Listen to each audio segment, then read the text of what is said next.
over, but of course, this is the night that we're going to be seeing Jon Bone Jones returning. He is coming back to take on Ciryl Gane in our main event.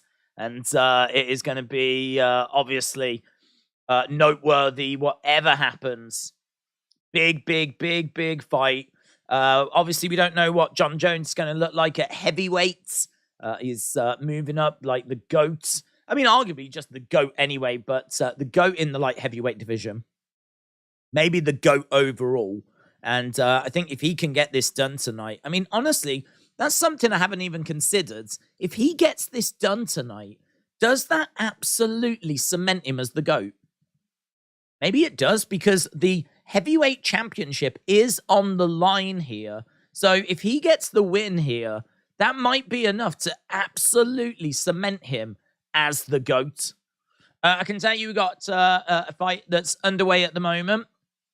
I'm going to keep a slight eye on proceedings. It is Blackshear against Basharat. So we will keep an eye on this as we're continuing to just get things set up.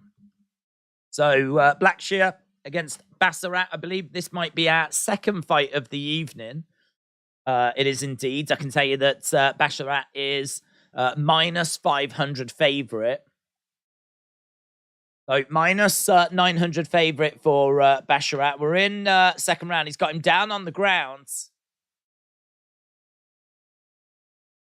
In a bit of trouble here. Basharat is down on the ground and he's got Blackshear behind him. Right, let's see if we can get ESPN working and get a few things set up. Jones is the GOAT, said Hazardaza. Hello, guys. Shout out to you.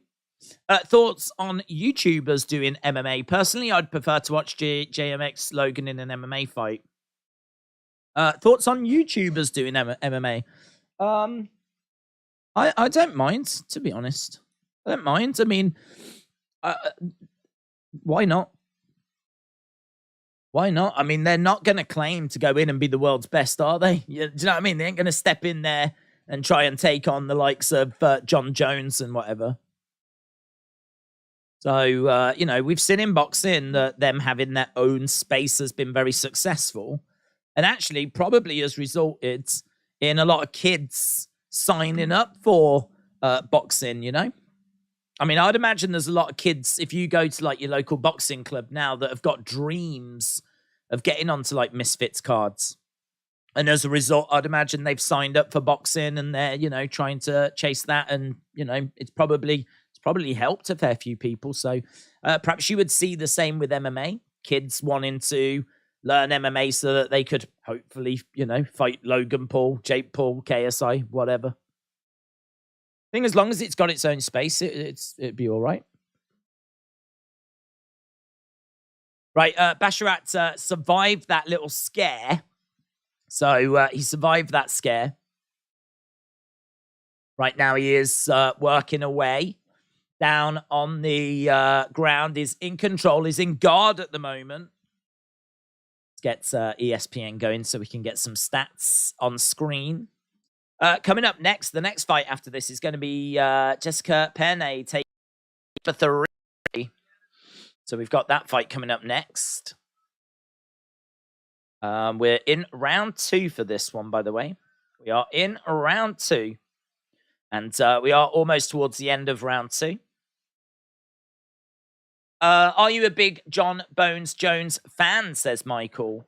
Hi, Michael. I've got a weird relationship with Jon, to be honest. Not that he knows, but I really respect his skills, but I think he makes it very difficult for you to like him at times. You know, there's a lot of stuff that's happened outside the ring, outside the octagon, that I think just makes it very hard for me and maybe a few others to like really get behind him. I think there's definitely people that do. And he seems really in a good place right now, to be honest. He seems very happy, very grounded. And as I said, he seems to be in a very good place. But I don't know. I don't know that I would call myself like a massive fan. I think it's very exciting that he's back. I think it's very exciting. And I think if he's like in a good place, that's that's a great thing, isn't it? So I'm just hoping that we get something good out of him with this run. I hope that moving up to heavyweight is not going to be too much of an ask, I don't think it is. I think he's ready. Right, here we go. About to get underway with round number 3. About to get underway with round number 3. Get rid of that. Let's do that. And we are up and running. We got both fighters in the center right now. Wrestling Days, who do you think will be WrestleMania 39? Who will be the winner? I think Roman will win, buds. I think Roman will win. You jabs coming in. You shots coming in here by Blackshear. Blackshear giving a really, really good account of himself.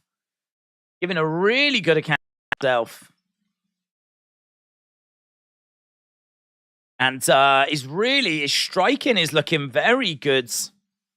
Couple of shots coming in into the clinch at the moment. Knee strike coming in there by Basharat. Knee strike coming back by Blackshear.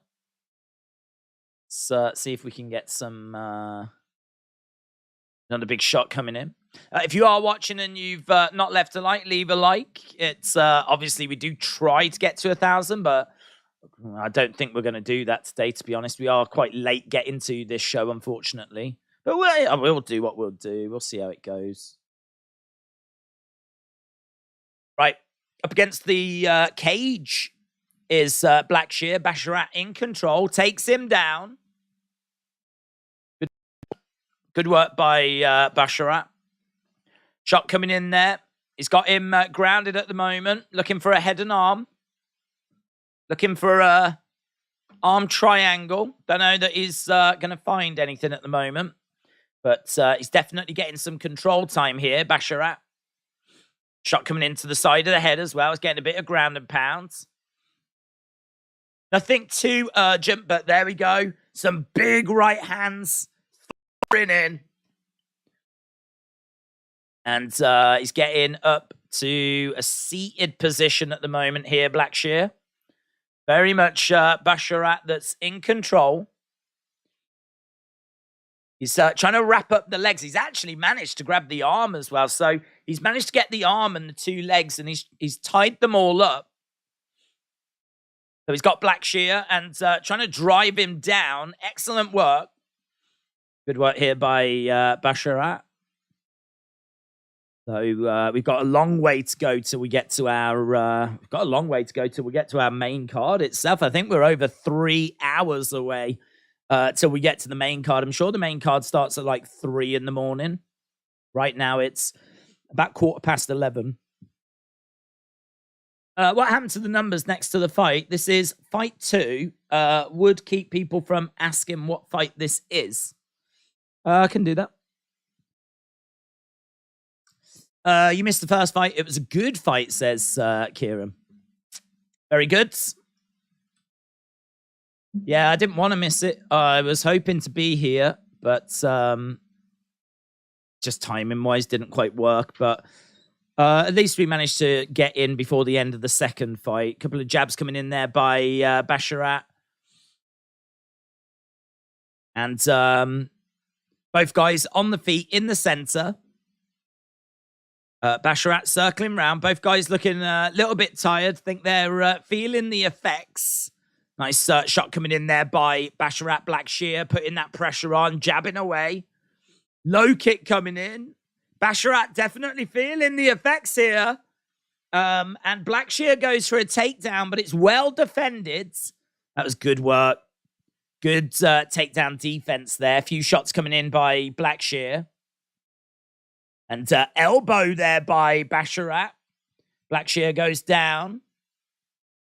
So Blackshear is down. There's a few shots coming into side of the body. Got again coming into the side of the heads.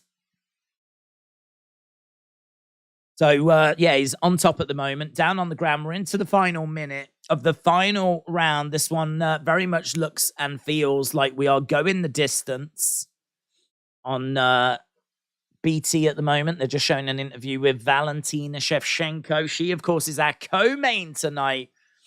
Got championship belts everywhere. 24 seconds to go. Basharat looks like he's going to end in control and is raining down some ground and pounds. And, the triangle's in. Oh, he's got to try and survive. He's managed to get a hold of the arm. Oh, I tell you what, right at the death, Blackshear manages to find a submission, but could not get it to get a finish for him. That's frustrating. If he had another, 10 seconds to work, that could have been very interesting.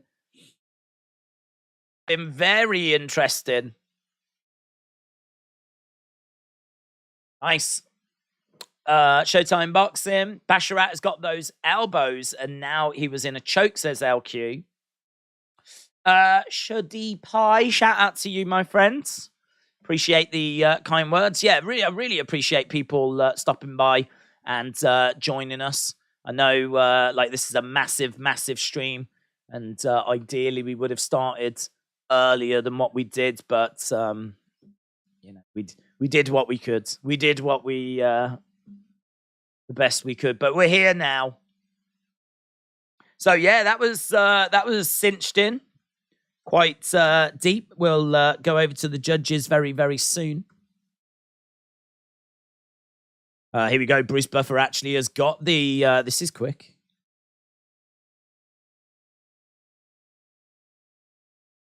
All three. 29-28.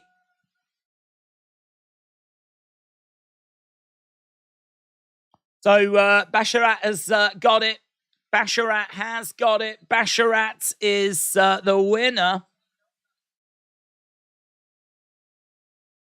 Fair play to him. So Basharat picking up the win.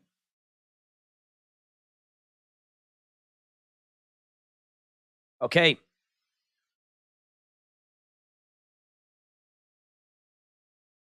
Okay, so Jessica Penne coming up next against Tabitha Ricci. Justin says, Days, who have you got, Gane or Jones? I can't wait. I have got Jon Jones, buds. I've got Jon Jones. I obviously don't feel brilliant about it because we just haven't seen Jon Jones in this division. But I think if you've been listening to Jones speak, I think that he, when he talks, is very thoughtful, very calculated in what he says. He definitely gives me confidence that he has spotted weaknesses and that he's actually in quite a lot of detail broken down Ciryl Gane's game and highlighted like areas that he's going to look to exploit. Like unless it's all mind games, I think he genuinely has just come out and gone, well, listen, I think you're not very good at this. I think you're not very good at that. You know, he spoke about how he saw him get tired against Ngannou. And he said, like, if Ngannou is going to outwork you, Ngannou is known for his power. He's not necessarily known for his work rate. So if Ngannou is going to outwork you, what do you think I'm going to do? So, you know, there's been some really good observations that Jones has made. Sometimes you see people coming in saying that, you know, I haven't really paid attention to my opponent. I'm just focused on myself, blah, blah, blah, blah, blah. Jones has not done that. He's not done that at all. He said that he's been watching Gane all the time, just really watching tape and a lot of tape study. And I think he's coming in with confidence, and I really believe that confidence is genuine. I think he really is in a great mindset right now. So he said that he has been sparring, he's feeling as best as he's ever felt, as good as he's ever felt.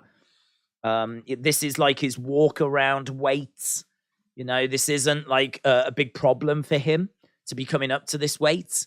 This is the kind of weight that he would naturally walk around at. Because obviously there's a big question as to like, how is he going to deal being at this weight? And as we said, you know, he's spoken a lot about how this is the weight he walks around at. It's not going to be a problem. Honestly, there is a lot to like about what he's been saying. I think skill-wise, you absolutely go with Jon. I think the only problem with Jon is that you just don't know what heavyweight is going to look like for him.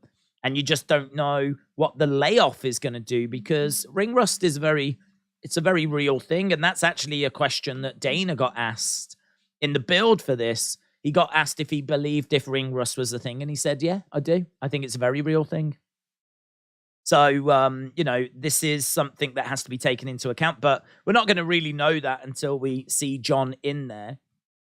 But, yeah, I've got Jon winning, but as I said, I don't feel brilliant about it. I wouldn't be sitting here and, like, trying to convince you that Jon is going to absolutely storm this. I don't feel that. Jones said, I'm not going to lose all these years to a guy who has only just got here. That's how I view him. He's just here now. His words let me know that he doesn't believe he'll be here for a long time. I'm not going to lose to a guy like that.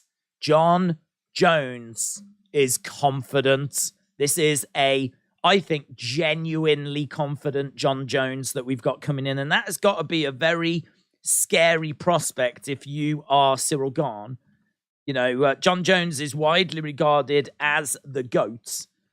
So for him to now say that walking around at this weight is very comfortable for him, he's kind of walk around weight anyway, and to say that he's spotted loads of weaknesses in your game, I don't know, man. All the noises are just very, very encouraging. I really like Jones to get the win here. Right, both of these fighters are inside the octagon. So Jessica Penne and Tabitha Ricci. Jessica Penne, of course, 40 years old. Tabitha Ricci is 28. Bruce Buffer doing Bruce Buffer things. So Jessica Penne coming in at plus 275. Tabitha Ricci at minus 325. And Penne is 3-4 in the UFC. She is a Brazilian Jiu-Jitsu black belt. She's got a good jab, but she can be a bit slow when she's like reloading that jab. She has got a good submission defense. She's got a good clinch as well. She's got a few things going for her. But she is plus 275 underdog. And Tabitha Ricci has got a striking advantage. She's young. She's improving. 2-1 in the UFC, and she's won her last two. She is a national Muay Thai champion. She's a very interesting prospect. 28 years old. She's just hitting her prime now. She's got a record of 7-1. I can tell you, 92% of people on Tapology think that she is going to get the win here. So 92% of people think that Tabitha Ricci will pick up the victory in this fight. So we're about to go over to the action. Both of the introductions are done. We're about to get underway. There's a lot to talk about as well. It's a really stacked card. We've obviously got Bo Nickel as well, who's going to be in action. And here we go. We are underway. We've got Tabitha Ricci in yellow, Jessica Penne in black. Penne gets taken down by Ricci. Ricci is in guards. So Penne is on her back already. Tabitha Ricci trying to control her, grabbing a hold of the leg.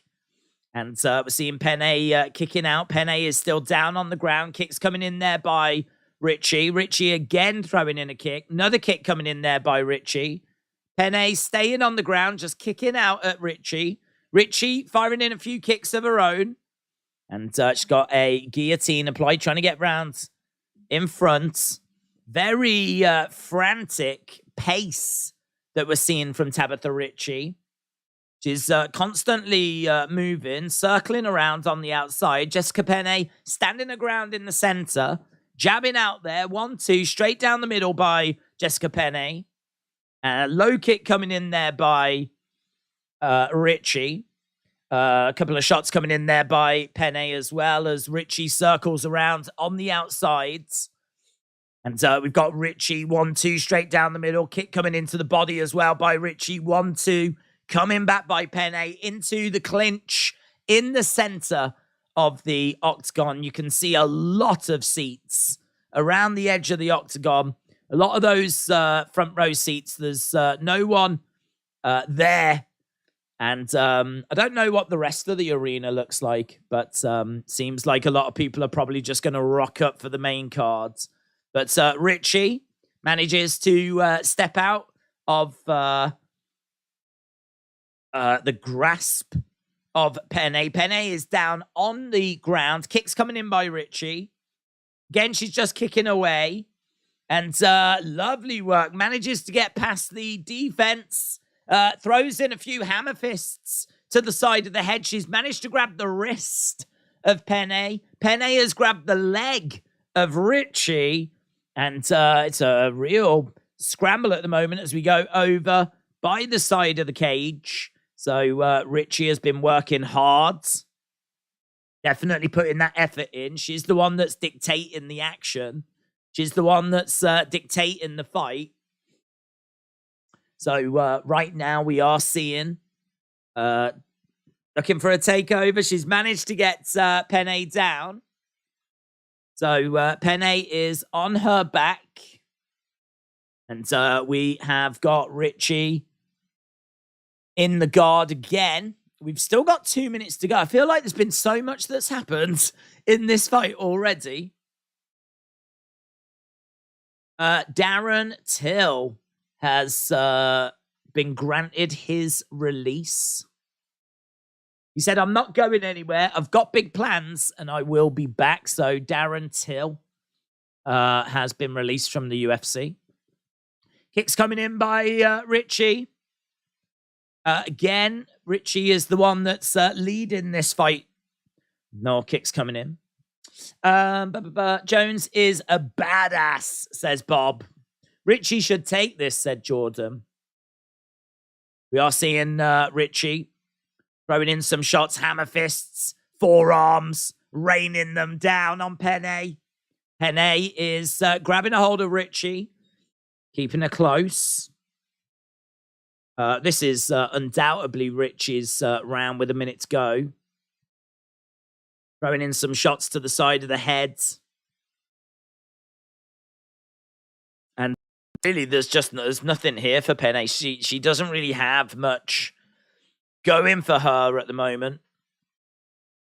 Penne is trying to find a way of getting out from underneath the bottom of Ricci. Ricci throwing down some shots. Got 30-odd seconds to go. Rashford had better start tomorrow. She is raining down some blows. These aren't counting as significant strikes, though. Counting more as total strikes. So 58 total strikes to 21. But significant strikes 14-7. So very much in favor of Ricci. She's doing a great job. 10 seconds left to go. And Ricci grabs a hold of Penne, drives her up against the cage. You know, in that, wow, I mean, she worked and worked and worked and worked. She worked so hard. I mean, that was a long 5 minutes. Tabitha Ricci, in 5 minutes, managed to get 3 takedowns, 3 minutes 54 control time, 15 significant strikes, 60 total strikes, and managed to mix it up, 9 to the head, 2 to the body, 4 to the legs. I mean, that was quite the performance. That was quite the round by Ricci. We were down on the ground. We was against the cage. We were in the center. I mean, she was all over the place. So, yeah, really good showing so far here by Ricci. Right, here we go. Round number 2 coming up. Jon Jones. Jon Jones. It's been, what, 3 years? Amazing. Jones, minus 175. Minus 175 for Jones. Right, here we go. About to get underway. Round number 2. Okay, a couple of shots coming in there by Penne. She's got Ricci on the outside, and Ricci's work rate is so impressive. Low kick coming in there by Ricci. And we've got Penne standing in the center, clinching up. Knee strike coming in there by Penne. Ricci circling around, trying to find a way in. Very active. Low kick coming in. But as she throws that low kick, Penne counters with a big right hand. Again, Ricci circles round, trying to find a way in. She's just constantly moving, constantly working, constantly feinting. Throws a kick to the body. Then throws a right hand upstairs. Lovely. Oh, man, that takedown is sick. That takedown is lovely. That is great judo. Lovely work there by Ricci. Oh, that was picture perfect, man.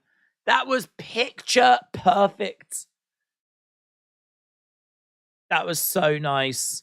And some hammer fists coming in. I think there's a cut to the side of the head of Penne. Kicks coming in there by Ricci. Kick coming in by Ricci as well. So she's throwing these kicks in. Penne's just got no answer for this. She's just literally lay on her back and she's just throwing out kicks. But Ricci gets past that. Ooh, she might have given up a leg or an arm, but she didn't. Yeah, it's one-way traffic, man. One-way traffic. This is all Ricci working so hard. Right now, she's just throwing in kicks as Penne is sat down in the middle of the octagon. Ricci is throwing in kicks. But what I really like about Ricci is she doesn't just accept a position. Now she's looking for an armbar. Been a while. Armbar's in, and taps her out. Ricci wins. Ricci wins, and she deserves that. She really deserves that. That was brilliant work. And that judo throw was sick. So nice. And she manages to get an armbar submission. I haven't seen an armbar style, you know. Great. Team Godzilla, shout out to you. I would lay on my back if Ricci was beating me up as well, said Tim. King RJ, shout out to you. Junior said she better finish her. If she can't finish a 40-year-old fighter, she couldn't finish anyone. It's fair. It's fair. I mean, in all fairness, there's nothing I love more. Boomers getting beaten up. I absolutely love it. So this was a real treat for me. So I want to thank Tabitha Ricci for making my Saturday night.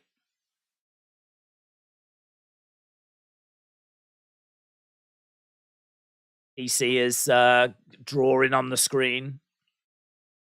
Seeing Tabitha Ricci celebrate him. Yeah, I mean, that was amazing. Great work rate. Honestly, I don't know what we're going to do with Jessica Penne. I mean, we've got to be getting near at the end. That was great from Rich, though. 28 years old. That kind of work rate, that kind of output. Baby Shark got it done.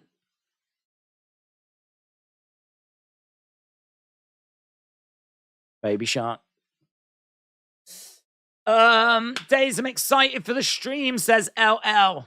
Ricci should be in a title fight next, said Michael.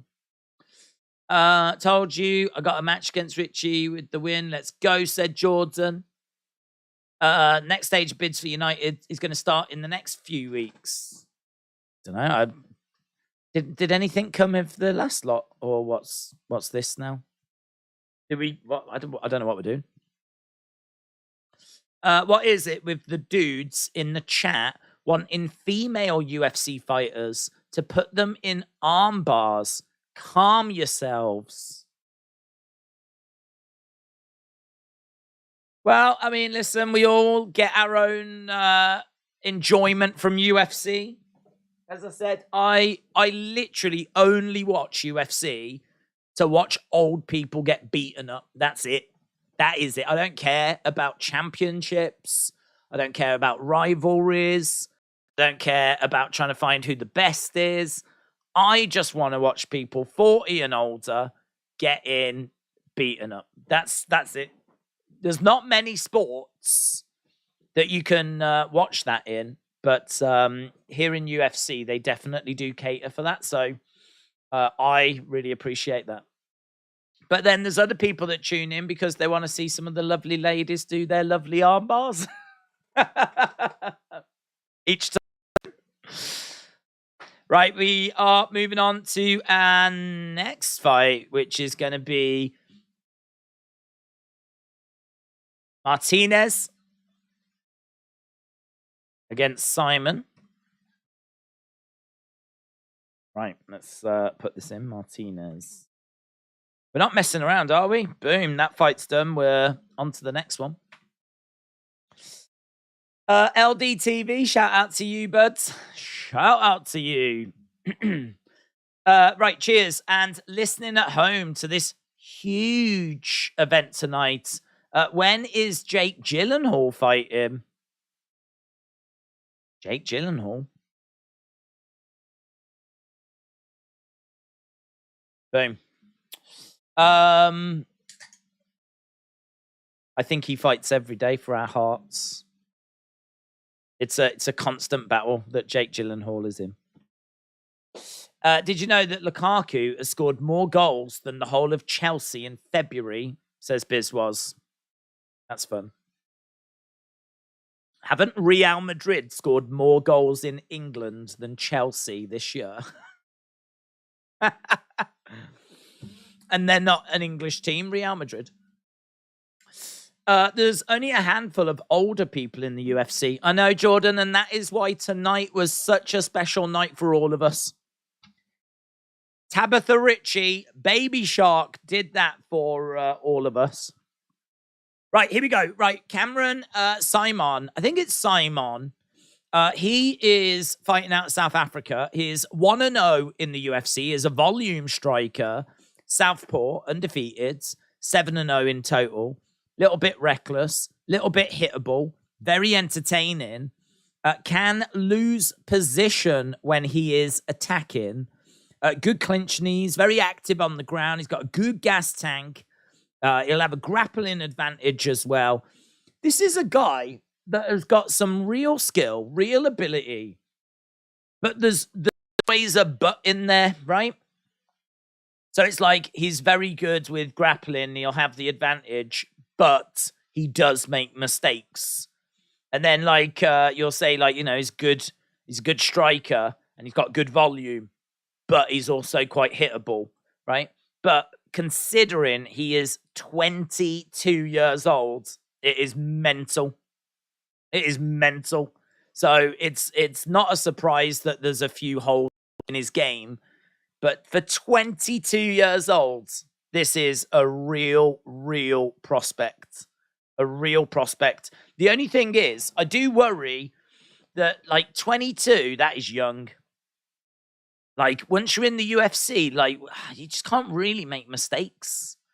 You know what I mean? Like, I sort of feel like maybe it would have been better if he'd have stayed out on the regional scene a little bit. You know, if you do make any sort of errors there, it might not cost you. Here in the UFC, it can cost you. Will it cost him tonight? Will he make any mistakes tonight? Saaiman is minus 300. Mana Martinez is plus 250. Martinez is 2-1 in the UFC. Is a short notice replacement. He's got power. He's got, I think, about 80% of his wins have come by way of knockouts. He's going to have opportunities to throw counters. He has got Brazilian Jiu-Jitsu up his sleeve, but he doesn't have a great takedown defense. He's also coming in with a decent reach advantage. He's also got a karate black belt as well. 4 knockdowns in his last 2 fights. So we've got both fighters making their way down. Karate black belt. I'm making a note of that. I always, if there's bits I don't have in my notes, I always like to add to them. She was only chatting with people. I'm obsessed with Sunny, says Rainbows. Mike said, if I was Jon Jones, I'd win tonight. I would beat Stipe. Then I would retire for good. I wouldn't want to give my haters the satisfaction of seeing me lose in the octagon. Yeah, I mean, sometimes that's... I don't disagree. Sometimes that's easier said than done, though, because sometimes, honestly, people are fighters and they love to fight, and it's just within them, you know. We see it with pro wrestling, and I think we see it in MMA as well, to be honest, where fighters really struggle to walk away. They really struggle to hang it up. Like they've sort of got to have a bad run of results in order for them to say, okay, enough is enough now. It's just their lives. It's what they've dedicated their lives to, and to walk away from it is a very difficult thing to do. Might be easier for Jon, though, because, I mean, he spent 3 years out, so he knows that there is a world outside of UFC, outside of fighting, but... So it could be different for Jon. But for other people, we do definitely see that to be a struggle. Right, both fighters get intros. This is fight number 4.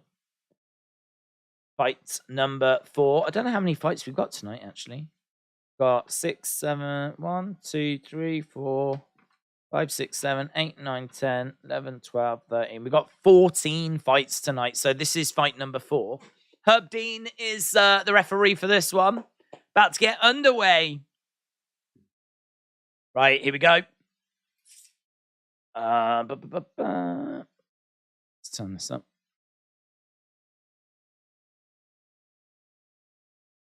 Bang. Right. Both fighters come into the center, step into the center, and look at that.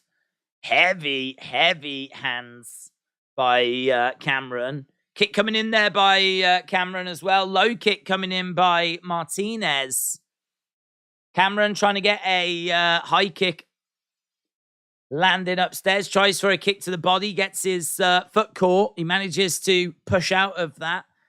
Front kick coming in by Martinez, and Saaiman fires back with a kick of his own. Moving around on the outsides.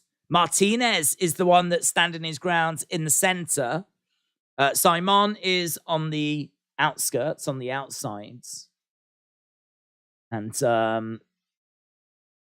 this fight hasn't quite exploded into action yet. A couple of jabs coming in there by Martinez.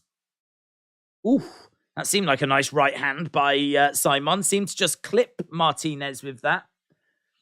Head kick coming in there by Saaiman. A few big body shots coming in there by Martinez. A couple of big shots coming back by Saaiman. Nice kick coming in by Saaiman as well. Inside leg kick there by Saaiman.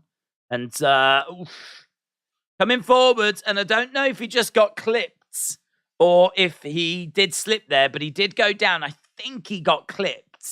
There does appear to be a bit of blood coming down his nose. So Saaiman in a little bit of trouble, little bit of discomfort. Just getting caught. Again, trying to find a way. Tries with a right hand, ducks underneath a shot, lands a left, overhand left as well. He's working hard. He's getting results here. 14-8 for Saaiman when it comes to significant strikes. Jab coming in there by Saaiman. Couple of jabs again, follows it with a lovely left hand. 1-2 to the middle there by Martinez.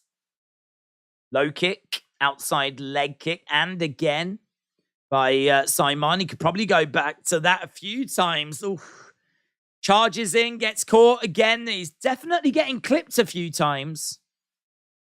He's working hard, though. Significant strikes, 20-12.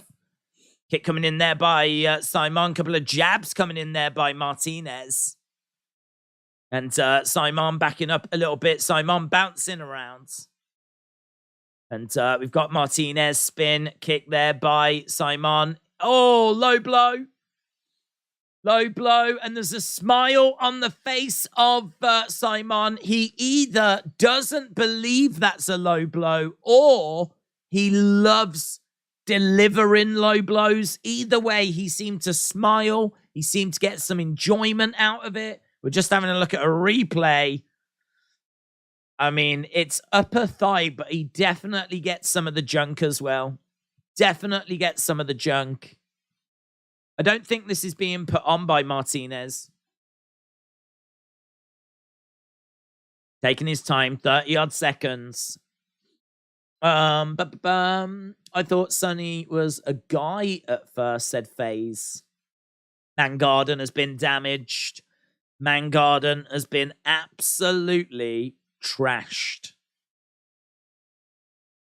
Yeah. The shed is on fire. The crops have been burnt.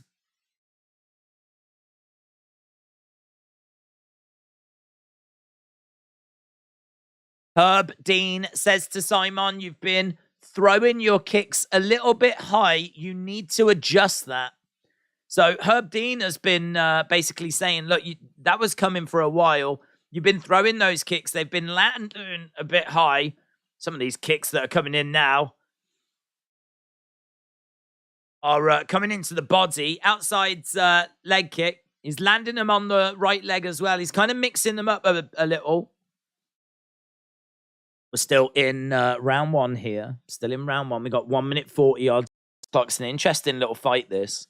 Cameron Saaiman is minus 300 favorite. 22 years old. Oh, no. It's another low blow. It's another low blow. Oh, Saaiman could be in trouble. Herb Dean wants to have a look at the replay. I think he's looking up at the big screen. He wants to have a look. He gave him a warning. I think as soon as Herb Dean has seen this replay, that's going to dictate as to whether Saaiman's going to lose a point or not. Here we go. That looks like it did land. We're going to have a look at another angle. I don't know, you know. I don't know, you know. It's upper thigh again. Ooh, I don't know. I don't know what Herb's going to do here. Martinez is taking his time. He does seem to be in pain. Right on the tip. Probably still vibrating around in there, I would imagine. I mean, I would imagine the aftershock has been horrific. Oh. I mean, I tell you what, I feel like the Mangarden was burnt to the ground. We managed to just rebuild it. It's a point. It is a point. It's a point deduction. Damn. He loses a point.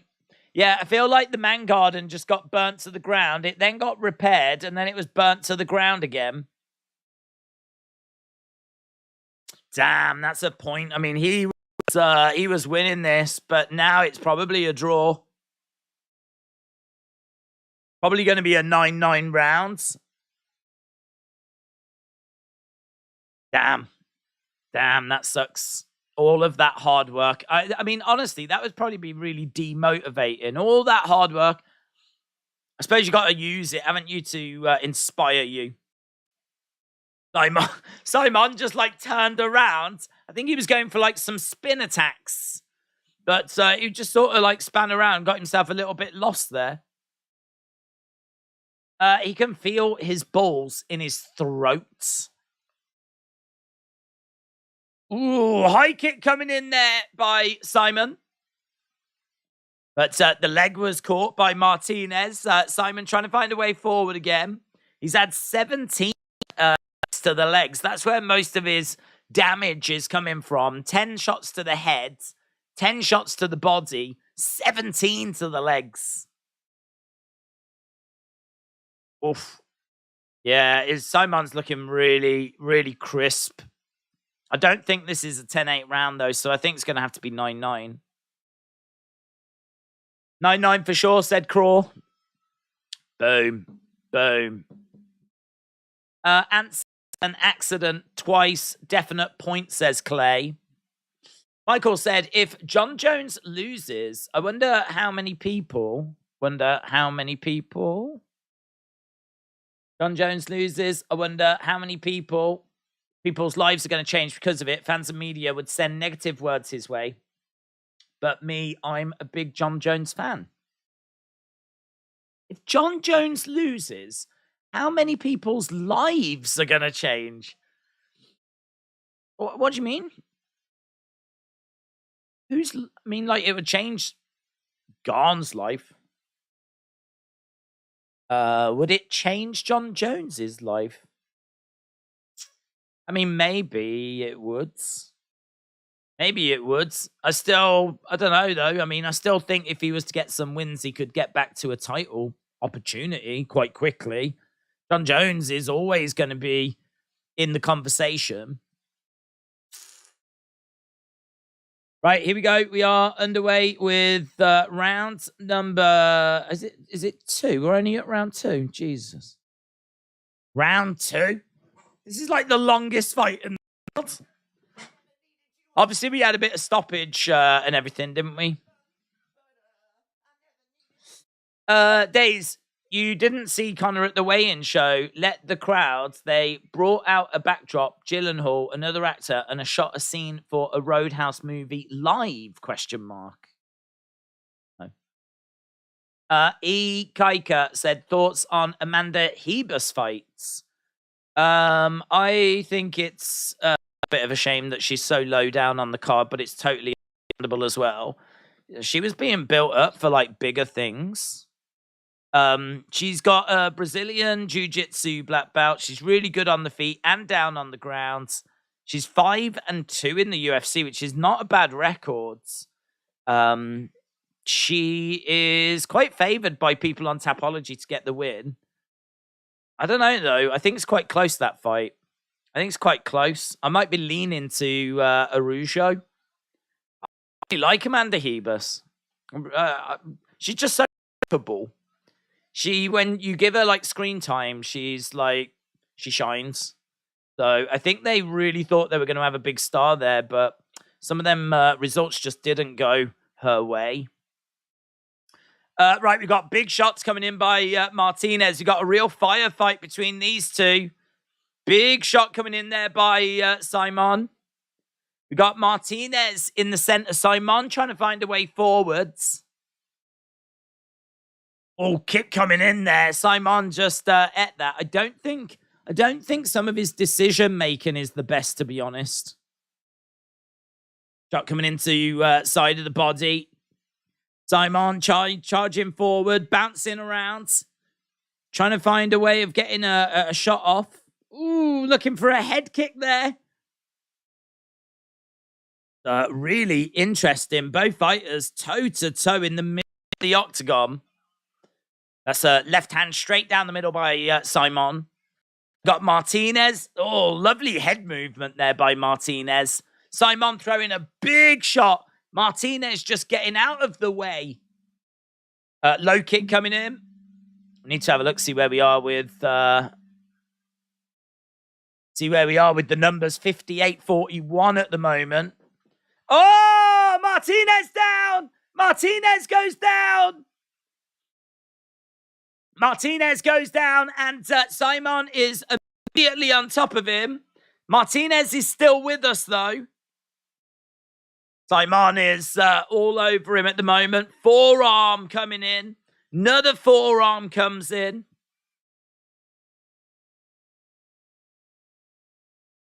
So he's trying to get these forearms raining down. He's in the guard at the moment. So 61-41 on significant strikes. 62-41. A few shots coming in there by Saaiman. And yeah, he's just trying to tie things up at the moment. He's just trying to get into a better position. Martinez has grabbed the wrist of Saaiman. He's done a decent job of trying to get him off of him, but Saaiman goes straight back into that guard of Martinez. We're down on the ground. Martinez on his back. Saaiman on top. Chest to chest. Neither fighter making much progress at the moment, but Saaiman is definitely trying. He's definitely working. Working hard. He's giving a really good showing. A few shots coming in. Saaiman can't finish this position. Is weird. Swinging away. Saaiman swinging away. He's trying to roll through and trying to land a few hammer fists, a few things off, but I think it's probably going to be a case that we're going to get out of this round. 20 seconds left to go. Some big elbows raining down here by Saaiman. 10 seconds left to go. 10 seconds left to go. Right. Round number 3 is coming up. This one going into the third. It's 2 rounds to Saaiman. I don't think there'd be too much disagreement with that.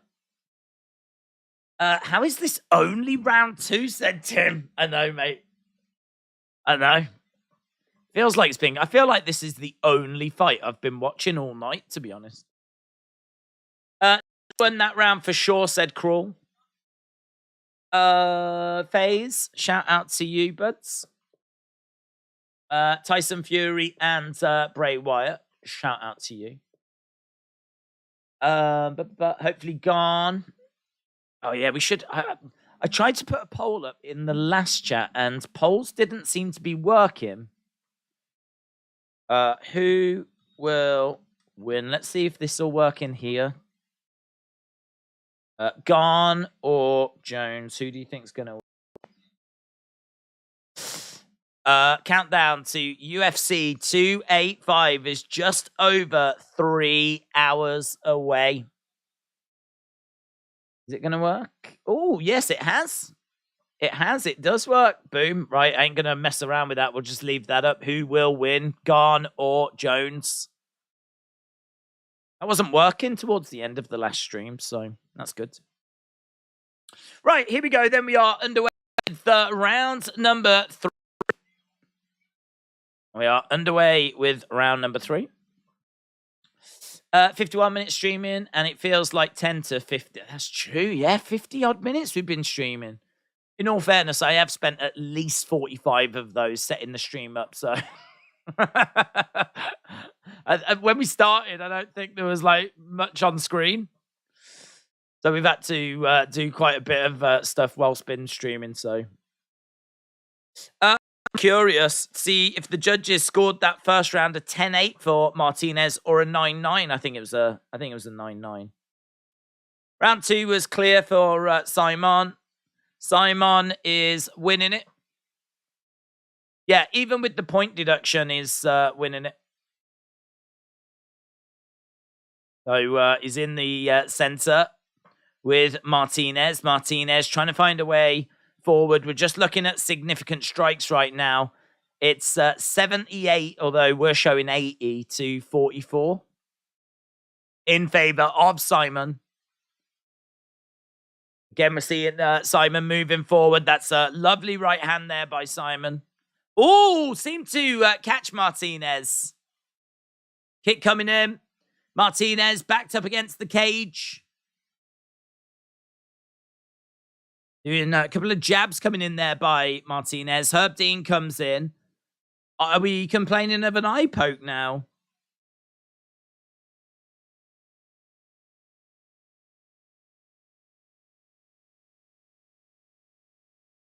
Yeah, right. So I think we... Yeah, it is. What does Herb do with this? So there's been a point deduction for 2 low blows. Now we've got an eye poke.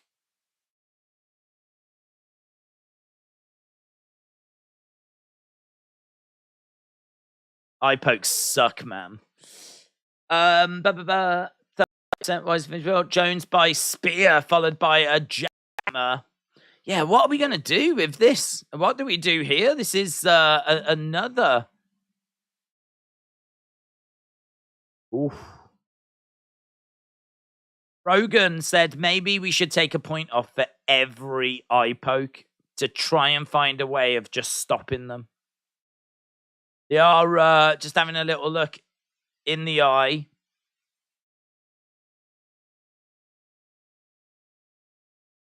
I think his eye's all right. Dr. Butt Toot, shout out to you, buds.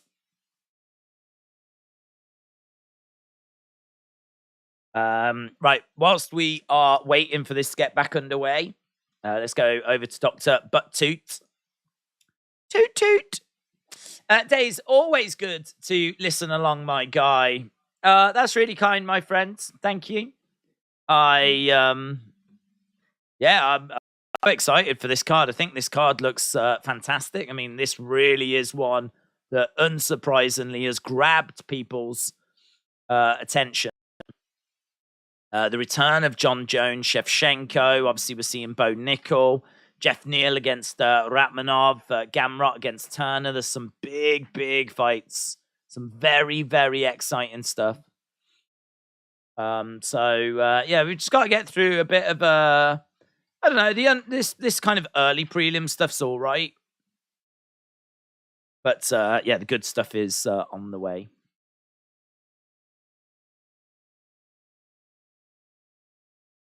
Right, I think we're about to get back. He says, don't do it again. I don't think he's looking to take another point off him.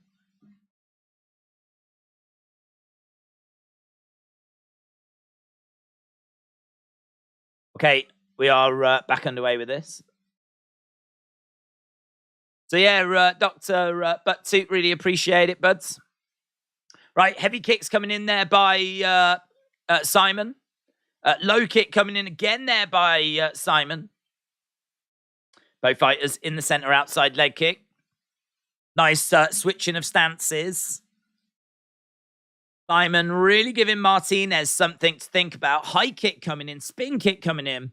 Like a roundhouse kick coming in. Oh, that's a lovely left hand by Martinez. Martinez showing that he's still in this fight. Nice kick again by Saaiman. Got a little bit too close. Almost ended up getting thrown down to the ground. Instead, he grabs the leg of Martinez, chucks him down on the ground. And so Martinez is down on his back with Saaiman on top of him in, I think it's half guards. Yeah, half guards. It's a bit scrappy. We're seeing some shots coming into the side of the head. I mean, look, I think you can see that Saaiman is a bit raw. He is a project. He is definitely someone that's got ability and potential, but there's definitely mistakes that get made. But, oh man, considering he's, 22, it's amazing. It is amazing. He's really put the work in. He's had some top training. Right now, Martinez is down on his back. Saaiman in the guard. Forearm strikes raining down. There's blood coming down the side of the face of Martinez. We got just over a minute to go. Again, heavy shot comes down. And again, just raining these blows down. Martinez on his back. 50-odd minutes to go. I reckon that Jones will win if he can take things to the ground. But he could get knocked out if he tries to be a striker, says Bobby. The time is paused. Oh, yeah. Why was that paused? Wow, there's 30-odd seconds left to go, so we won't worry about it. Shots raining down by Saaiman. He's really getting some ground and pound in. Significant strikes for Saaiman is at 116. 116. That is insane. Yeah, and he just gets knocked off the top of Martinez. Martinez goes back. Kick coming in there by Saaiman. Oh, Saaiman goes down. Martinez swinging away. Spin kick coming in there by Saaiman, and that should be relatively straightforward for him to get the win here. We go the distance. It was quite one-sided. Jones couldn't finish Santos, whose one leg was destroyed. Santos took Jones to a close decision with one leg, said FaZe. Clay said, and Rampage Jackson said the other day that his knee is still healing from Jon Jones's oblique kicks. Do you know what? Oblique kicks are so moody. They are so moody. They really target like the knee joint, and you can really do some long-lasting damage. I've seen like quite a few conversations about the oblique kick where people are saying that it's a move that really should be banned. It's a kick that really should not be allowed. I don't know if they ever would do that. Jon Jones is one of the best at delivering them. And, you know, Gane's going to have plenty to worry about tonight in our main event. If you are watching and you haven't left a like, leave a like. It's greatly, greatly appreciated as we continue to work our way towards the main cards. We was a little bit late joining because our last stream overran. But, yeah, we've covered a few fights already. We're about to get the decision here.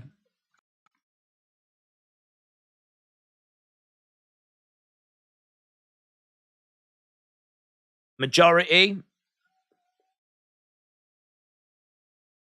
So Cameron gets it done. Wins a majority decision. He went over to give a hug to Martinez before Martinez exited the octagon. Cameron Saaiman is just going to have a word with Joe Rogan. Ashton, shout out to you. Who have you got winning out of Conor and Chandler? I think it's a difficult one, but I think Chandler. I think that Conor... I mean, look, Conor lost to Dustin Poirier twice, and there's no shame in that because Poirier really is one of the best lightweights that's out there. So there's no shame in those losses. But I think that Conor being like this, just level above everyone else like that is long gone now. That is long gone. We saw that he wasn't able to get the victory over Khabib. I think that Khabib obviously then retired. We saw Oliveira come through.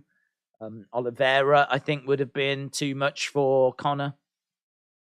I think the Islam would be too much for Conor. I think Chandler is very interesting because Chandler loves a scrap, loves a fight. And it's kind of good matchmaking because he's a credible name, but he's someone that's going to want to... He'll engage in a fight. He'll engage in a good old scrap. He's a decent talker as well. So I think the build for this is going to be really good. I think the fight could be really fun. I think Conor will definitely have an opportunity to pick up the tree. But I am leaning towards... Chandler. I just think inactivity is a very real thing, and I do worry about that for Jon Jones in our main event tonight. But not only that, the two fights that we last saw Conor in, I mean, the one fight I thought he had a very good first round, but then got caught in the second. And then, honestly, I just didn't think he looked very good in that second fight against Poirier at all. So, yeah, I feel like I haven't seen much out of Conor in recent years. I mean, same could be said for Jon Jones, but at least Jones, when we did see him, was picking up wins. So, little different there.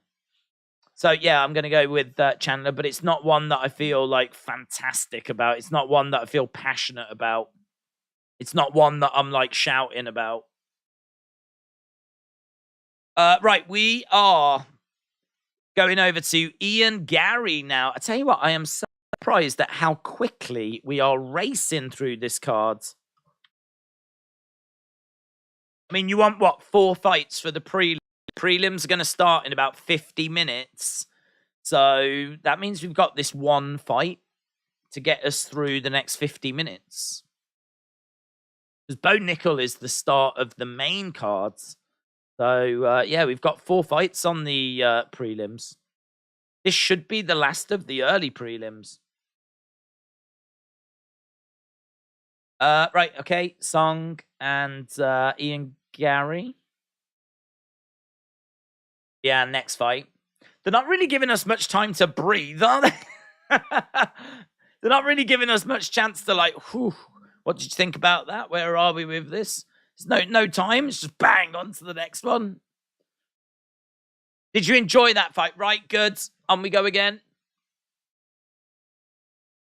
Right, we've got both fighters about to make their way down. Here's Song Kenan. Finished 14 of his last 15 wins.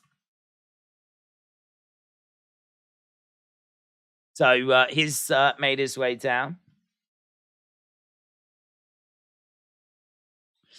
Put in the chat which way you think this one is going to go.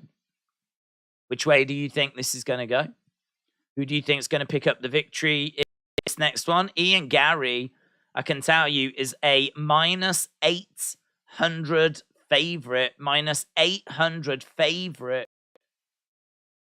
Pretty impressive. Close this down. Open this up. Here's Ian Garry.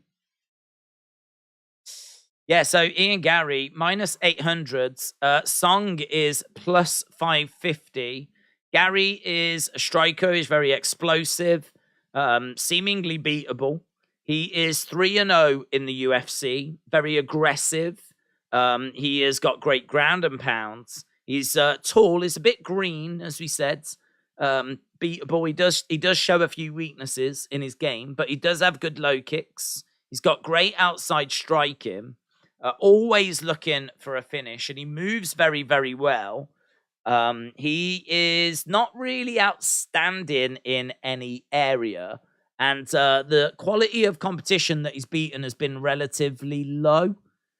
He is undefeated. He is 10-0. He is a former Cage Warriors welterweight champion. And, yeah, he is taking on Song, who is 18-6. 4-2 in the UFC. He does have knockout power. We haven't seen him in a couple of years. He's big. He's strong. He's a little bit flat-footed. He's not that brilliant on the ground. I feel like it's Ian Garry, but I feel like Ian Garry has got a few things that he needs to prove, to be honest. I think there's a load of hype around him. But when you watch his fights, he's beating low-level opposition, and I don't know that he's like quite confirming that hype. So he's got an opportunity to do that here, though.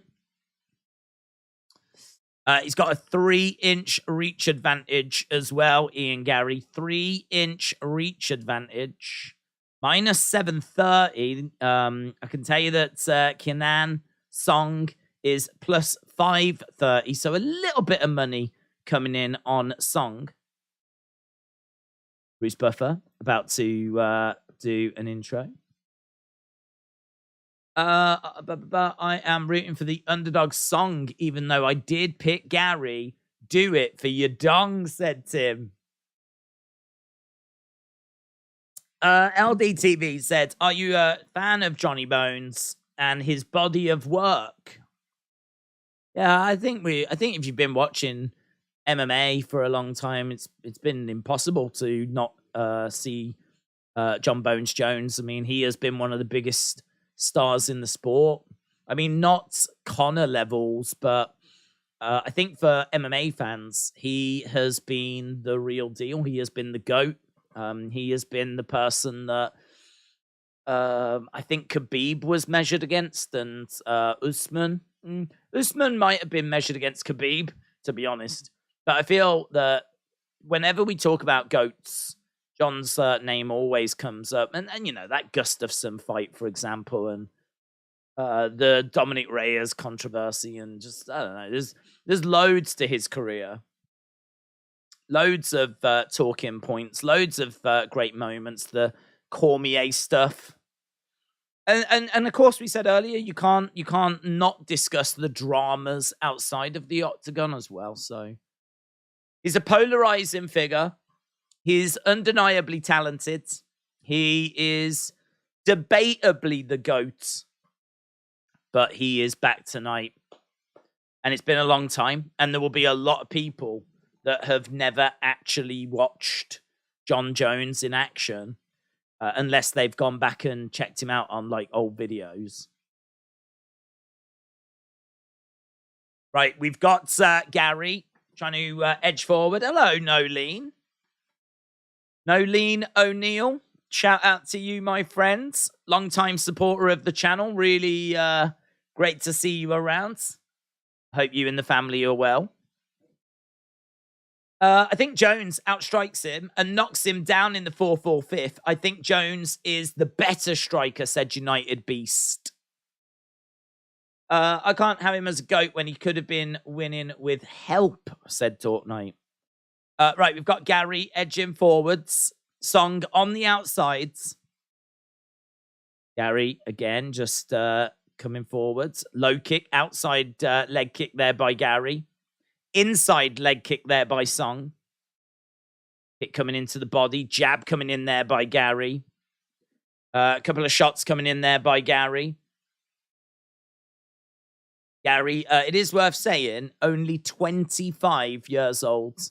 25 years old. Again, if there are some gaps, if he has only been facing relatively low level of competition, the fact that he's 25 is, you know, should tell you everything you need to know. UFC have definitely got some really interesting young prospects on their books. We just saw that with Cameron, and now here we are with Ian Garry. He's being quite patient here, and I must admit, I don't mind that. I don't mind that. I know it might not be the most eye-catching thing in the world, but just going about his business in a professional way. A couple of jabs coming in. Left-hand jabs coming in there by Garry. We've got the stats on screen. You can see that this fight hasn't really got going yet. Both fighters in the center. Outside leg kick there by Garry. Yeah, they're saying that the calf is already up, and it is true. Song's calf has took just, what is it, 6 kicks? And you can see it already starting to show marks. Song is bouncing around. Garry trying to find a way forward, but Song backing up. He's getting backed up against the cage a little bit. Knee coming in there by Garry. Garry again trying to in a couple of jabs. Song backing a bit. Jab to the body there by Garry.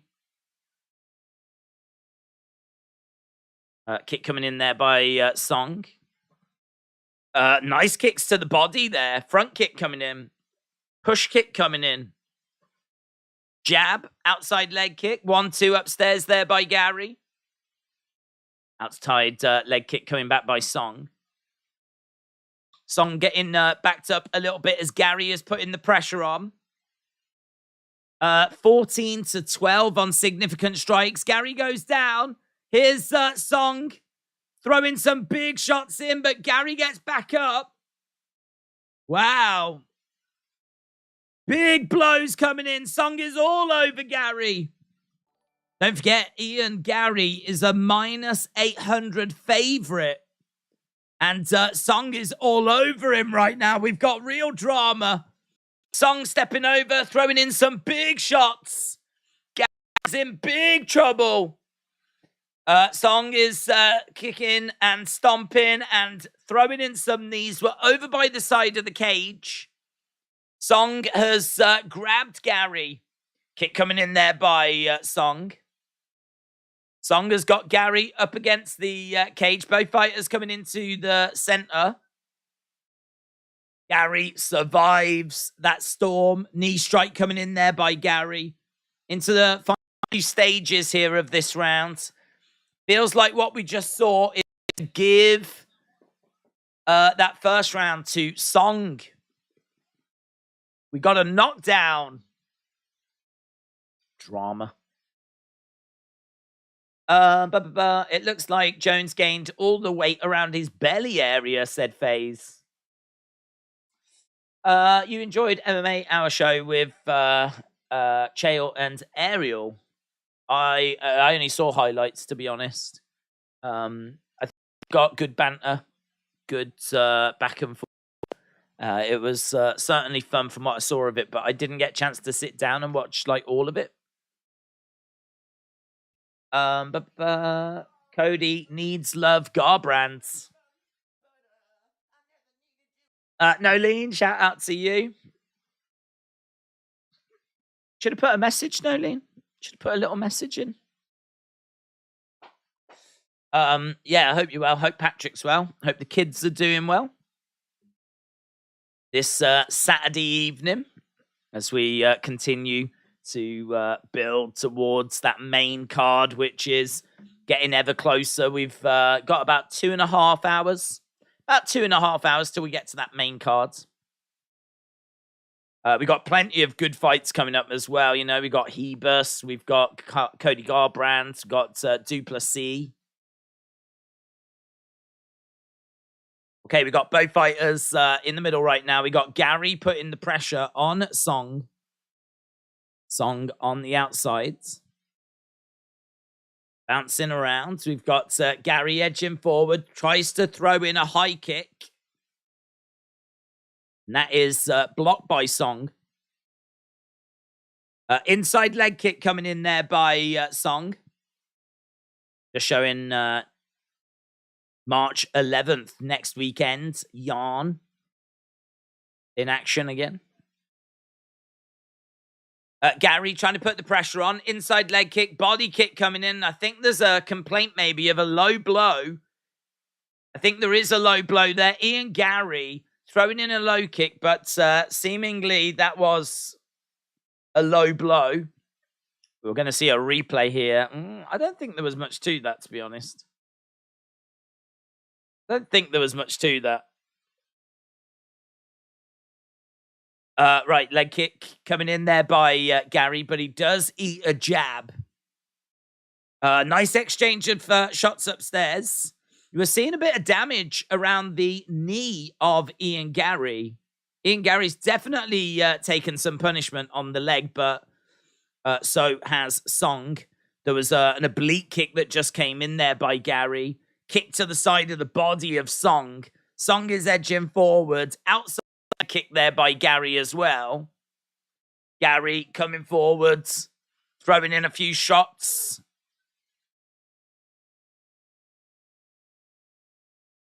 Garry again just bouncing around, trying to get going. It's not loads of volume. It's not loads of output.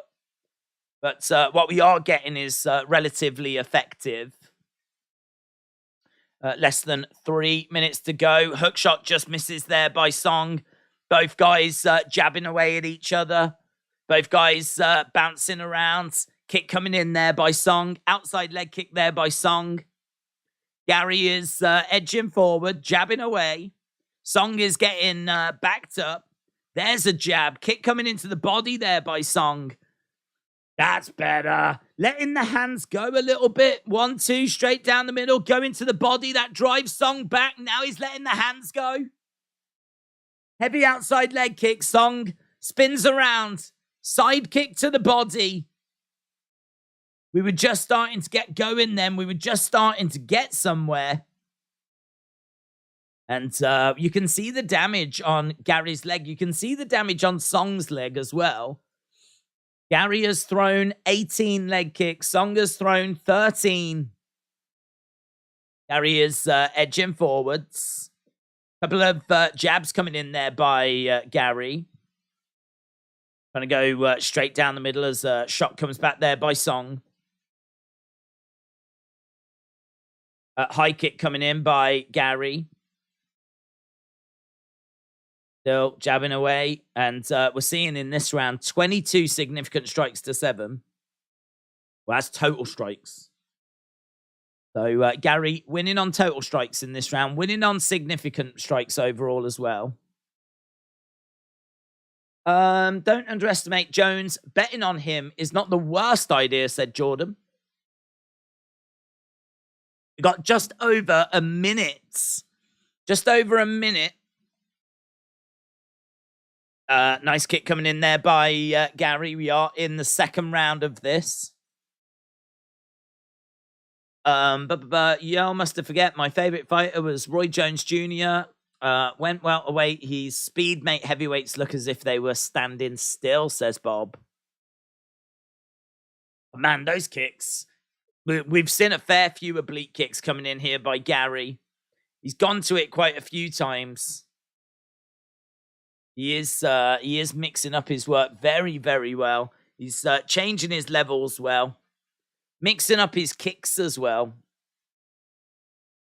I think we've got some Garry chants coming in. 20-odd seconds to go. There's a knee strike there by Garry. Took Garry a little while to get going, didn't it? As I said, definitely lost that first round for me, but looks like he's about to pick this one up. A couple of seconds left to go, and that is the end of the rounds. Well, there we go. Ian Garry, as we said, a bit of a slow start. Got dropped in the first, but that was a much, much, much better round, and that's exactly the round that he needed. Boom. I hope Drake bets 500,000 that I won't phone in sick at work in the morning. Patrick says, I'm 30 today. Happy birthday, Patrick. Did you get anything good? What did you get for your birthday?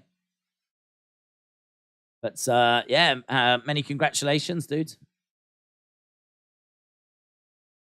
Must admit, I'm not looking forward to being 30.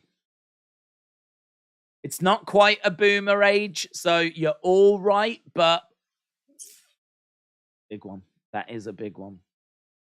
I feel like you've now gone into a different bracket on like a form. You know what I mean?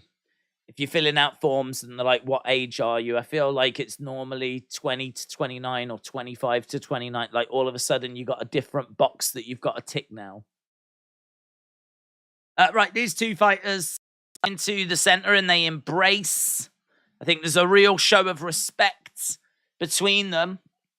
Leg kick coming in there by Song. Kick coming back by Garry. Days, it is Patrick's birthday.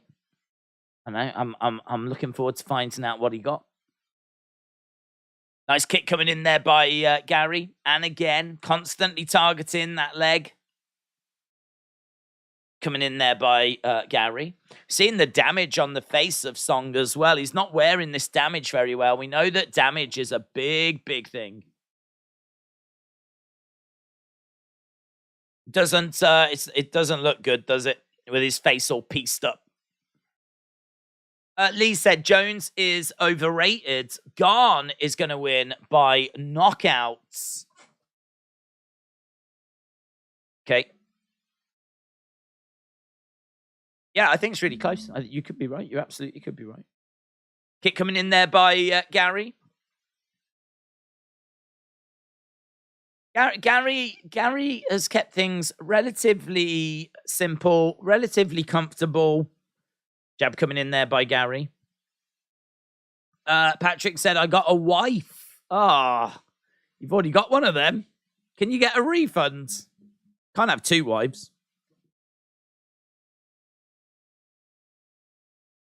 Maybe you can. Perhaps that's a thing in Northern Ireland. They do allow you to have two wives. You wouldn't want two wives, though, would you? I mean, just over 3 minutes to go. Big overhand right coming in there by Garry. Kick coming into the body there by Garry. Oblique kick coming in by Garry. Outside leg kick by Garry. 1-2 straight down the middle by Garry. I feel like Garry is achieving a lot here. Kick coming in again. Do you think, after watching his last performance against Reyes, guys are going to be more confident of beating Jones? Yeah, I mean, yeah. I also think that even if that last performance had been incredible for him, I think, here's Garry again, unload him. I think the fact that he's having to move up to a different weight division, the fact we haven't seen him for 3 years, I think there's quite a few factors that if you was facing Jon Jones, you could actually feel confident that he might not be the same fighter. I mean, 3 years is a long time. Changing weight divisions, we've seen, is not always a successful thing.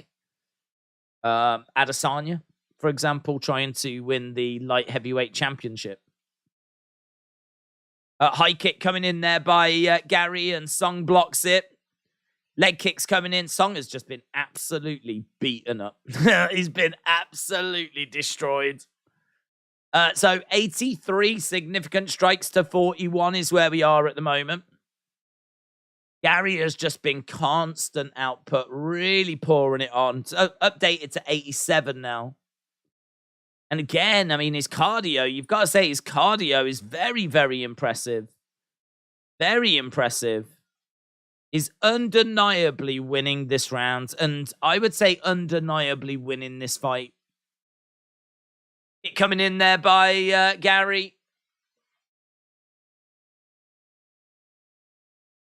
Garry, less than a minute, and he should be able to get the victory here. Unless he does something stupid. And he might not do something stupid. He might do something amazing as Song is covering up. Stumbles back. Song goes down. Ian Garry with some big blows, big shots, hammer fists. Referee steps in. It's done. Got the Connor walk. Ian Garry. We've got a little dance. Look at this. Bang. Big knee. Jab, jab, body shot. Jab. 1-2. Upstairs. Uppercut. 1-2. Hook shot. Goes for a knee. Can't land it because Marquez for Song goes down. Hammer fists coming in. It's just relentless. Bang, bang. Garry is dominating the round. He's dominated it in the best way possible. He's finished it.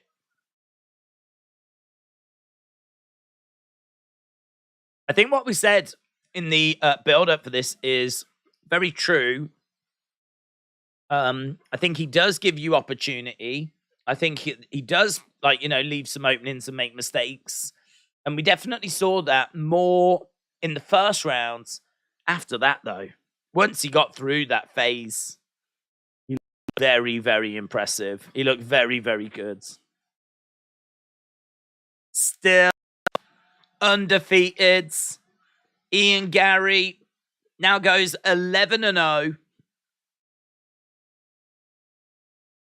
That's got to be disappointing for Song. His face is absolutely destroyed, man. His eyes are swelling up. He's got big cuts underneath his eyes. He's really took some... He's going to be feeling that. He's going to be feeling that.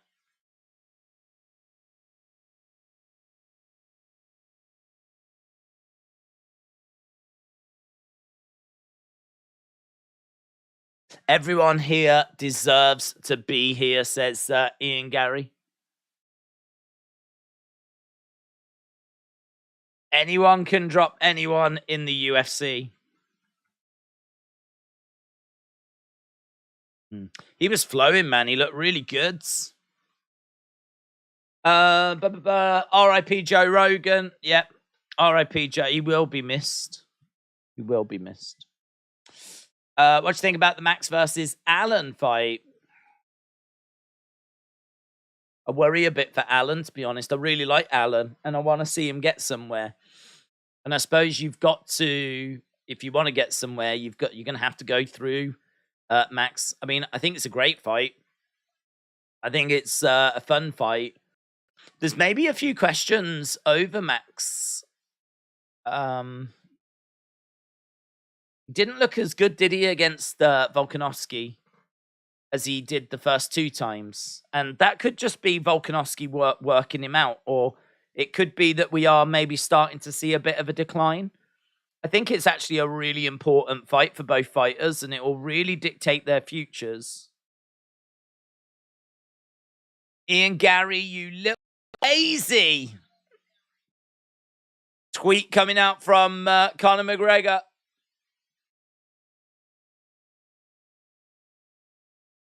Ian Garry, you little daisy. Wonder if I'm a little daisy. Am I a little daisy as well? Yeah, I think both need the win, obviously. I think that I think it's going to be a hell of an ask for Alan. Going to be a hell of an ask for Alan. I haven't seen the odds as to who was opening up as favorite in that, but I mean, recency bias would say Alan, wouldn't it? But and Max Holloway, he has just been so good for so long. JD said 8 more fights and then main events. 8 more fights and main event. We've got I think, was it 1 more fight to go, and then we get over to the no more fights to go. So we've got 4. Yeah. We've got 4 fights, and I'm sure all 4 of those are on the prelim. So are we just going to spend the next 22 minutes just talking? I don't know what we're doing now, because normally they'll do a fight every half an hour. We've got a 2-hour prelims, and we've only got 4 fights, and then we get to the main card. So I don't know what we're doing now. We'll find out. Where are these guys ranked? Nowhere. Ian Garry, I don't believe, is in the rankings for welterweight. Is Joe Rogan shorter? Yes, because he died. Max has never been stopped. I think Alan will KO him. Max has got a lot of damage, says Ruxo. Yeah, you could be right. It could be that third performance against Volkanovski could very much be an indicator that things are taking a turn for the worse. And I love Max. I mean, his performance against Calvin Kattar is one of the best performances I've ever seen. I mean, the output, I think it's one of the most highest striking, significant striking outputs ever. But whilst he was doing it and absolutely just like destroying Calvin Kattar with his shots, he was talking to the commentators and like telling them like how he was the best boxer and all of this. Like, and obviously, we know how great Volkanovski is, pound for pound, great. Still is, I believe. I don't think Islam overtook him. But yeah, right up there. And look at how difficult Max made it for him. Max has had one hell of a career, but the question is, are we starting to see the decline in Max Holloway? And I really hope not. I'm not ready. I'm not ready for Max Holloway to decline and fade away. So, I don't know. It's a big fight. It's a big fight. Big fight. And I could see it going either way. I think you can easily make argument for either fighter. But, yeah. I think following the Volkanovski thing, I'd probably lean towards Allen. But I think Holloway will be maybe slight favorite. I could see it being like Holloway minus 120 and Allen plus 100s. I could see it being something like that. And I could see Allen doing it as well, yeah. I'm going out on a weak limb. I think Alexa stuns Valentina, says Tony. What's next now? I don't know, Jake. Yeah, I don't know. I was just asking that question. I don't know, because the next fights are the 4 fights that I believe are on the prelims. So I'm guessing for the next 19 minutes, we're not going to do anything. We're just going to talk about the main event, get people fired up for what's to come. That's my guess. The mighty Arsenal said Liverpool are going to end Rashford's run. Man United will lose. Inside Out and Again said, do you think Lesnar, Lashley, or Punk would ever fight in the UFC again? Well, Lashley never has, and I think he's probably too old now. I don't know what his actual age is, but in the UFC, I mean, in the heavyweight division, you can certainly get away with being an older guy, but I sort of feel like you definitely need to have come in when you were younger. I don't think you could come into the UFC at Bobby's age, but I'll be honest, I don't quite know what Bobby's age is. But it's definitely got to be around the 40 mark, hasn't it? Brock, I don't think Brock will. I think Brock has even said he's retired from MMA. I think Brock has come out and said that he's done now. But I don't think Brock will. I think they have tried to get him to come back, and it was a no-go. And what was the other one? Who was the other one? CM Punk. Do you think CM Punk's coming back to the UFC after the showing that he gave? That's dumb. That is absolutely dumb. I think CM Punk's MMA career is absolutely done, to be honest. So, Kofi sustained an injury. Didn't know that. I've got a little bit of faith, only because the season has been horrible for the mighty Arsenal. Joanne said, I left a like. Thanks for commentating. I'm old school and I like listening. I never buy. This is the next best thing. Joanne, shout out to you. Okay, we've got Gane just saying a few words, so looks like we are getting interviews. Yeah, I don't know where we are. I don't know where we are in regards to likes. I suppose we can take a second to have a look. We've managed to get to 300s. We're at 300 likes. So if you are watching and you've not left a like yet, leave a like, because, well, I mean, in all fairness, 300 as we're about to go into the prelims is not that bad, actually. It's not that bad. I was thinking that we wouldn't stand a chance of getting 1,000. Because we sort of joined the stream a little bit later than usual. We've already done another boxing stream, so I didn't really have high hopes for this. So I don't know. Yeah, if you are watching, leave a like. We'll see where we get to. I'm kind of a bit chilled about tonight, to be honest.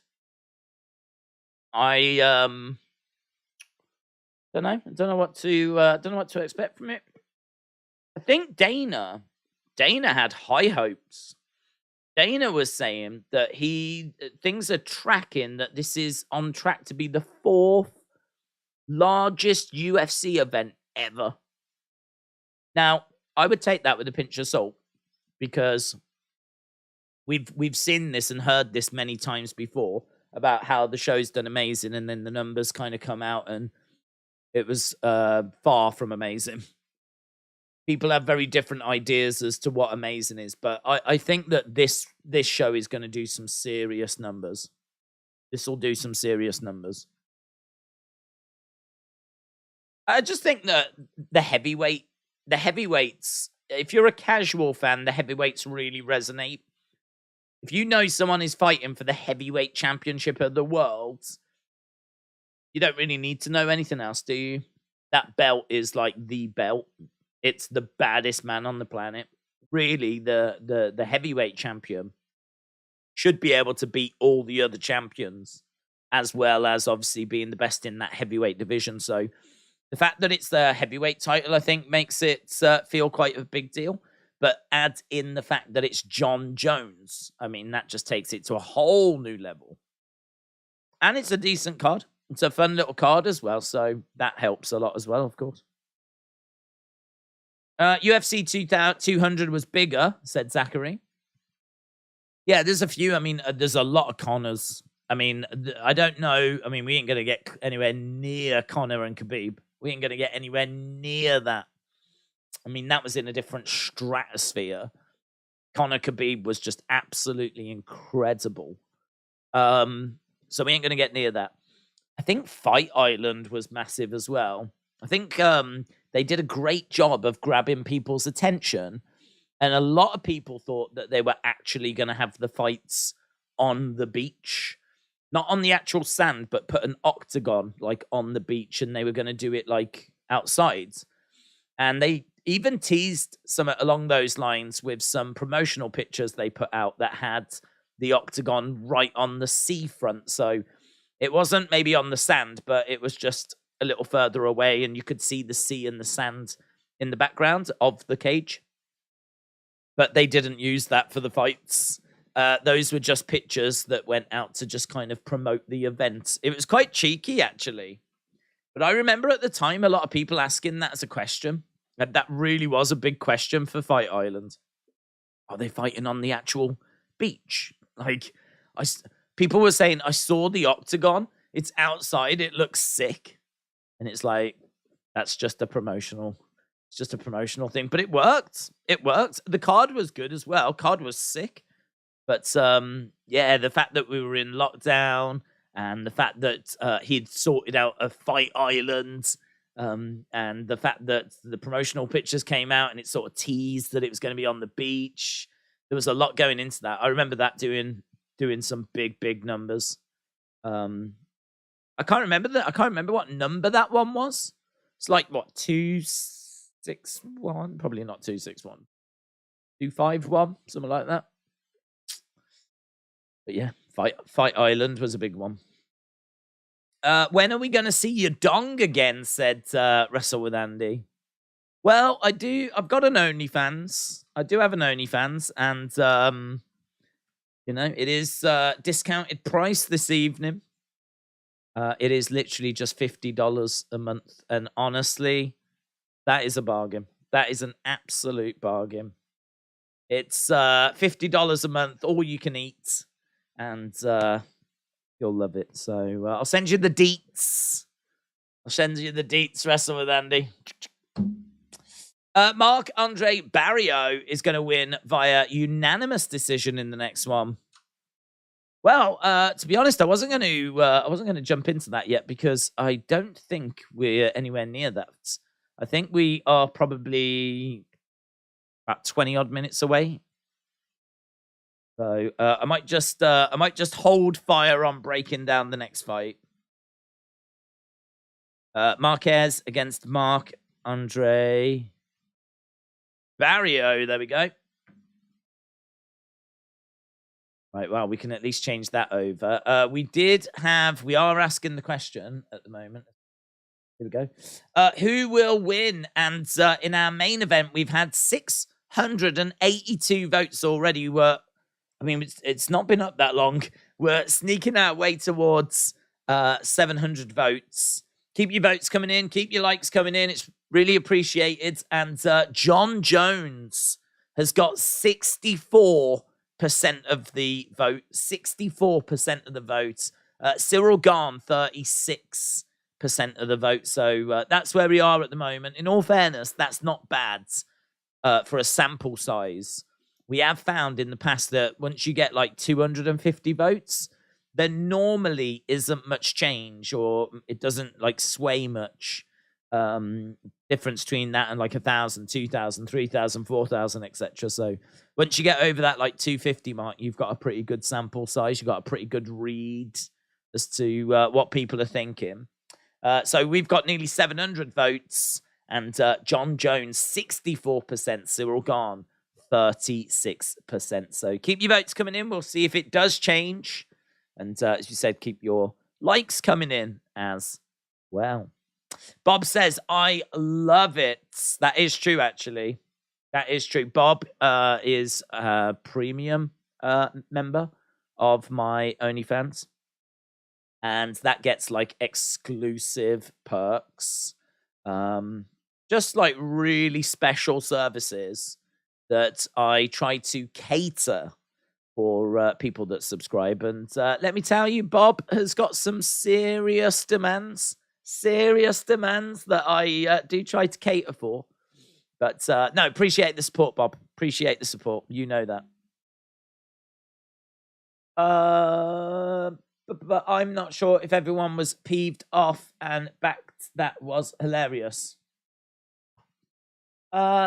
Gane needs a knockout or dominant performance because the judges will obviously be biased, says Baker. Gane by brutal knockout, said Exit 96 Life. Basis, that sounds like a bad idea. That was the first time I watched your stream, Usman Masvidal, said Tim. I remember it well, Tim. I remember it well, mate. Yeah, really fun. I mean, it was a really great stream. We had a great time with that. So we've had some really good UFC streams. I mean, honestly, one of my favorite moments was quite recent, and that was Leon Edwards. Leon Edwards beating Usman. Amazing. I honestly just remember like screaming, like full on screaming. That was wild. Seeing like Rose as well win the title, Thug Rose, like against Zhang Weili. I love those moments. We've done and seeing Khabib retire as well. Wasn't expecting that. Khabib take the gloves off and retire. Mosh. Yeah, we did the Anderson Silva retirement as well.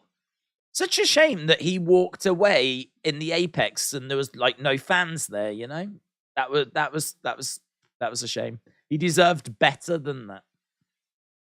But now we've seen some awesome stuff. Long may it continue.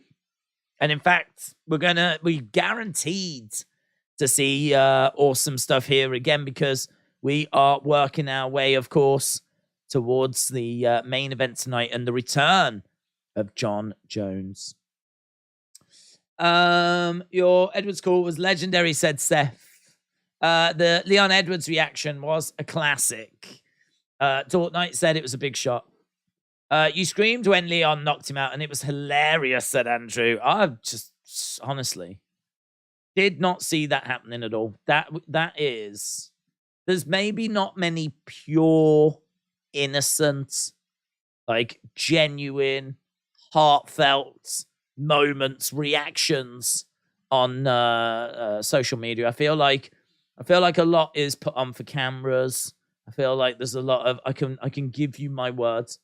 I can give you my words. I will go to my grave quite happy that was 100% legit, 100% just sheer joy. Just sheer joy. Because I didn't expect it. And Leon is from Birmingham, which is where all of my family are from. So that was only the second ever UK champion.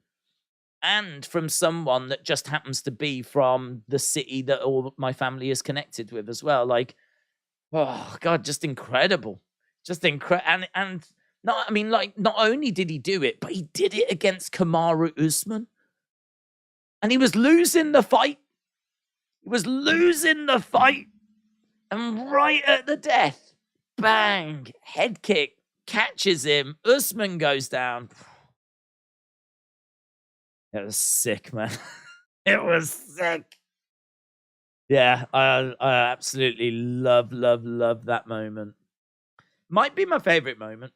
I do love Rose, though. So Rose beating Zhang Weili. I think that was a head kick as well. Man, head kick finishes that come out of nowhere, they are goated.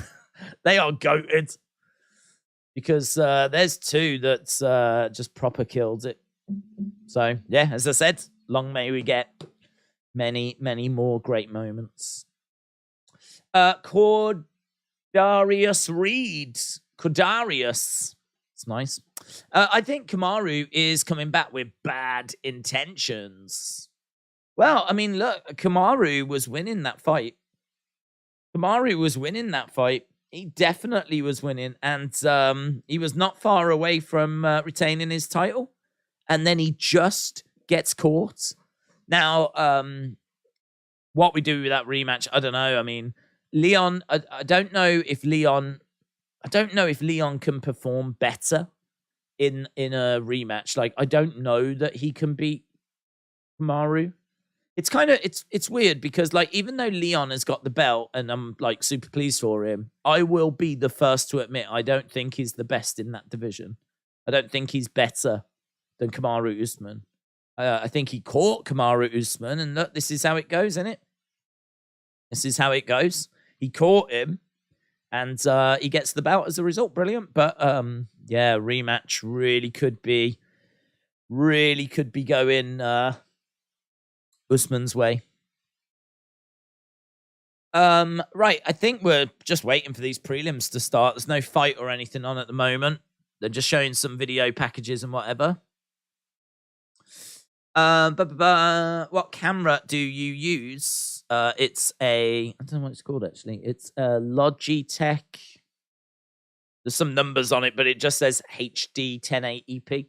So, but to be honest, my internet is so trash, and it is trash, that I actually can't run at 1080p. I think we have to be down in like the 780p or whatever, 720p. Some at P that's not the top P. So, yeah, it's frustrating, but it's not the camera or anything. My god-awful internet. Anderson keeps getting KO'd by Weidman. Oh, Anderson getting KO'd by Weidman is still the craziest. That, yes. Yeah, I don't disagree. Heartbreaking, though, because I was a big Anderson fan. So... and it's such a bad way. I mean, in a way, like, that sort of ends his career because he never comes back from that. I mean... And it feels like, oh man, it feels like he just threw his career away. That's how it feels. It still bothers me because he's got his hands down and he's showboating and he gets clipped. He gets put away. And as we all know, breaks his leg in the rematch. Then he goes on like a horrific losing streak. Does manage to find the odd win in there, but it's fleeting. And then ultimately, you know, walks away and then goes into like the boxing and loses to Jake Paul. The ultimate embarrassment. So, yeah, I really look back on that as a massive moment for Anderson and for MMA. That kind of felt like the moment he threw his career away. Dort Knight said, please don't ask the same question on screen. I'll try and get to them. If you've got questions, I'll try and get to them. Who do you think's going to win, Jones or Gane, says Coleman. I think Jones, and the community thinks Jones because we're at 822 votes and 64% of people have gone with Jones. Bad internet will turn your camera into dodgy tech, says Ernest on purpose. So frustrating. Because, like, I mean, we do this all the time, don't we? I mean, the fact that so many of you have said, oh, I joined the stream for this show, I joined the stream for that show, sort of suggests, and just because I recognize 90-odd% of the names I see in the chat as well, suggests that many of you are regulars to the channel, so you'll know how much we stream. So having good video, good audio is, like, obviously very important to me. But, it's not important to my internet, apparently. So I am a slave to that. Right, we can turn our attention over to the TV, which is fantastic because this is going to be the start of the prelims now. So we are now... I mean, look, this is how quick it goes so fast. Wasn't that long ago where, wasn't it like we're 3.5 hours away from the main show? I'm sure there was a graphic that was counting down. It was like 3.5 hours and then we'll be at the main show. It's now less than 2 hours. And we'll be at the main cards. So, yeah, we've got We've got some big fights coming up. The next one, though, is going to be Marquez, the Cuban Missile Crisis, taking on Marc-Andre Barriault. So Barriault is 3-5 in the UFC, is well-rounded. He's not great at pushing the pace. He likes to grind his opponents against the cage. He's tough. He's not got great wrestling, but he does have a decent takedown defense. And he might have a slight advantage on the feet. He's taken on Marquez, who is 3-2 in the UFC. He's only fought once, and he lost since April 2021. He will look to keep this standing. He'll look to stand and bang. He's got multiple knockouts. He's got multiple submission finishes. He is relentless. He's got great power. He's a bit hittable. He's going to have a grappling advantage as well. He's got a few areas like his durability and his athleticism that are just starting to seemingly fade. He's not that old, though. He's only 32. Barriault is 33. 65% of people think that Marquez is going to get the win. 35% think it'll be Barriault, but Barriault is a -150 favorite. So I think Barriault, and I'm not just saying that because of the odds. I just think that he's well-rounded. He's well-rounded. He's tough. He's gonna work for your money. He's got, as we said, a decent takedown defense. Not that I think that's going to come into play too much, but I think that even on the feet, he's going to have a slight advantage. So, yeah, I've gone with Barriault for this next one. We are at the T-Mobile. We are at the T-Mobile Arena. So, obviously, we are normally in Las Vegas at the Apex. But thankfully, we've come out of there. And this week, we are in Las Vegas at the T-Mobile. So we've really traveled a long way. We've gone down the road. But Joe Rogan is here. Daniel Cormier is here. John Anik is here. Jon Jones is back. That's where the conversation is. Jones gets hit clean. Gane has got power to knock out Jones with one punch. Gaming with Gray said, "What's your name?" Name's Days is what everyone calls me. Is that my real name? We'll never know. We will never know. But it's definitely not. Deep Roots said, "Does Cody retire if he loses tonight?" That's a great question. That is a great question. He's lost his last two. He is declining. I think that's quite clear to see. 7-5 in the UFC. He is on a bad skids. I think he will retire. I think he will retire if he loses tonight, yes. The reason why I say that is because I think you could even make the argument that he's lost two. This would be the third. I don't know that they've commented about him being cut, but I think there would be a chance that he could be cut. There's so many people on the roster that they're not really looking for reasons to keep people around. He's lost two. If he loses against Trevin Jones, who's 1-3 in the UFC, 13-9 overall. I mean, it's not stellar records. Then yeah, I think he probably would retire before he got cut.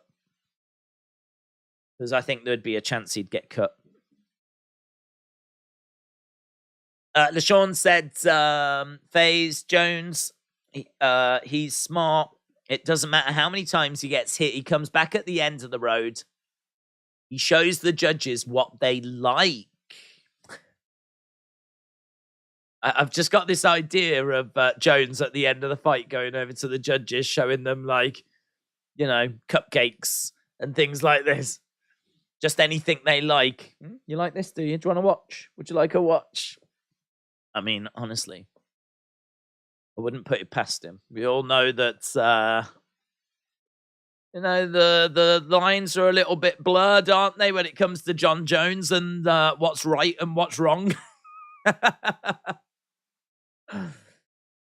I sprained my ankle, said Big Chunks. And I got COVID in the last 2 weeks. Hang on. Yay! Well, you know, I mean, look, I thought, should we be down about it or should we just try and have a bit of fun with it? And I went with that.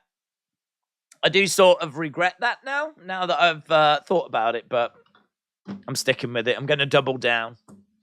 I sprained my ankle and I got COVID over the last 2 weeks. There you go. I hope it doesn't get worse from it. I haven't the comment, by the way. I hope it doesn't get worse. Please let that be it. Please let that be it. If this gets worse now, I'm going to look like a right douche. Right? Sprained my ankle. I got COVID on the last 2 weeks. I'm recovering and I'm enjoying the commentary. Woo! Oh my God. If I didn't read the rest of it, but if that had said, and my pet passed away, I would have looked like a right tool. Right? Even more so than I probably did anyway. Okay, no, that's good. We dodged that bullet. Right, okay, we've got intros for the next people. About to make their way out. Marquez against Mark Andre Barrio. Go to commercial break here on BT Sports.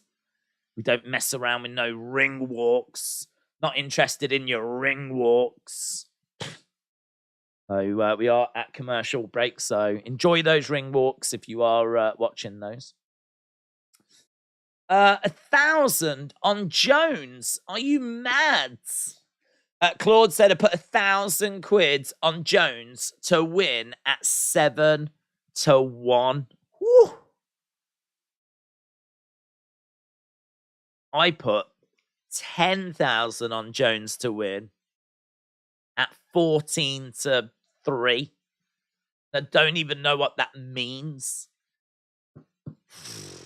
7-1, that is amazing, said Miss Vicky May. Biggs Chug said, thanks for the shout out and the sound bite of joy.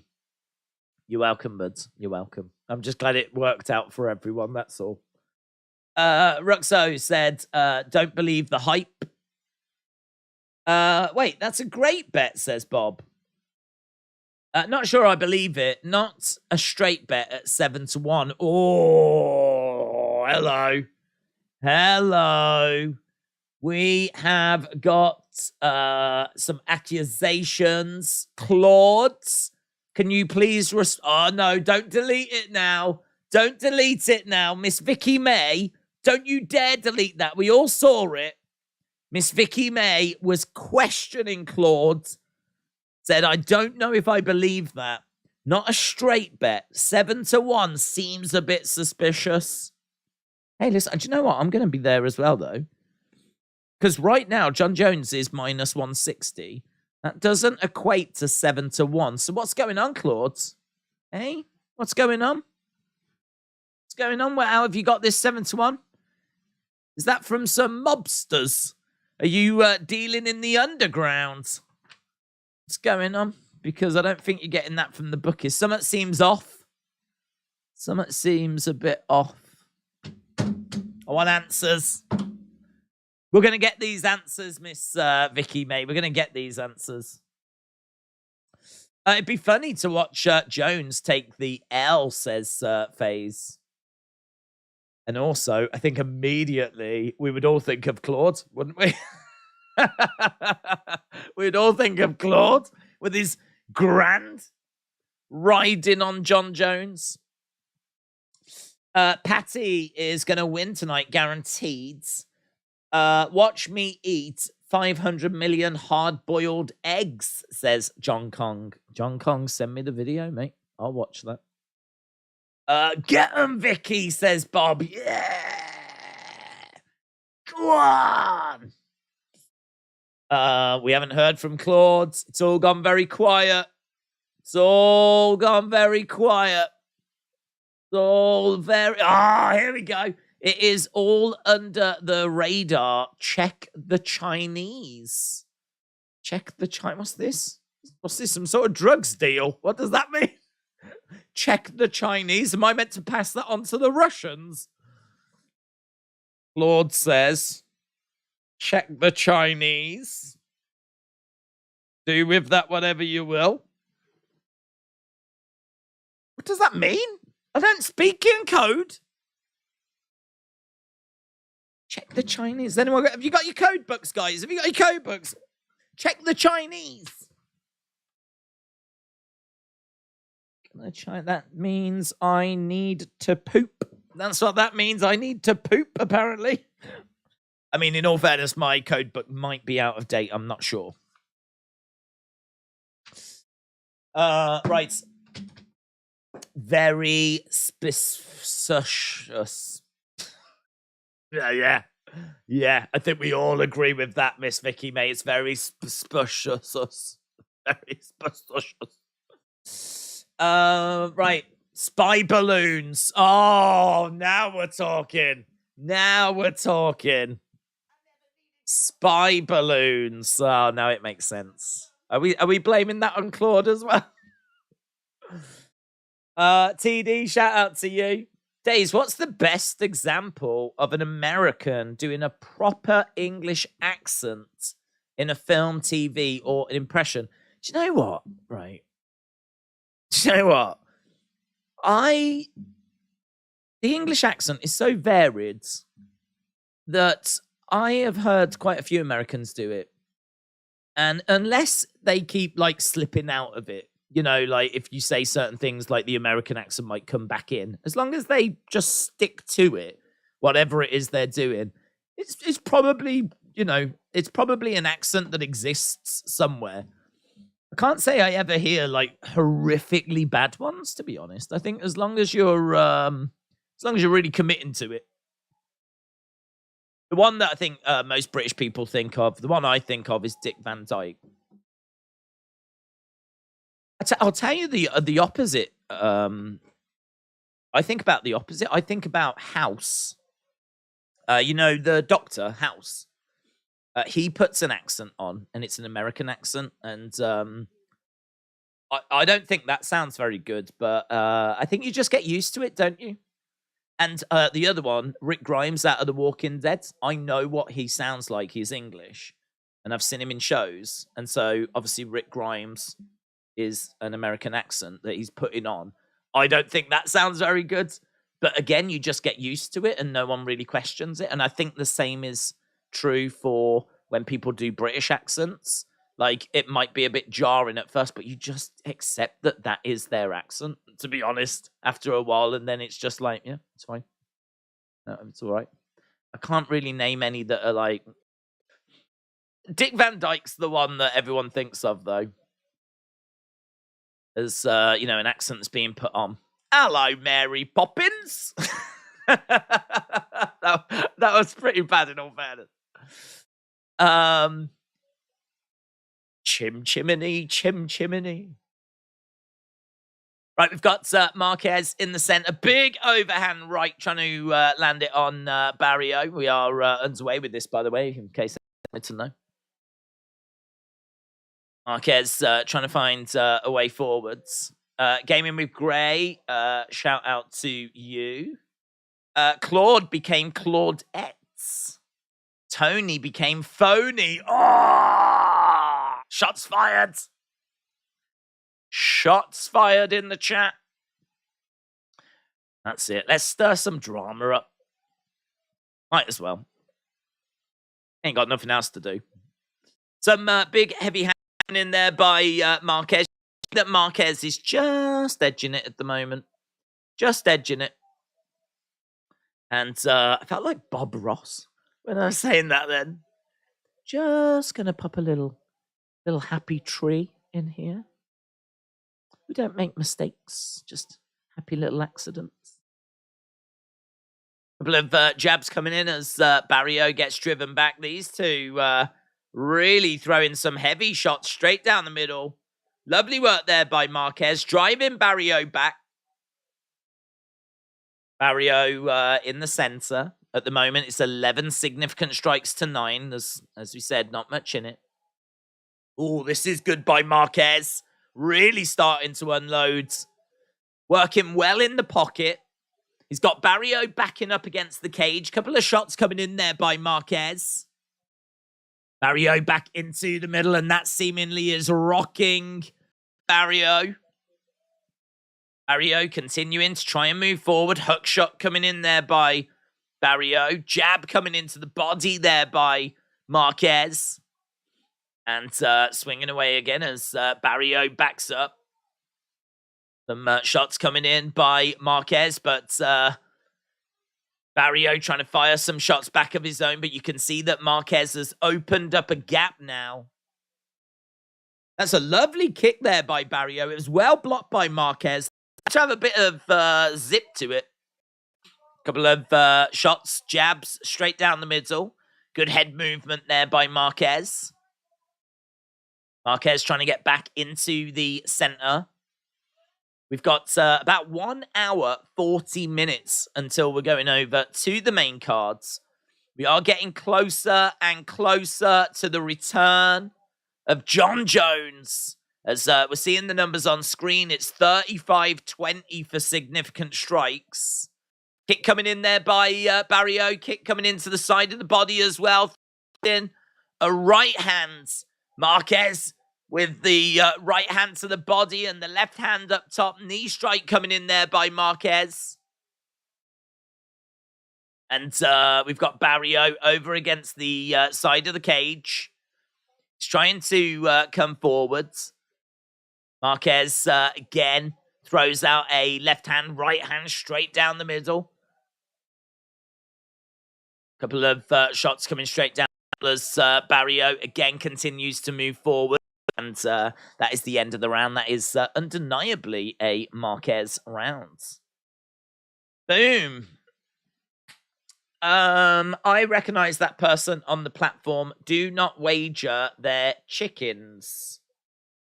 Claude became fraud. Oh, it's kicking off.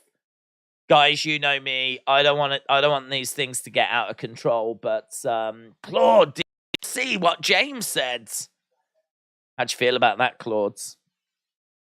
Listen, I'm for the record, mate, I'm with you. I'm with you. I think you did put that £1,000 down. And I think you did get 7-1 with the Chinese. I think you're telling the truth. That's harsh. That is, James. That's harsh. You know me. I don't like to stir anything. But that is a quality Bob Ross reference. It's just good to try and get Bob Ross into the conversation, really, whenever you can. Never forget, guys. Never forget. The true GOAT of MMA. Right, here we go. Oh, Marquez coming out with fire. Big shots straight down the middle as Barrio steps into the center of the octagon. Big kick coming in there by Barrio.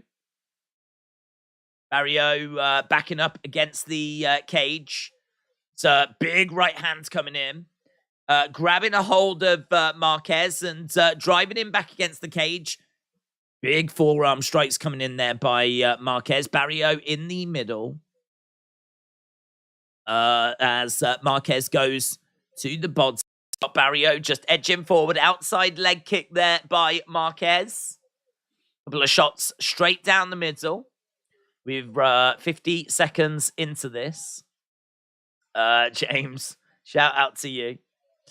Gane is going to damage Jon Jones badly, says Mohammed. Mosley, the wrestling god, said wrestling days has become a wrestling phased. Right, that's unacceptable. I think it's perfectly fine for you to make about people in the community, but the host... Marquez on the outside, Barrio unloading, driving him back against the cage. Big, oh man, bang! That was a lovely forearm elbow. Marquez getting tagged a little bit now, but he's still swinging away. The output here is so good. Marquez going low to the legs. But he's got a little, I think there's a bit of a cut underneath his eye. Again, we've got Barrio throwing in a kick. Marquez backing up a little bit, ducks underneath a shot. That's a lovely right hand.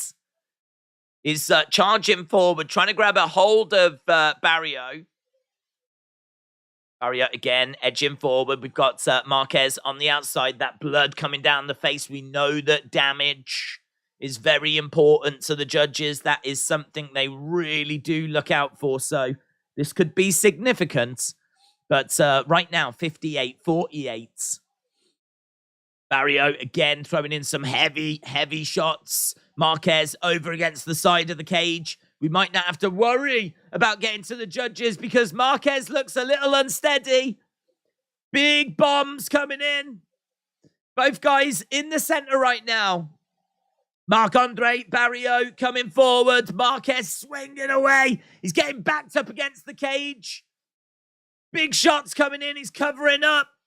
Barrio is unloading. The referee is going to stop it unless Marquez can do something. Oh, it doesn't look good. Oh, he's absolutely smashing him. I don't really know what we're waiting for, to be honest. Marquez is just covering. He's got to fire back. He's started to do that now. But he's eaten a lot of shots. He has eaten a lot of shots. There's lots of blood all over the face of Marquez.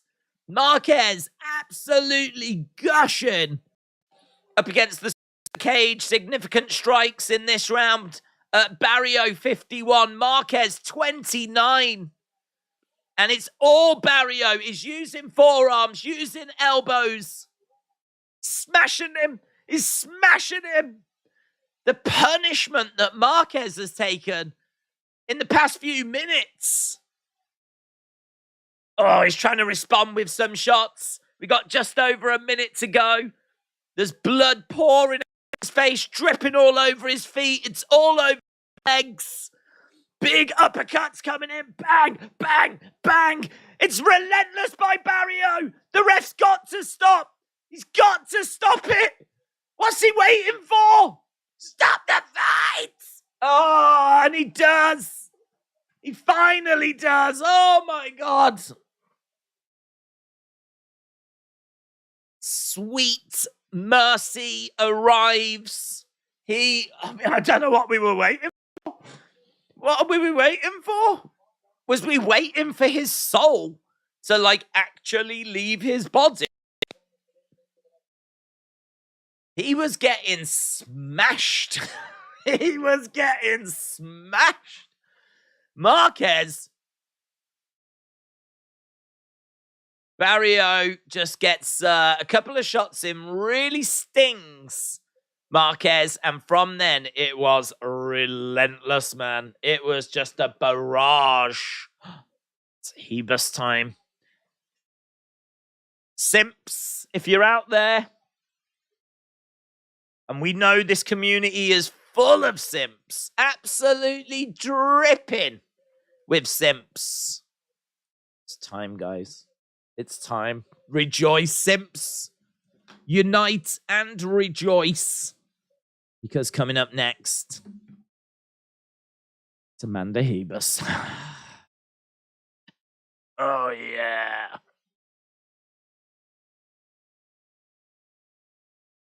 Right. Arujo. Arujo, she might cater to some people's tastes. I don't know. Against Amanda Hebus. Boom. Stop the fight. Where's Hardy when you need him? Darren, shout out to you. When I get a chance, can I maybe get a shout out for my brother's birthday? We're watching and waiting for the main cards. It's your brother's birthday and he's still waiting for his main cards. Hope he got some other cards. Some presents. Did you give him a hug and a kiss? Did you give him a birthday kiss? I've got a brother as I always try to give him a big birthday kiss. He doesn't enjoy it at all or request it. In fact, he actively tries to run away from it. But that just makes me want to do it more.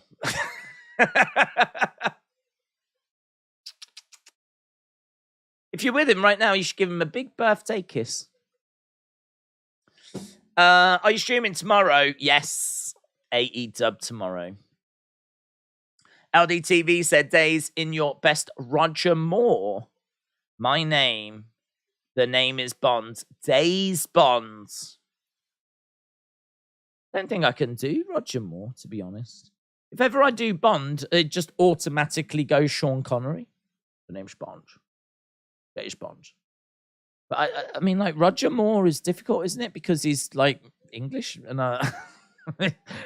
he's just got a generic accent. Like a posh accent, isn't it? Roger Moore. Oh, who? Mackenzie Dern in the house. That's a tricky one.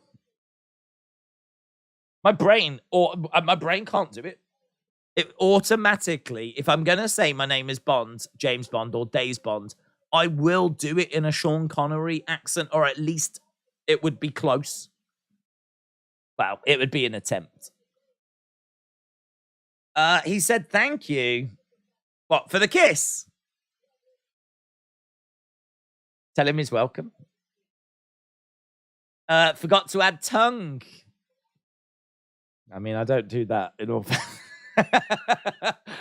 I mean, I must admit, even I draw the line. I'm trying to annoy him, but I wouldn't go that far.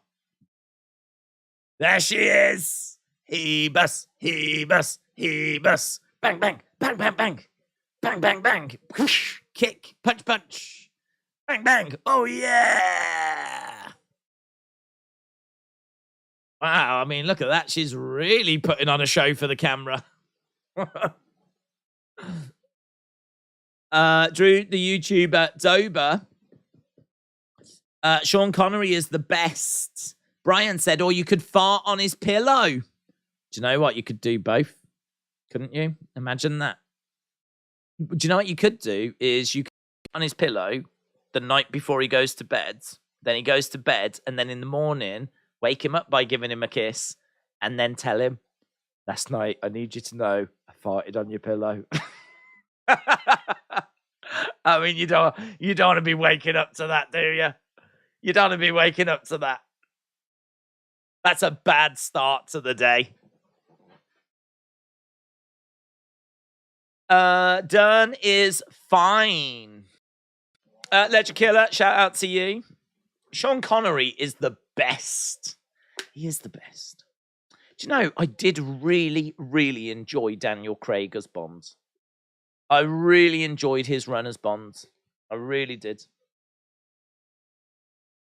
Gonna miss him. I don't know who the next Bond is, but I will miss him as Bond. I'd like Idris Elba, actually. I think he'd be amazing. But I don't think they're gonna go there. Oh, who did I see was in the running? Is it Cavill? Cavill?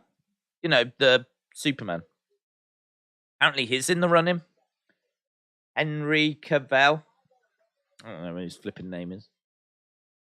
Superman, you know Superman. Him. William said, could I sell my Farcolet chocolate delights with you and Tommy's web logo on? Go for it. I don't know what a Farcolet is, but sounds dirty. We for Rebus, said Alexis. Oh, yeah. She is going to gas out doing that shadow boxing. Can we get your best punches to camera? No, because I would knock the camera out, mate. And that would be the end of the stream, wouldn't it? I can't pull my punches. Yeah, these are weapons. These are deadly weapons. If I throw these, something is going down. Right? So there's no way that I don't have that ability to be able to throw a punch and just like full shot. I'd be useless in WWE. I'm not built for show. I am built for destruction. So if I throw shots, this camera's getting wrecked. This room is getting trashed. If I start, I mean, and honestly, once I start, there's no stopping me. I am just on a roll. This house would be trashed. I would just go from room to room, right? Just wrecking everything. And honestly, that's just not what we're here for tonight. Maybe tomorrow. We'll do it tomorrow. Maybe. Who knows?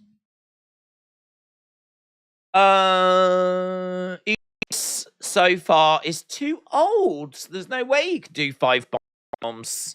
Idris is too old. How old is he? How old is he? I mean, in all fairness, the 5 films that Craig did were really spaced out.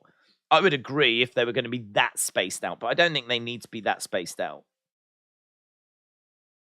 Everyone loves Idris Elba. How old is he? He is 50. I am actually quite surprised at that. that is actually what I thought. 50. And that is a little problem. Well, do you know what? Maybe we shouldn't be ageist. Maybe we should have Bond in a retirement home. Do you know what I mean? Like maybe the missions that he gets set is like, you know, get to the TV channel before Brian gets there so that we can watch Antiques Roadshow. Maybe we just need to change what Bond has to do. You know what I mean? Rather than try and save the world, he needs to try and make sure that Ethel doesn't eat all of the biscuits, because you know what that greedy girl's like. And on it, she's sneaky as well, because she goes down in the middle of the night, and she will go down and she will grab handfuls of biscuits. So that means that when she gets there early in the morning and she's started to eat, I mean, no wonder there's none left, because she's already been down there. And this is the kind of thing that an older Bond would be able to investigate and deal with. I'd love it to still be on a big budget. Massive budget. All the same explosions. Same budget. Car chases. Big, like, you know, sets. Trains getting derailed. But it's just largely based in a retirement home around biscuits. You tell me you don't want to watch that film. Tell me you don't want to watch that film.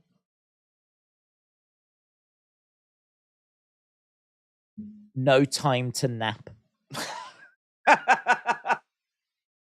No time to nap. Nap another day. Nap another day. Nap another. Oh, nap another day. Come on. Come on.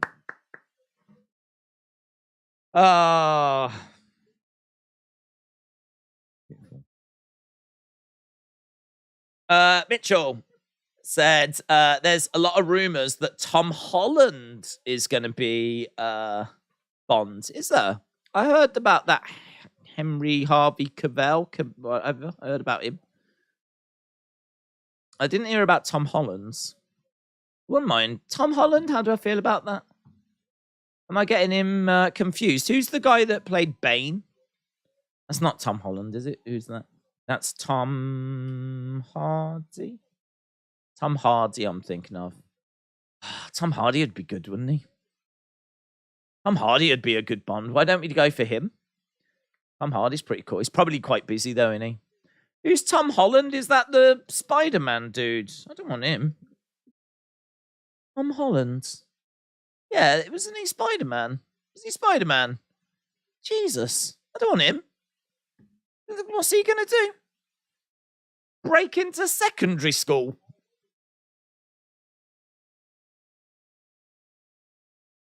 Do you know what I mean? When you look at Bond, you want, like, I look at Daniel Craig and I'm like, I don't think I am as good looking as Daniel Craig. I'm going to put it out there, right? I don't think I'm as good looking. Thank you. I know. Calm down. I don't. you can disagree till the cows come home, but he is something that you can aspire to. Do you know what I mean? You can look at him and you can think, oh, maybe I can get to that level. Tom Holland! I was like that level when I was 12. No. I'm gonna write a very, very angry letter, let me tell you. A very angry letter. Hardy, yeah, go Tom Hardy. Tom Hardy would be sick, man. Tom Hardy would be good. Look at Tom Hardy's a bad man, isn't he? Have you seen him in was it Brunson that he was in? Was it Brunson? I think it was, wasn't it? Even if it wasn't, damn good film. Even if it's not him, damn good film. Days, you would be good. I mean, that's undeniable, mate. That is undeniable. I'm stunned they haven't called. Stunned. I'd buy that for $1, said Tim. We're going to save days for the Saved by the Bell movie. Oh, God. Love that show. Love that show. I've got the box sets. You know what show I'd love to be in, actually? If I could be in a show, I'd love to be in Reno 911. Genuinely, that show cracks me up, man. I loved Reno 911. That's my sense of humor, that is. They're doing another series. Well, they might have done it, actually. I subscribed to flipping Quibi for that show. You know, that stupid Quibi thing? I actually was a member of that just so I could watch the exclusive Reno 911 episodes. Dedicated. Right, okay, let's get back on track, shall we, friends? Because we are not messing around anymore. Yeah? Let's stop talking about children playing Bond. Let's talk about Amanda Hebus. Oh, yeah, baby. Amanda Hebus is 29 years old. That is a great age for a James Bond. And she is a Brazilian Jiu-Jitsu black belt. She's good on the feet. She's good on the ground. She's 5'2". She only tends to beat low-level competition. She tends to struggle when she goes up against, like, better names. This is interesting, though. This is going to be interesting. This is going to be interesting. This is one that I think she could beat. I just don't know that she will beat. She's got good spin attacks, good feints, good striking defense. She lost her last fight against Chikagian, so she's coming in off a loss. She is put a bit of muscle on. She's improving with the striking. She's making improvements, but is it going to be enough? She's taken on Araujo, who is 5-3. She lost the last fight as well to Alexa Grasso. Slight reach advantage. She is a power wrestler that's got heavy hands, big clubbing right hands. She is not great when she's pressured. But she has got very good takedowns, good jab, works angles well. There's a lot to like about Araujo. I feel like both of these are quite close. Close records as well. Ribas is 10-3, whereas Araujo is 11-4. Ribas is 5-2 in the UFC, whereas Araujo is 5-3. Like, they're quite close with their records. They're not very close in age. Araujo is 36.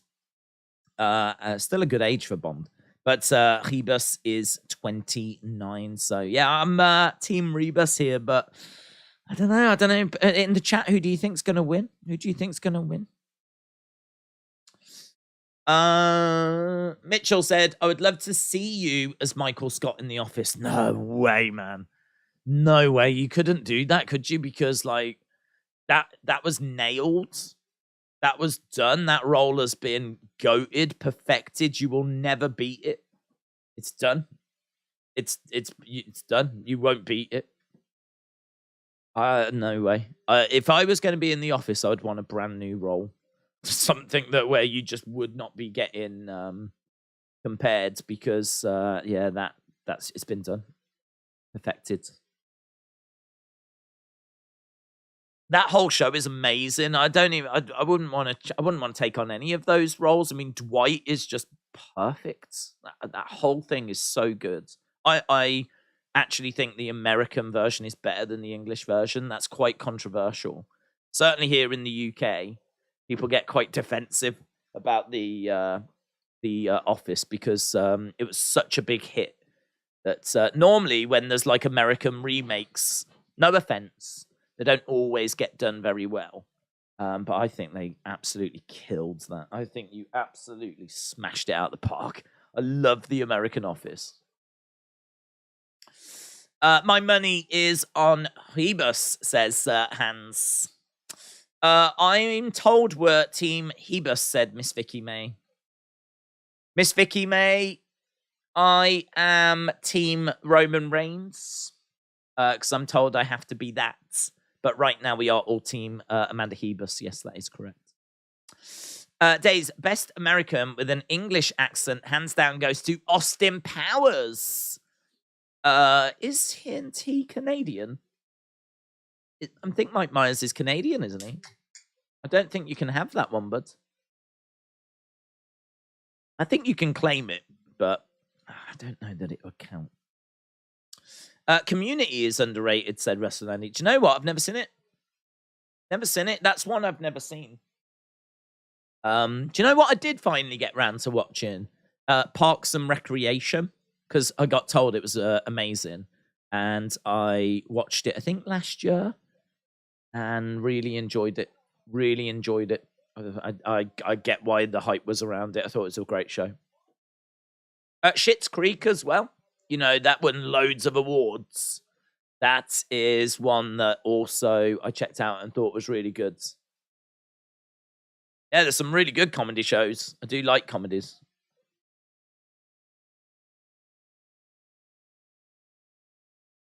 That's why I'm a fan of your mom in bed.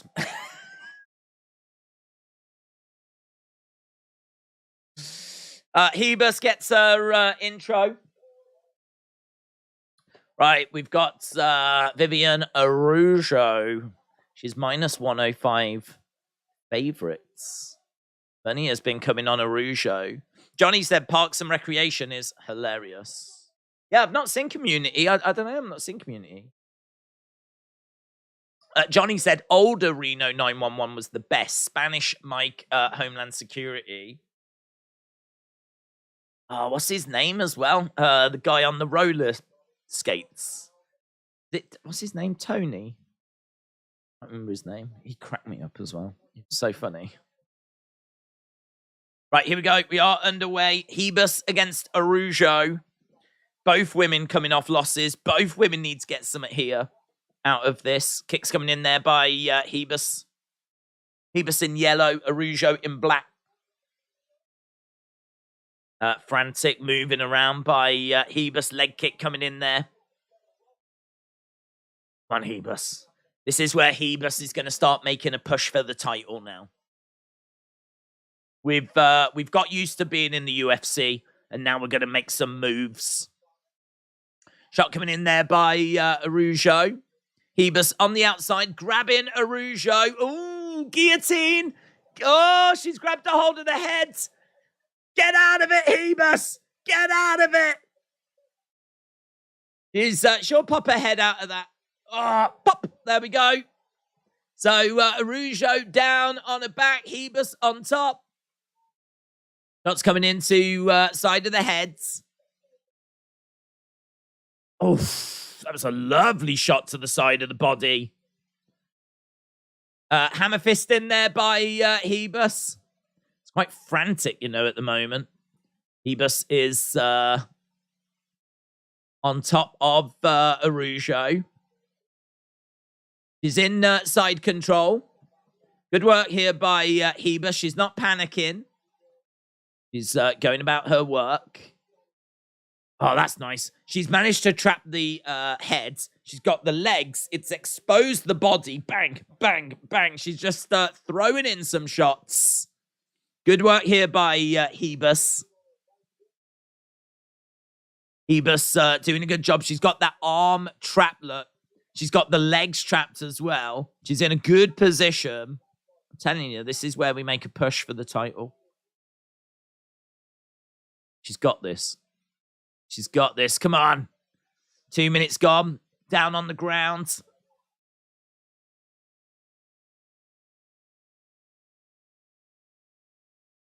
Yeah, she's not making much progress at the moment. She is going to run the risk of getting stood up unless she does make some progress. Shots coming in. Nice, trying to push her over. We've got 2.5 minutes left to go. She's not really making much progress, though. She's trying to grab a hold of the heads. Down on the ground. It's a real scramble at the moment as Rougeau's trying to get back up to her feet. Shots coming in.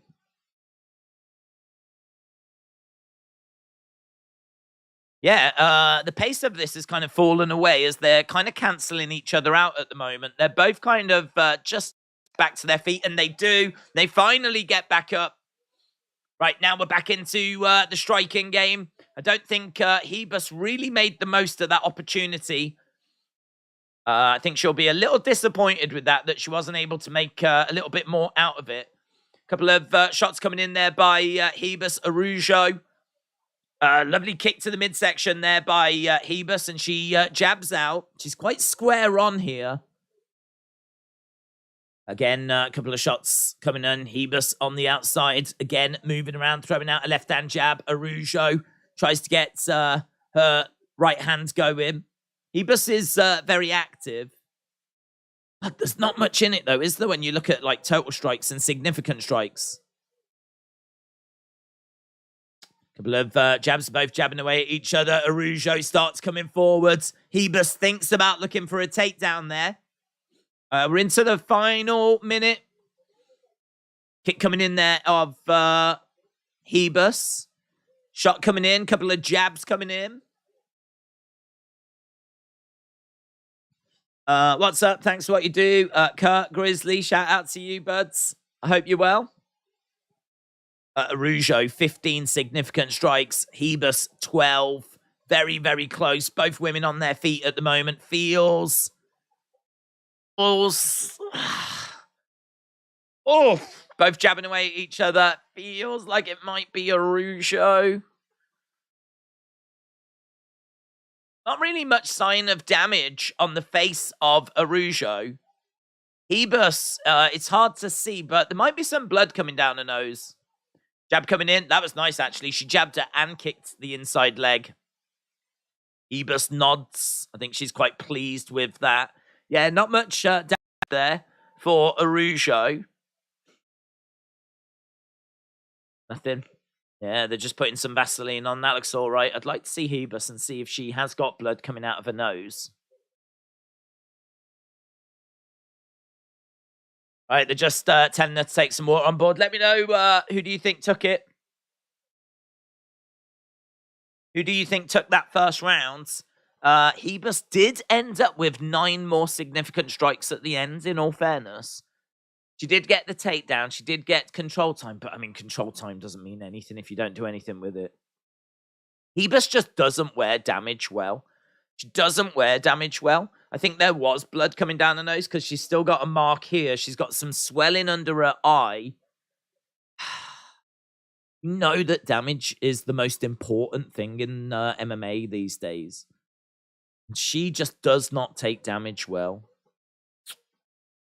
The numbers look good for Hebus. Hopefully the judges are looking at the numbers. Right, here we go. Jab coming in there by Hebus. Rougeau with a left-hand jab. 10-9 Hebus says, oh, well, Rougeau goes down. She goes down again. Hebus, we might not need to worry about the judges. She's all over Rougeau. She managed to get that takedown. She's all over it at the moment. Bang! Forearms coming in. Hammer fists coming in. Really starting to unload. Shot coming into the side of the head there by Amanda Hebus. Right, she's on top of Araujo. I don't think she made this count. I don't think she did the most of this in the first round, and so I want to see her do more here. Keep working, keep throwing in those shots.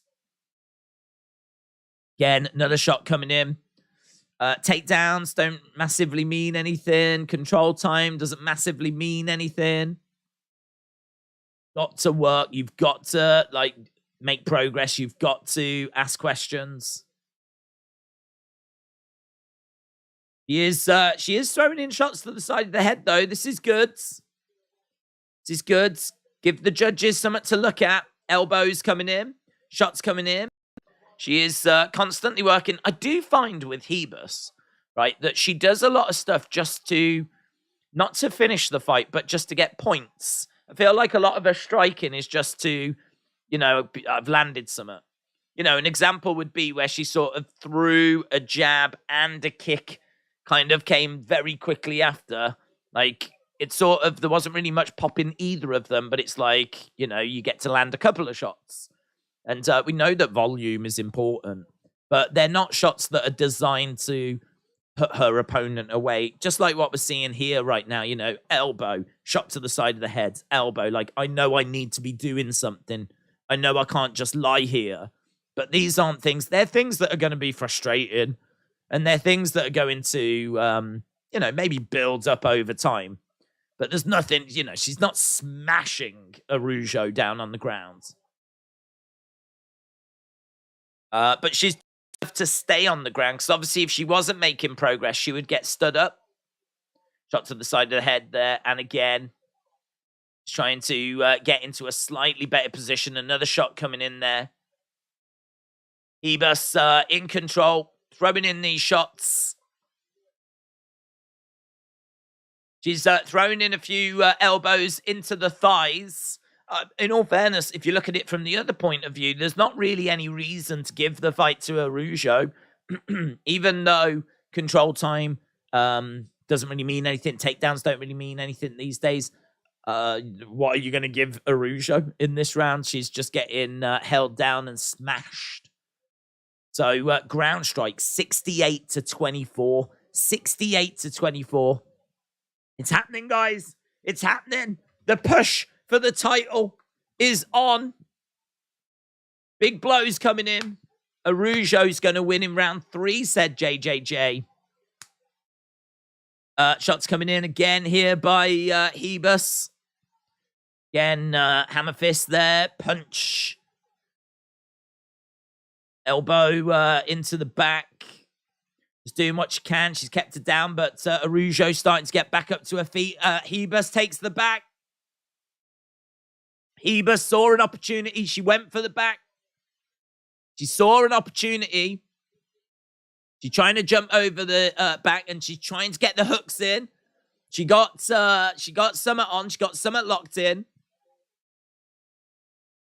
So right now she's over at the back, and Araujo is throwing in some shots over her shoulder. And Hebus just trying to get out of the way of those blows. Hebus again taking some punishment to the face. You can see that she just does not wear that damage well. She really doesn't. Got to give her the round though. Got to give her the round. No doubt about that. Have you seen clips of South Park? Which one? The Prince William one. Harry one. Singing that. I've seen clips of that one. I almost watched the whole episode, actually. It was on like a streaming service over here. And I think that's a Hebus round, by the way. I think it's brilliant. I think it's so funny. We want privacy. We want privacy. We want privacy. Their worldwide privacy tour. Come on, Hebus, said Legend Killer. If Jones stands up too long with Gane, he will lose, says Brettles. Triple H has buried Dana Brooke. Under Vince McMahon, she was a superstar, said Michaels. Jake Gyllenhaal is the biggest name on this card, said Tim. Good grief, that arm around her neck went to waste, said Miss Vicky May.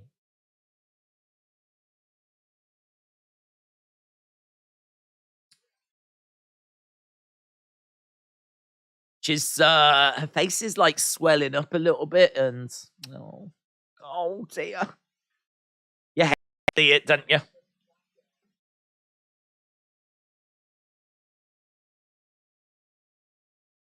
Yeah, I mean, she does catch her, and Ariana does, Vivian Araujo. Don't know where I got Ariana from. I think in my head I'm thinking Ariana Grande. But, yeah, Araujo went down. They didn't score it as a knockdown, though. Not on ESPN. Shot coming in there by Hebus. Eleanor, shout out to you. What do you think? 1-1. 1-1. I think the first round was really close. Either 1-1 or 2-0 to Hebus. Yeah, 1-1 or 2-0 to Hebus. I think the first round's close. I think the numbers look good for Hebus, but to be honest, she only pulled away right at the end of the round. I think it was a very close round. And the few shots that she did manage to get through extra might have just been undone by the fact that the damage on her face just doesn't look very good. She is taking more damage. And we know that damage is super, super important. It's all the judges care about. Damage. So, yeah, could be 1-1. Could be 2-0. I don't think either fighter can be feeling that confident going into this third.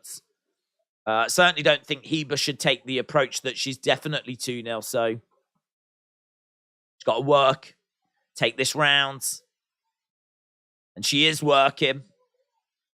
Kick coming into the midsection there by Hebus. We are getting closer to the final hour. Getting closer to the final hour of the prelims. Shot coming in there by Hebus. Hebus on the outside. Araujo edging forward. Nice shot there by Hebus. Being a bit more tentative, but it's a good output here by Hebus. She's doing a really good job. I feel like she's getting it, you know. I feel like she is the one that's more active.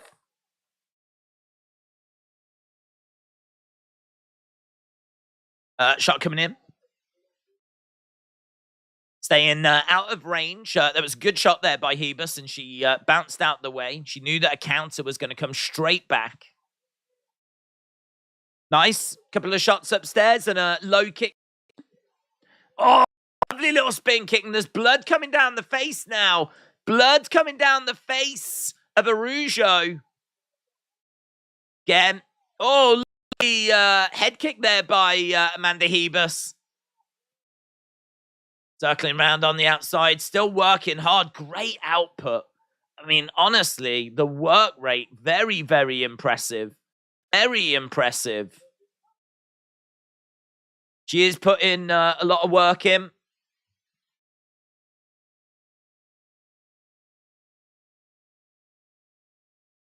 Bouncing around, trying to edge forwards. Jab coming in there by Hebus. Inside leg kick there by Hebus. She's getting tagged a couple of times. Hebus again trying to find a way forward, but a jab comes in by Araujo. We got 1 minute 30 left on the clock. Yeah, man, the work rate of Hebus is so impressive. She's just constantly like throwing. She's grabbed a hold of Araujo. She takes Araujo down. Got to be careful here.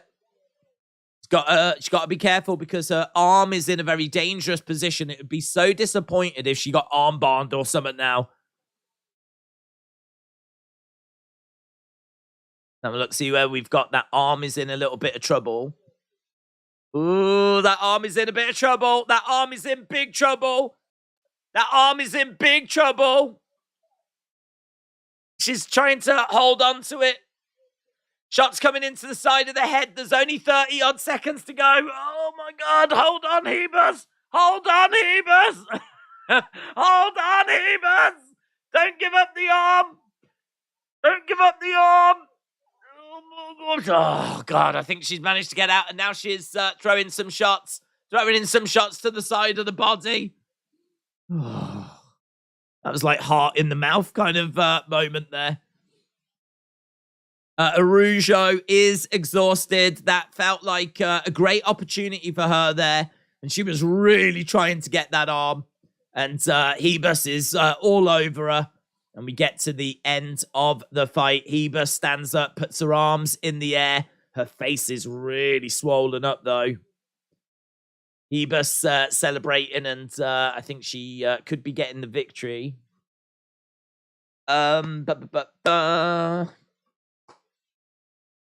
Drake is going to lose. Drake did bet on Jones, said Skylar. Legend Killer said it's decision time. Where did you see that Drake bet on Jones? I'd imagine if he did, it's going to be all over social media. Hey, listen, he's got to get back the money he lost on Jake, hasn't he? What was it? 400,000? That was a good fight, said Johnny. Tricky fight for sure. Hebus had better win, said Tim.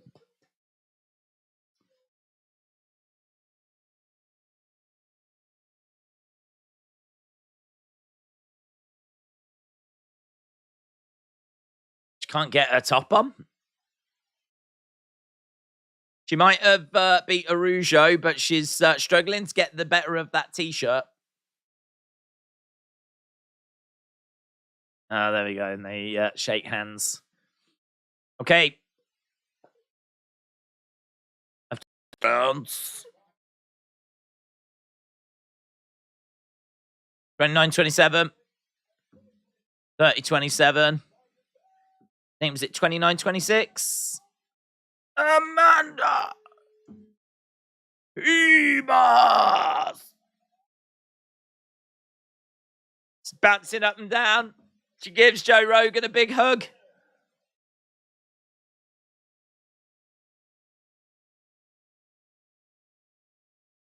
You had a fantastic second and third rounds.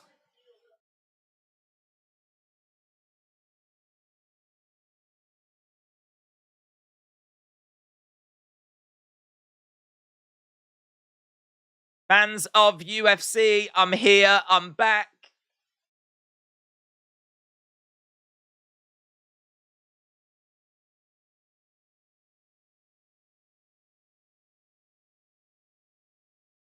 It was really good. Fans of UFC, I am here.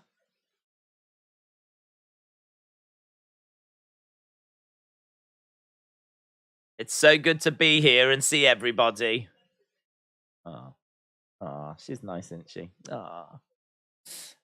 Support your local highwayman. 2,000 likes for days. Where are we with likes, actually?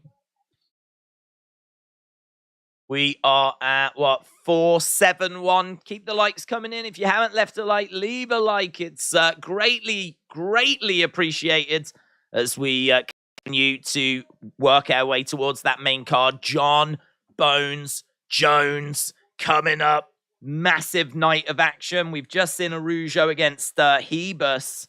Coming up next, we've got Derek Brunson against Plessis.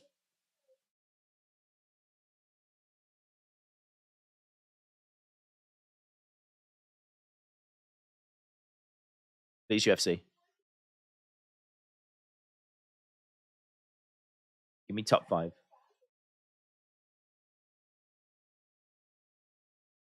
Give me top 5 or Carla Esparza, said Hebus.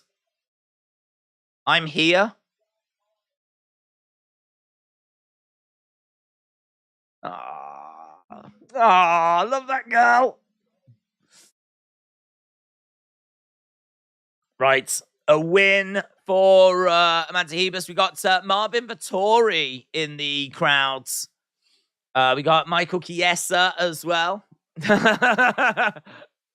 I think that girl feels a bit put out.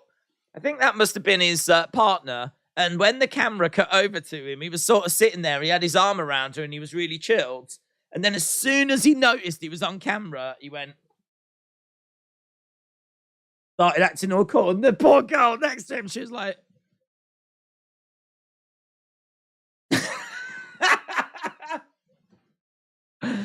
guys, you've got to treat women better. Yeah. Shame on you. Shame on you, Chiesa. Got to treat women better than that. Just proper hurt by that then, that girl. You could tell in her eyes. I know women. I know women.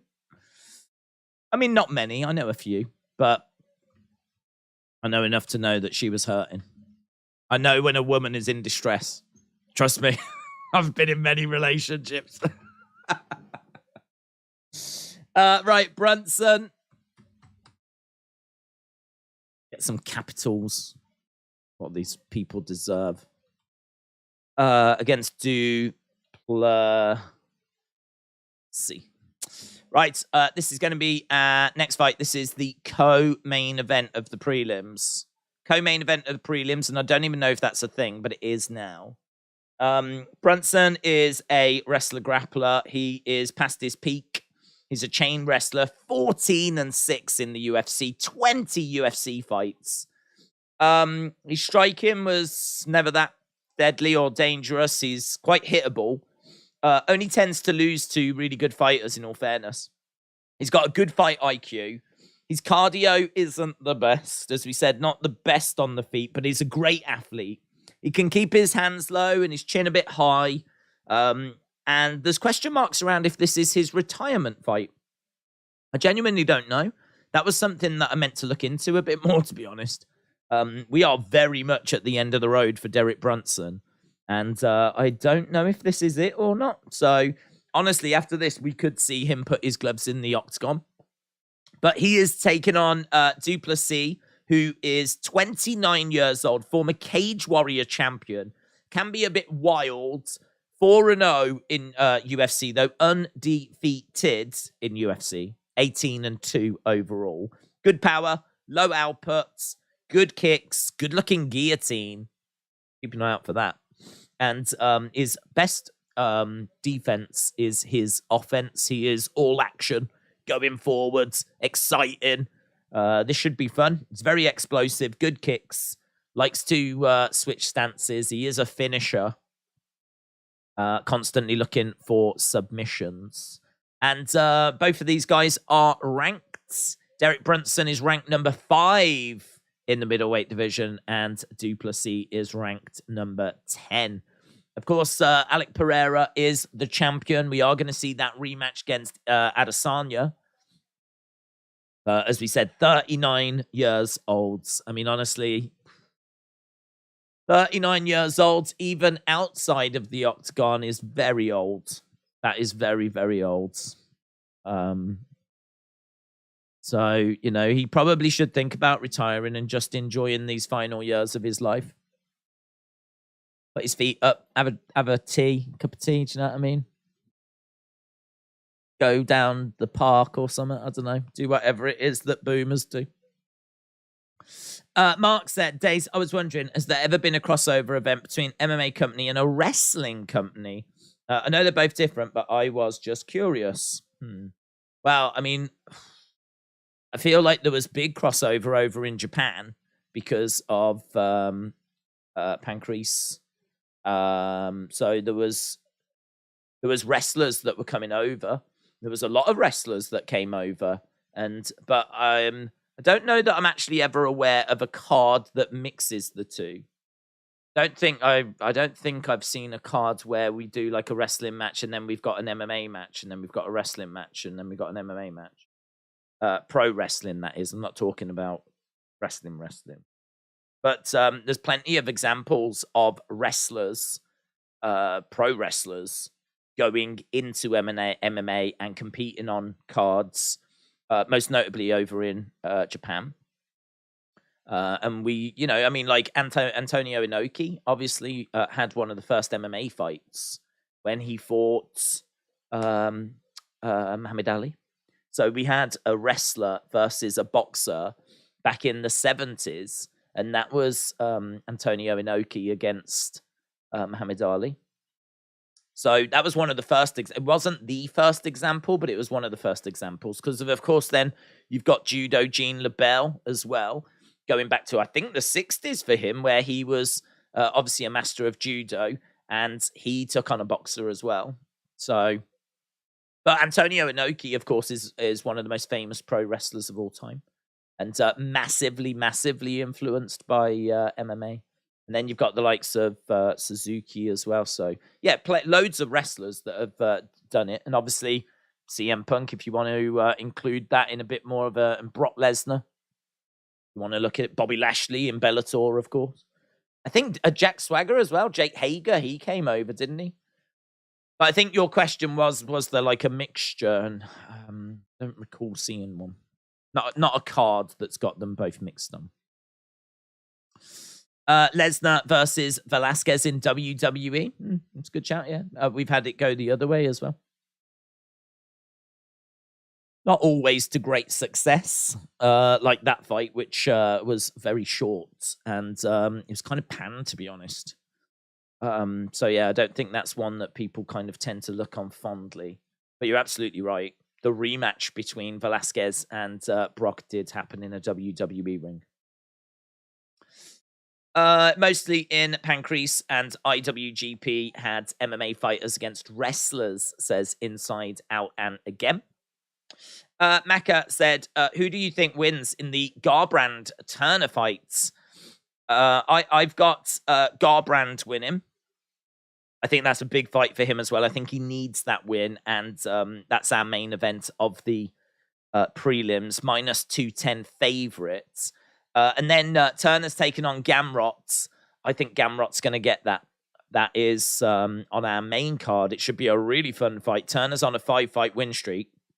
He's absolutely got paths to victory, but I think Gamrot might just have a little bit too much for him, to be honest. Because we know that Turner's not great down on the ground. When he gets taken down, he's not brilliant, and Gamrot is, an elite grappler. We can't stress that enough. He's not just like decent at grappling; he is absolutely elite. So I feel like he has got paths to victory, definite paths to victory. So I'm leaning Cody Garbrandt, and I am leaning Gamrot. And actually, on Tapology, I think Gamrot got 73% of the vote, and Jalen Turner was 27%. And Cody Garbrandt got 63%, and Trevin Jones got 37%. So that's where we are in regards to people voting on Tapology. We haven't looked at Tapology, have we? In all fairness, I don't even think I've set up Tapology. So obviously we have our little group on there. So we will have a look and see how people are doing. I'm not going to ignore it. We will get to it. But I have ignored it so far, in all fairness. Right, we've got 45 minutes to go, and then we are at the main card. 45 minutes to go. If you are watching and you've not left a like, I really haven't shouted about it enough because we do try to get to 1,000. I don't know. I know it says there we've got 1,400, but that is a lie. We're actually on 503. 503, which I feel like we can definitely do better with. So we're on 503. So if you are watching and you've not left a like, leave a like. It is greatly appreciated. We are 45 minutes away. 45 minutes away from going over to the main card. We are getting closer and closer towards that massive, monstrous main event of Jon Bones Jones taking on Ciryl Gane. But right now, we have got fight number 8. I think it's number 8. I don't know. But it's Brunson against du Plessis. And as we said, could we actually see Derek Brunson walk away after this if he does lose this? Okay, du Plessis in the center. And we've got Brunson on the outside throwing a kick in. Brunson stepping into the middle, and Du Plessis is edging forward. Both guys in the center right now. Low kick coming in there by Brunson, and Du Plessis fires a shot back of his own. Switching stances. High kick coming in. Kick coming into the body as Derek Brunson grabs the leg. Du Plessis flips over. Good work there by Brunson. Brunson has managed to get Du Plessis down, and he's inside control. This is really good work by Brunson. This is a great position for him to be in, and he's quite high as well. He's looking, I think, for a crucifix. Looks like he's trying to isolate the arms, and he's managed to get the one arm. This is not where Du Plessis wants to be. This is not where he wants to be. Right now, Brunson is trying to get that other arm. This is not great for Du Plessis. Oh, he tries to explode up, but he only gets so far. I think he did manage to weather that crucifix attempt, though. So right now, Brunson chest to chest with Du Plessis down on the ground. Shots coming into the side of the head by Du Plessis. Brunson trying to throw some shots to the side of the head as well. As Du Plessis gets up to his feet, but guillotine. Oh, Du Plessis gets his head out. Really great work there by Du Plessis. Derek Brunson, though, is not done. Reaching into his bag of tricks. He might be down on his back, but he's making things quite awkward at the moment. And shot coming down there by Du Plessis. Forearm coming down, and again there by Du Plessis. Shot coming into side of the body. Shot coming into the side of the head. These two swinging away at each other. Derek Brunson is keeping Du Plessis close. Swinging away. We've had just over 2.5 minutes. You can see that there's not loads of significant strikes, but we've got a heel hook. Oh, he's trying to grab a hold of the leg. He's done really well here. Oh, wow. Is that a crank on the leg? We've got some, wow, he's twisting the ankle. Derek is trying to get out of this, I think. Oh, my God. The footlock, he's managed to get around the back as well. Wow, Du Plessis was twisting on the leg, on the ankle. And he couldn't find the finish. Derek Brunson has managed to get onto the back of Du Plessis. So he's on the back. He's got a... he had a choke applied, but he ended up flopping over to the sides.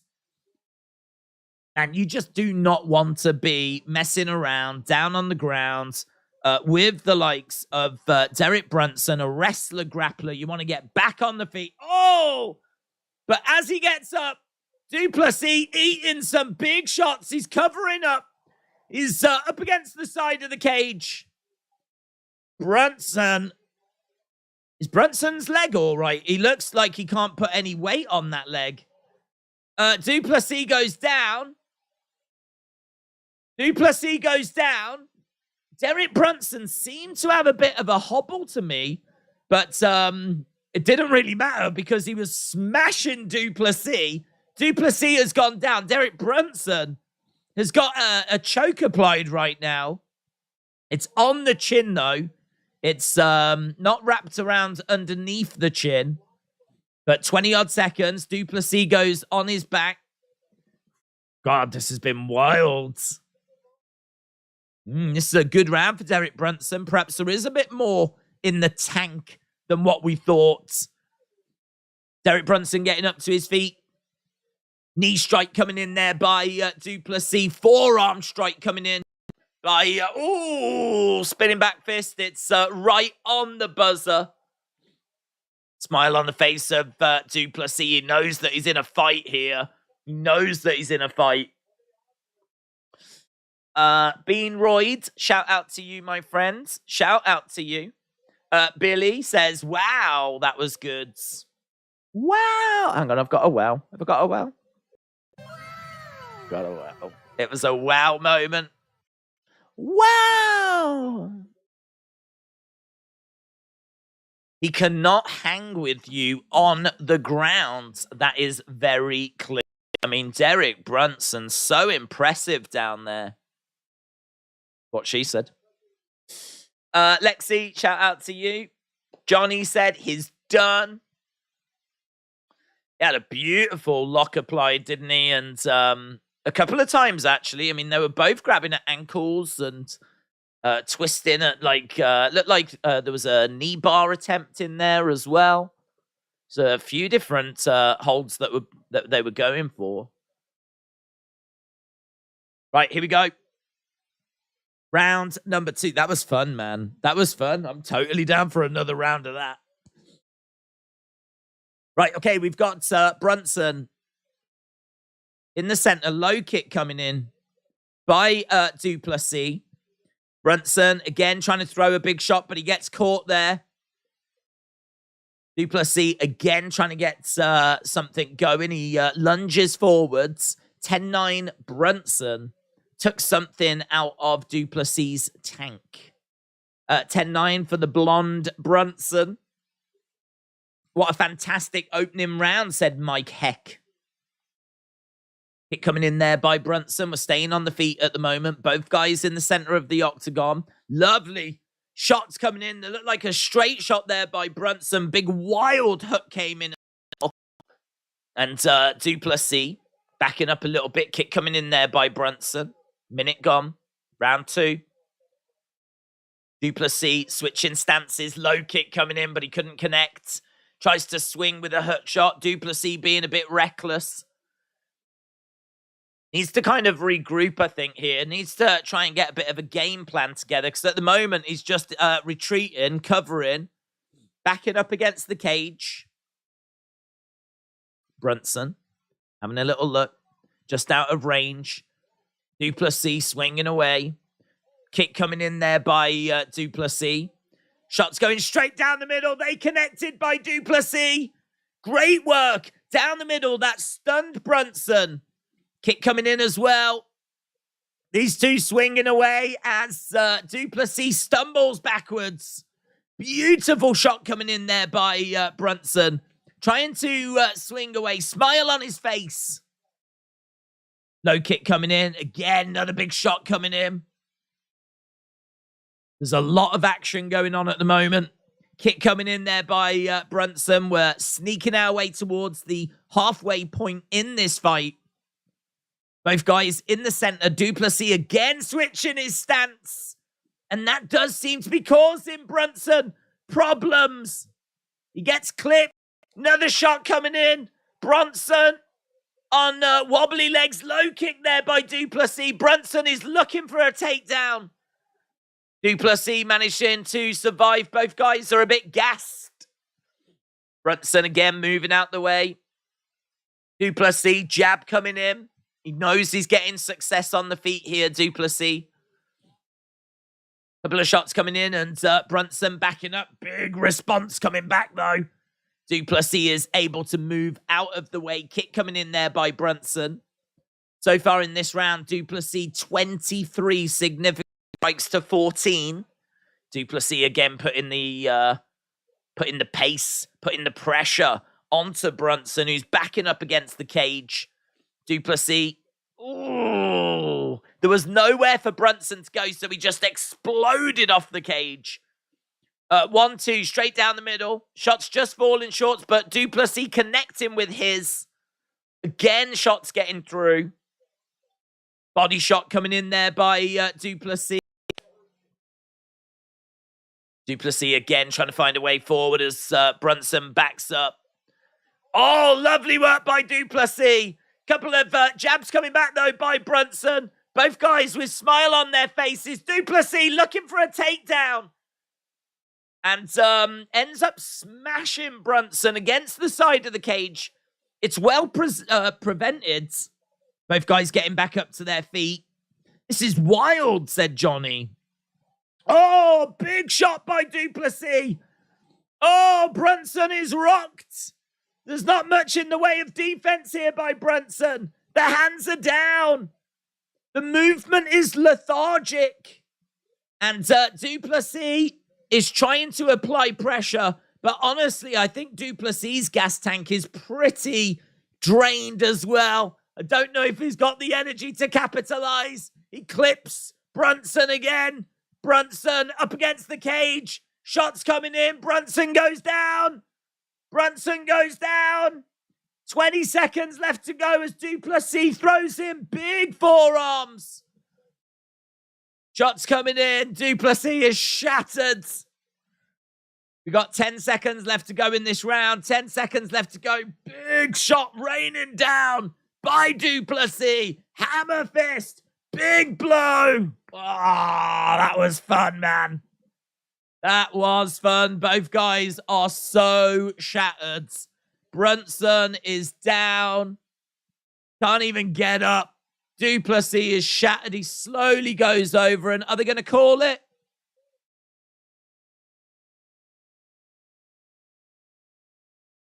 Oh, the towel was in. The towel was in. So it was right at the end of the round.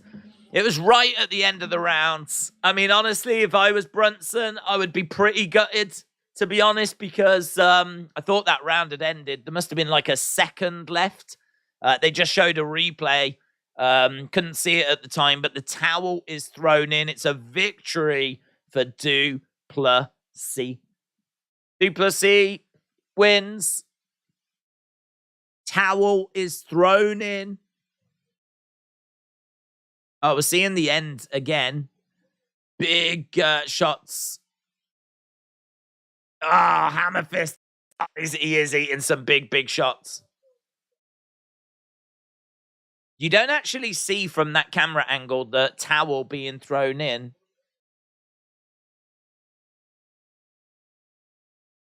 Duplessis, there we go. Helen Hart strikes again. Do you know, whenever I think, like, or hear of a towel being thrown in, I always think of you now, Wrestle with Andy. I always think of you. I told you, Brunson is going to lose. What does he do now? What does he do now? Number 5 just lost to number 10. His corner had to throw the towel in. He's not took the gloves off. Not took the gloves off. Right, we've got one more fight to go before we get to the main cards. Winner by TKO. I tell you what, Duplessis had to work for that, man. That was not all one-way traffic. It was towards the end, but he had to work for it.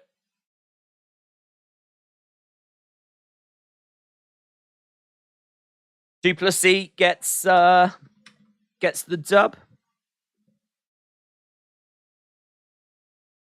dub. Plessis. Drykus Plessis.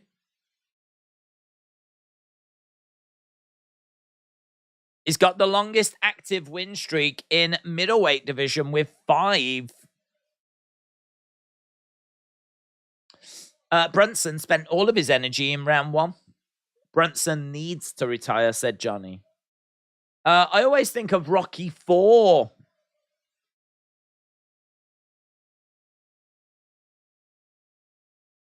Vegas, you are absolutely incredible. If I ever had to choose second home, this would be it. 8-0. Hayden, shout out to you. Seems like Hayden's having a good night. Jay says, please don't retire Brunson. I genuinely be bummed if he does.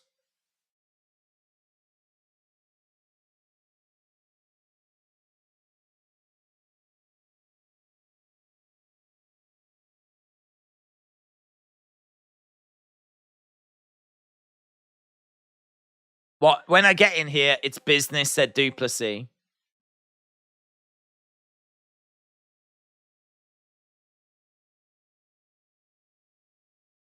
Okay.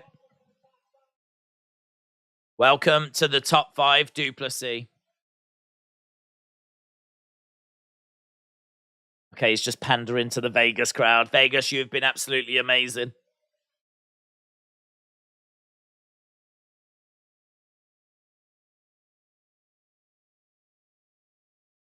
Thank you so much, said Dupe. He seems nice, doesn't he? He seems nice. Listen, he might love Vegas, but no one loves the place more than Big Jon loves Saudi. We know this. We know this. If you were watching Jake Paul, Tommy Fury last week, you will have seen Big Jon talk about Saudi literally every 2 minutes that he spoke. He would find a way of talking about Saudi. Oh, I love Saudi. Tell you what, the Saudi people. I love Saudi. Gonna bring the family in. Gonna bring the pets. Gonna bring the caravan. I love Saudi, I do. I love Saudi. What's your favourite TV show, Big Jon? Oh, Saudi. I don't know if there's a show called Saudi. There should be, because this is a hell of a country. Not even how Big Jon sounds, but he loves it. He loves it. Delfino! Delfino!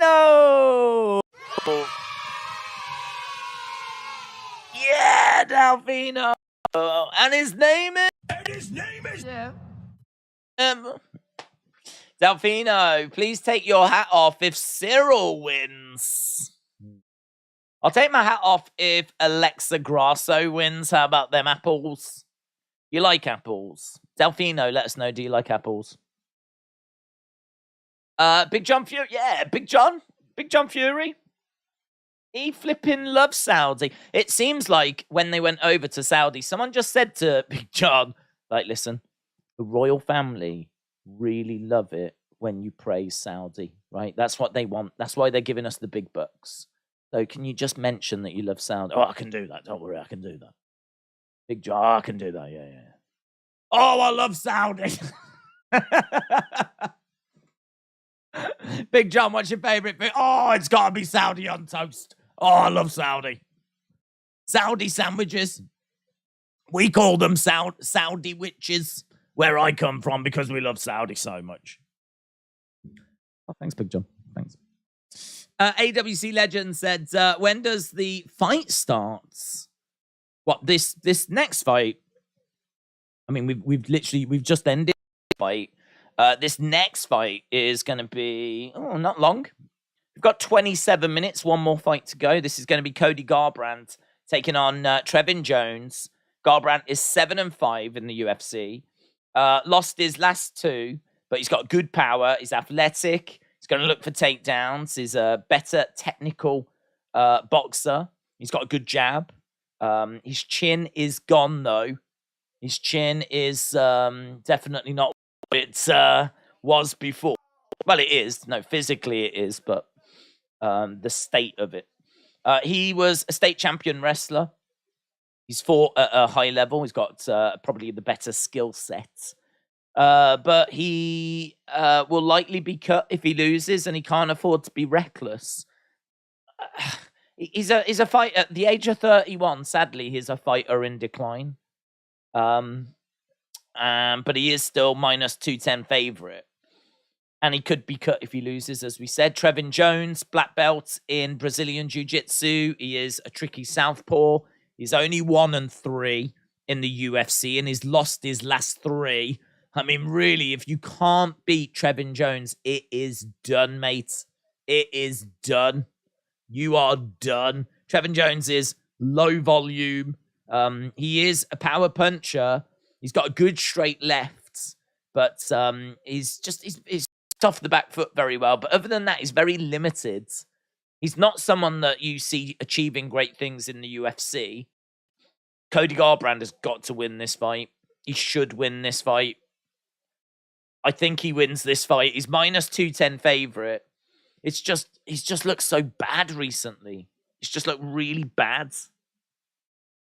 Let's go, Garbrandt, said Mr. Holmes. Hans, shout out to you.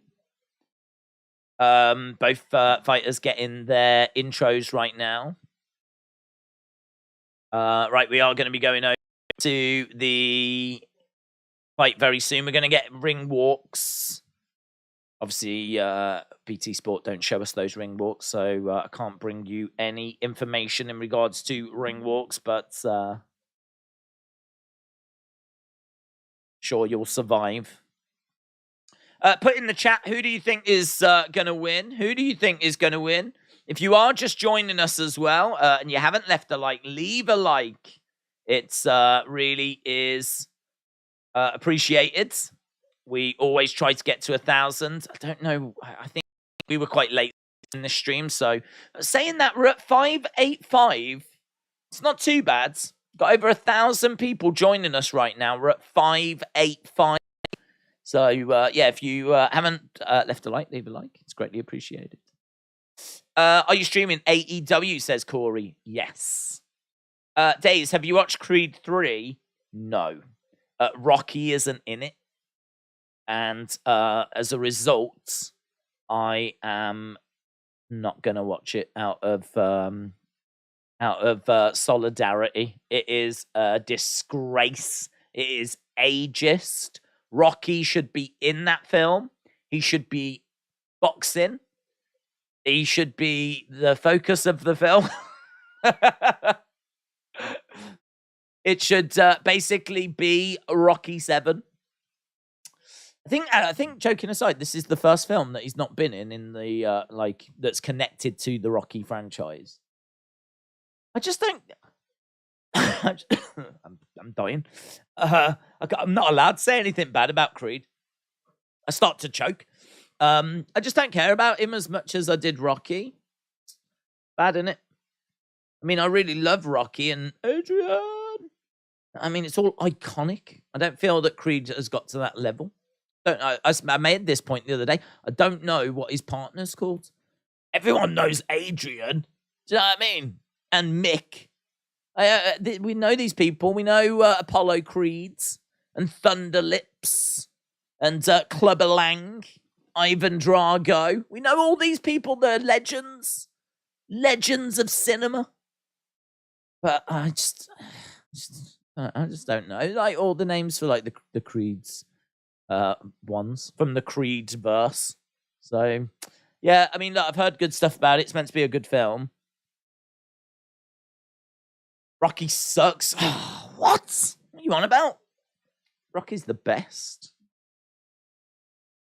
Dave, this ain't Rocky 9.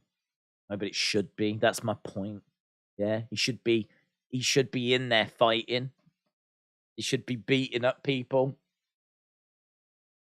You can do it, Rocky. Yeah. I think what I want Creed 3 to be is I want to see Rocky go for the title now. I want to see Rocky go for it now and win it. And we can have that underdog story again for the 9th time. Come on. But it's not that, is it? So as a result, it's inferior. Creed 1 made me cry, says Michael. Caesar said Creed 1 was good. Mr. Holmes said, I've never watched any Rocky movies. Oh, man, come on. Rocky, all joking aside, is a great film. The first Rocky, I mean, how many fighters quote that film or come out to music from that film? Yeah, I mean, look, the follow-ons, well, there is a story, obviously. But I suppose, in a way, it's diminishing returns. The one hits hard, and then everything after, maybe less so. But I think it would be unfair to say that Rocky was just like a one-film like franchise. I think the other ones definitely have their merits. You know, Clubber Lang, as we said, and Ivan Drago, I mean, they're pretty good opponents. Rocky getting the rematch in the second one as well. Like, there's a good little story in there. There's a good story in there. Here's Cody Garbrandt. Elite GB, shout out to you. Shannon said Creed 3 sucks. Stallone said that he's going to be down for Rocky 4, provided no Winkler. I watched Rocky last week, said Jonathan. Creed versus Rocky? Let's go. Let's go. Creed versus Rocky. That's like Batman versus Superman. Only better. That's the film I wanted. I didn't want Creed 3. Wanted Creed versus Rocky. That's the film I wanted. Right, here we go then. Let's see what we get in our main events.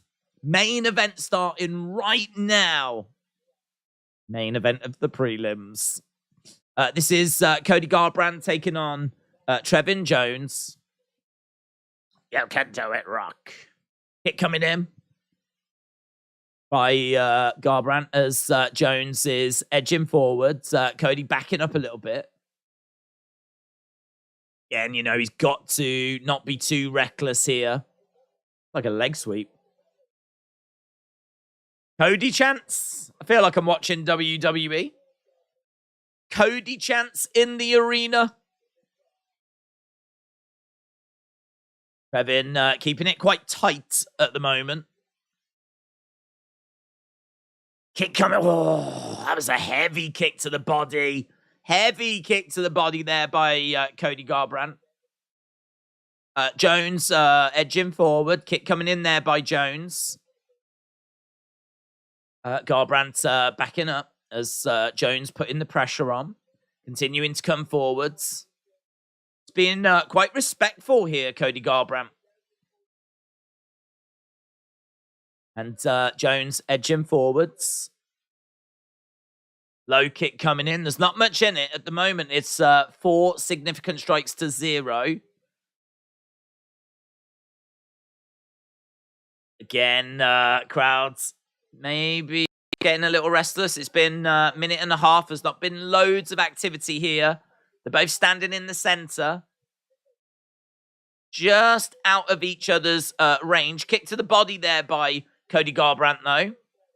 Jones continuing to edge forward. Kick coming in there by Jones. Garbrandt again trying to find... They're not scoring these. I swear they're getting through. I swear he landed something. I don't think Jones has missed everything he's thrown. Oh, there we go. They've given him 1. They've given him 1. Enjoy that. 6 significant strikes to 1 at the moment. After nearly 2.5 minutes. Jones in the center. Garbrandt backing up a little bit. Again, nice right hand there. I mean, Garbrandt, he's got a lot on the line here. He's lost his last 2. He really could be cut if he ended up this. If you can't beat Trevin Jones, I mean, it's a bit of pressure on his shoulders. So you can totally understand why, you know, we're just taking a little bit of time. Ooh, showing off some footwork there by Cody Garbrandt. Nice. I mean, it ain't going to do anything for the judges, but it was nice for the fans. Little bit of footwork. He learned that from Rocky. Jones with a kick to the body. Garbrandt with a shot to the midsection there. Jones takes a step backwards again. Nice footwork by Cody Garbrandt. 9 significant strikes to 2. Cody chants again breaking out. Cody chants breaking out. We got 1 minute 30 on the clock. Cody Garbrandt just backing up a little bit. Kick coming in there by Jones. Kick coming back there by Cody. Not much in this at all. Body shot coming in. Yeah, he did say he was going to press. Trevin Jones said he was going to take the fight to Cody Garbrandt, but kick coming into the body there by Cody. Yeah, you want to see Jones? You want to see Jones go? Come on, Jones. Oh, that's a lovely right hand there by Cody Garbrandt. Goes down to the body as well. Feels like Cody Garbrandt starting to open up. Jones with a couple of kicks in response.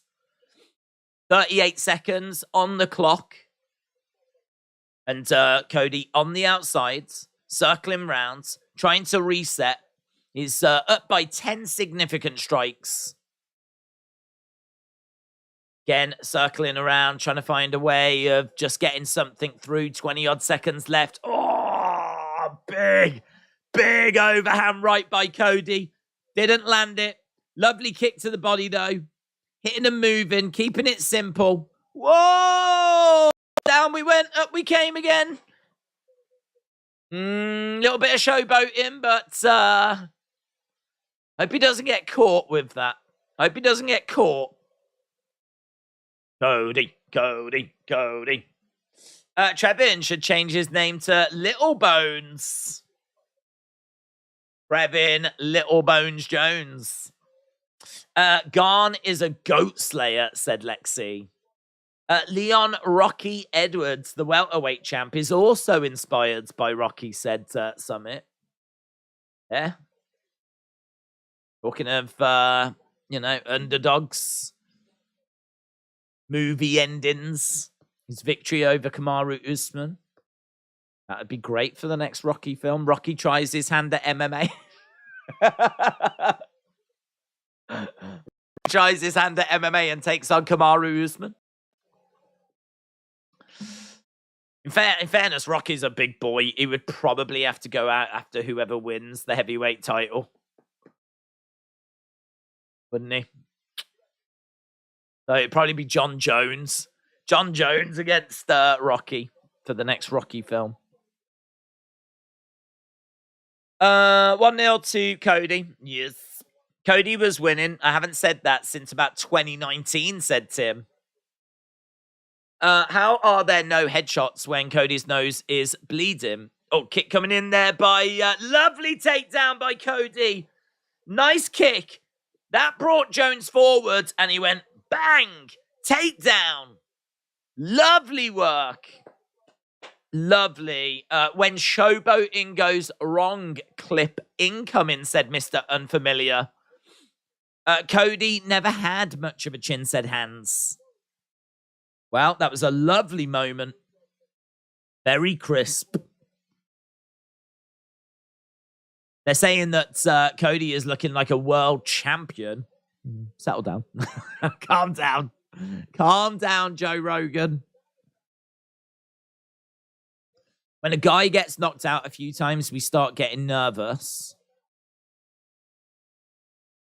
But right now, I'm seeing one of the best versions of Cody. He is fighting smart. He is fighting smart, but you do have to remember, this is Trevin Jones in front of him, who's lost his last 3.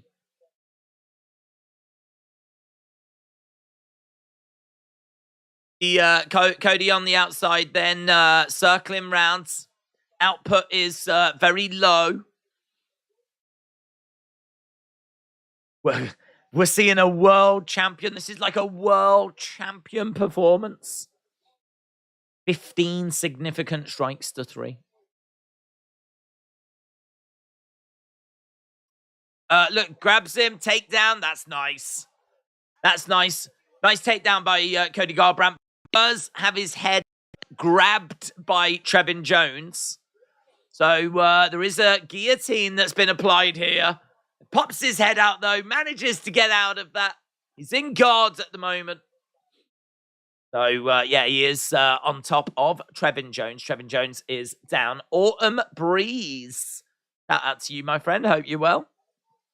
Autumn Breeze said, what is your prediction for Gane versus Jones?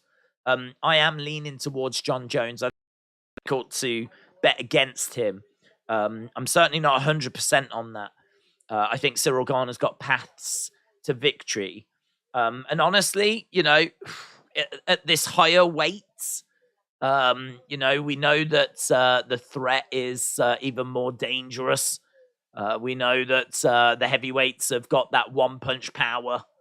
Ciryl Gane is someone that definitely has got ways to beat you.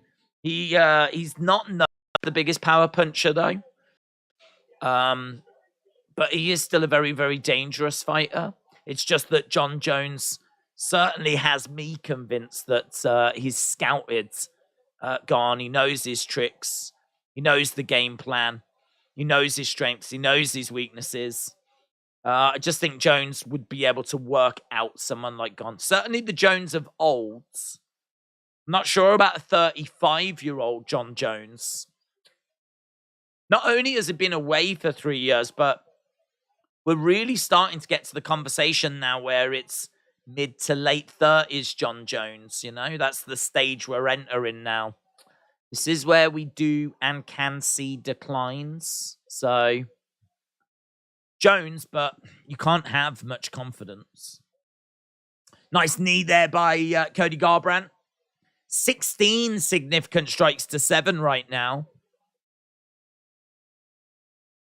Cody circling round. We've got Jones coming forward, trying to put a bit of pressure on Cody Garbrandt. Don't forget, we are going over to the main cards in 9 minutes time. 9 minutes. That's all we've got. There's been plenty of action tonight. There's plenty of action to come. We've got 2 championship matches coming up. We've also got the debut of Bo Nickel. We've got some big fights. Big fights. Jones has got Garbrandt pinned up against the side of the cage. Jones has got Garbrandt controlled, but Garbrandt spins it round.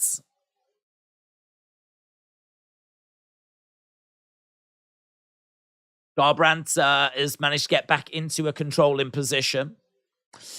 Only 4 us in the game against Jon Bones Jones, the GOAT. Come on, guys, says Elite GB. Jon will win. Right, end of the round. End of the rounds. Don't know that I saw a great deal from either guy in that round, to be honest, but I think it's probably going to be Cody.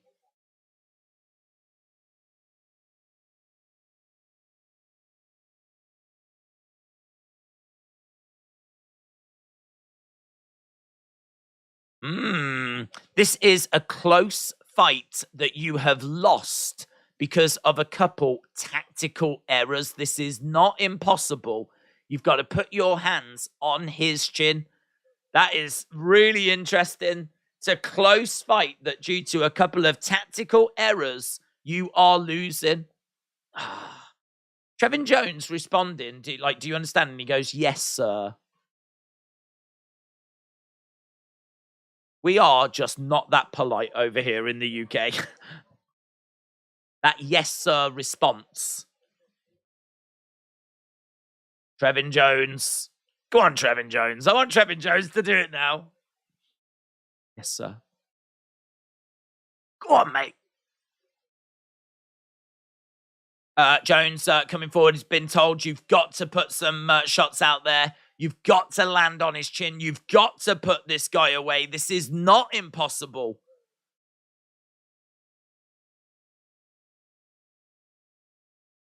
Kick there, misses by Jones. Jones is trying to increase the output a little bit.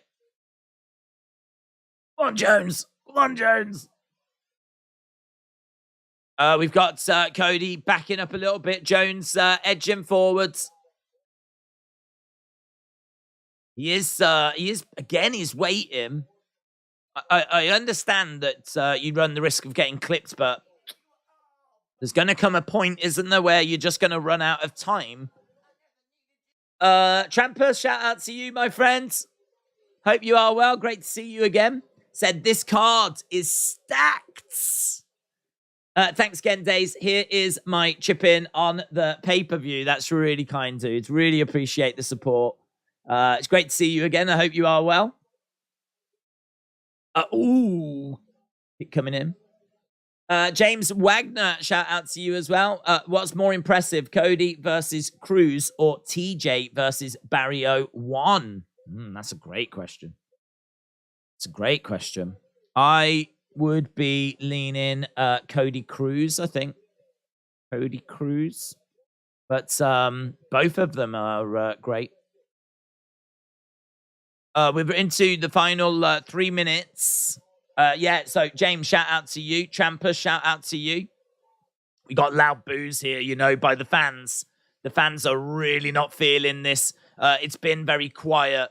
Jones was told to go out there and really unload, and he hasn't done it. He is like trying to put the pressure on Cody. Cody knows that he's up by 2 rounds. He knows that he's up by 2 rounds, and he hasn't unloaded.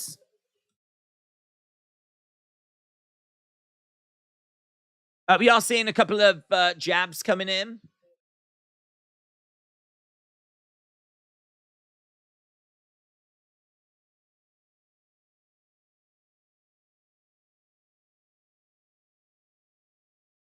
Let's go, said Boxing Now. Shout out to you. This is legit one of the best cards in a long time, said Big Chunks. Yeah, Boo's coming in. With how good all the previous fights were, of course, the last before the main card sucks, said Johnny. Yeah, it is true. I mean, this is really important. Cody Garbrandt, though. This is something that he really needed. Going to bring up his record. I know he's lost his last couple. So, yeah, they're... Oof. Asunciao is the last win back in 2020. I tell you what, Jones is starting to pour it on. Body shot coming in. So Cody lost his last two. He beat Asunciao in 2020. And then before that, he lost his last three, twice against TJ. And, of course, Pedro Muniz. Ooh. He grabs a hold of Jones. Pins him up against the cage. It looks like he might be about to add another dub into that column. He is 2 rounds up for me in this, but Jones is looking for a takedown. He gets the takedown. I got to tell you, man, considering, you know, this is the former bantamweight champion, the fact that he is in there and, well, not struggling, but I suppose it's job done in a way to get the first 2 rounds, but we are finding him getting tagged and taken down in the 3rd round. I think it's clear for everyone to see that Cody is done.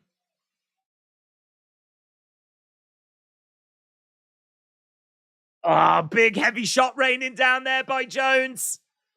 Big blow. He comes down. So Cody is on his back. There's a big shot that rains down. Boos raining down again for Cody. John wasn't at heavyweight. Francis had knee surgery. John didn't duck anyone. That's the end of the fight. This is not fight of the night, said Lexi. This is not fight of the night. Johnny said Cody's going to get dropped. Well, to be honest, I mean, I just don't know if he is going to... I just don't know if he is going to walk away after this or if he's going to think to himself, well, I got through that, and think to himself that this now is going to be him, you know, kicking on or whatever. I think the first round, he looks quite good. But again, you have to remind yourself, this is against Trevin Jones. I mean, really, no disrespect to Trevin Jones, but he's 1-3 in the UFC, having lost his last 3. This is absolutely a fight that Cody Garbrandt should win. And I think he will have won it, but I don't know that we can look at this and think, yes, I'm back. Oh, well, that's it. I'm back, baby. I'm back in the big time.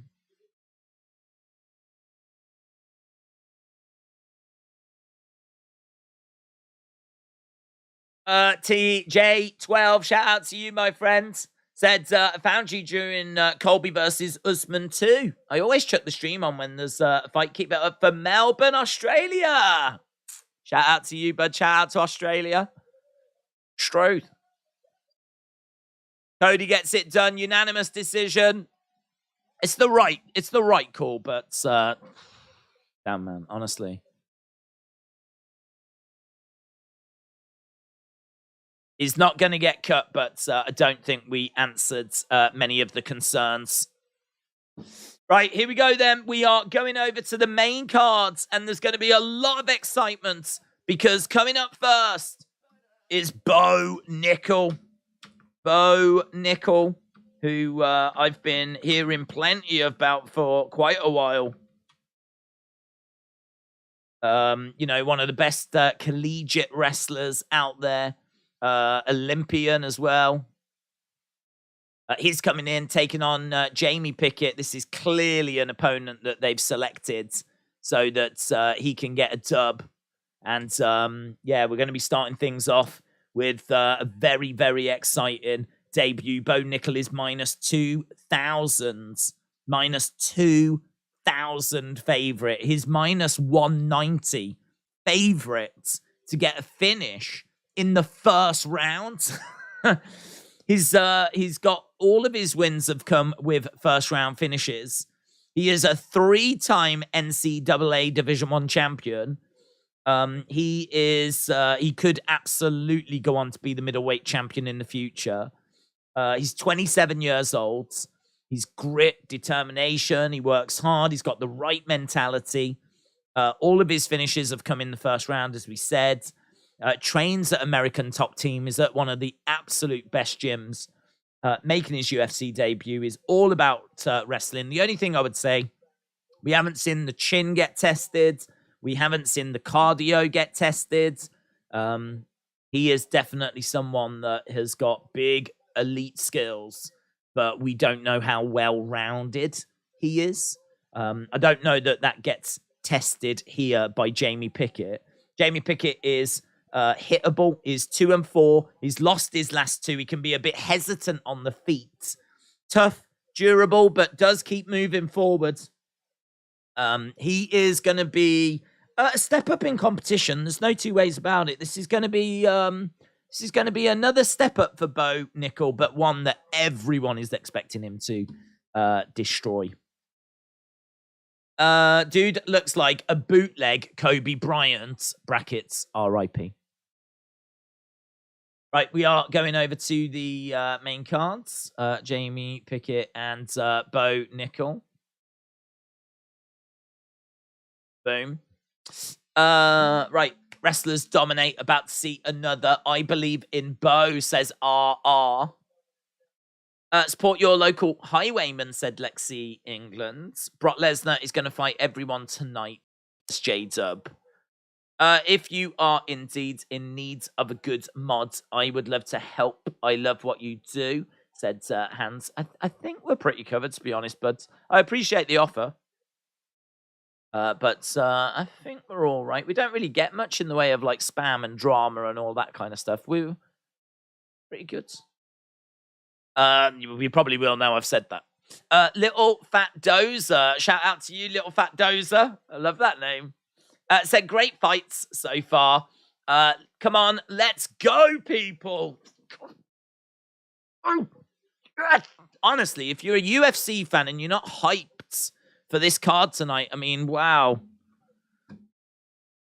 I mean, fair play. I mean, I don't know what else to say. This really is. I mean, I would say as big as it gets, but I feel like Conor is just that, maybe that bit bigger. But this is pretty much as big as it gets. This is a big, big deal, man. This is a big, big deal. Jon Jones coming back, taking on Ciryl Gane, who is a great competitor. Wonderful, wonderful fighter. And not only that, Valentina Shevchenko, who's, in all fairness, her stock might have gone down after that last fight. But still, we've got to show some respect, you know? We've got to show some respect.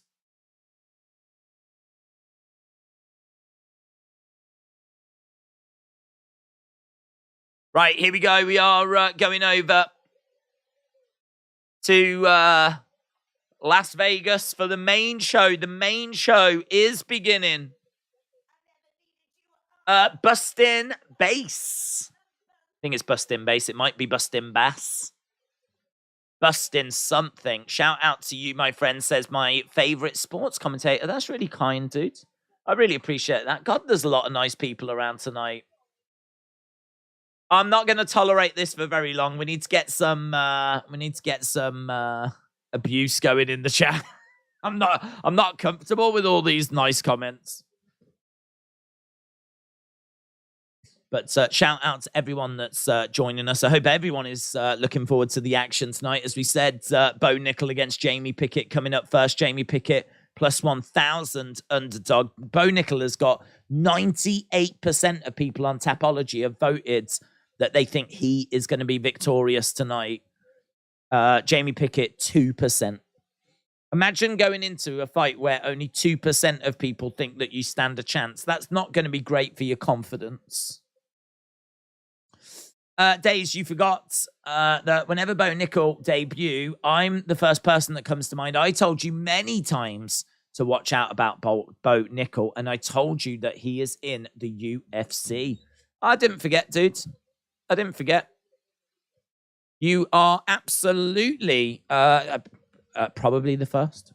I think you was the first. I definitely remember you telling me about him. Was you the absolute first, though? Probably. Kojiko said Jay-Z, Eminem, Lil Wayne, Kanye West, 50 Cent, I don't care.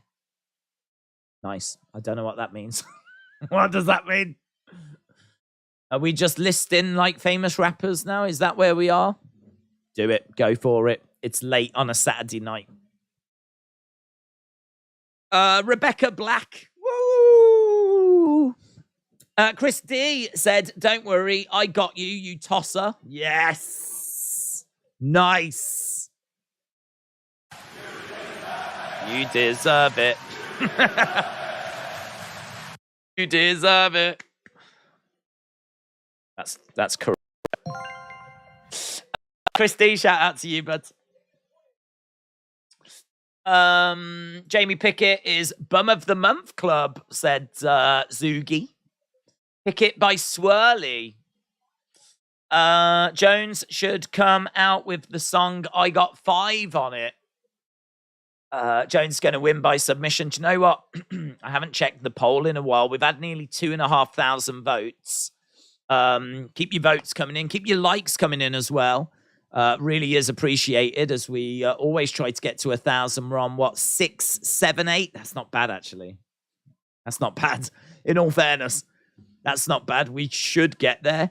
We're just over 300 away. If you are watching, we've got 1,400 people joining us right now. If you are watching and you haven't left a like, leave a like. It is greatly appreciated. I don't care is a rapper. Yes, I'm a big fan. Big fan of I Don't Care. I love his album, whatever. Big fan of that. I love his track, I Can Take It or Leave It. That is awesome. Yeah, big fan. Jon Jones wins by round 2 submission, says Sean. Inside Out and Again said, since the UFC is not fit for Colby, do you think he will do good in pro wrestling? Do I think Colby would do good? Kobe Covington. I think he can talk. I think he would have to learn a bit of wrestling. It's not as easy to just jump over and pick up. Ask Ronda Rousey, who is really struggling to get that connection with the fans. I think because of Colby's like talking ability, I think he'd be able to. But like you can't like swear, and I think trying to cut a promo, a PG promo that's still interesting, that might be a challenge for Colby. But also, don't forget, like, he's very, like, into Donald Trump and everything, and that gets heat from certain sections.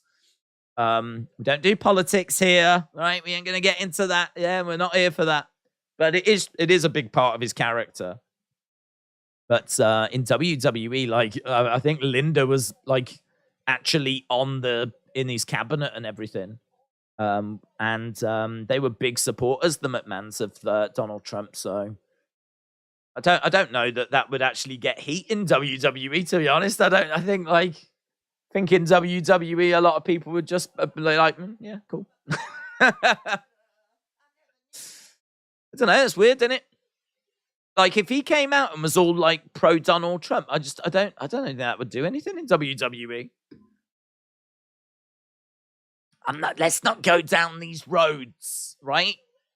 If you're into Donald Trump, that's amazing. If you're not into Donald Trump, that's equally amazing. Yeah, do you know what? We're all amazing. That's the conclusion we've come to. Apart from Summit. Summit's not amazing. Days, I told you about Bo when he was first on Contender Series. I told you he would be a future champion, and I told you about the accolades. You said I was obsessed, but I said you will see it. Yeah, I remember that now. You was obsessed. Bo Nickel. Yeah, all right, chill out. Yeah. Deja the man, shout out to you, said Patrick. Your Funko collection is impressive. Oh, shout out to you. You know how to impress a lady. Kojiko said, Little Baby, Tupac, J. Cole, Nas, Nicki Minaj, and Big Pun. Yeah, what are we doing here, Kojiko? Well, I don't know what we're doing, buds. Are we literally just listing rappers that we enjoy? Don't know. Can I just say I've never even heard of Little Baby? Never even heard of Little Baby. Pretty wild. Tupac, obviously. J. Cole, Nas, Nicki Minaj, Big Pun. Absolutely. Never even heard it. Is that a new one?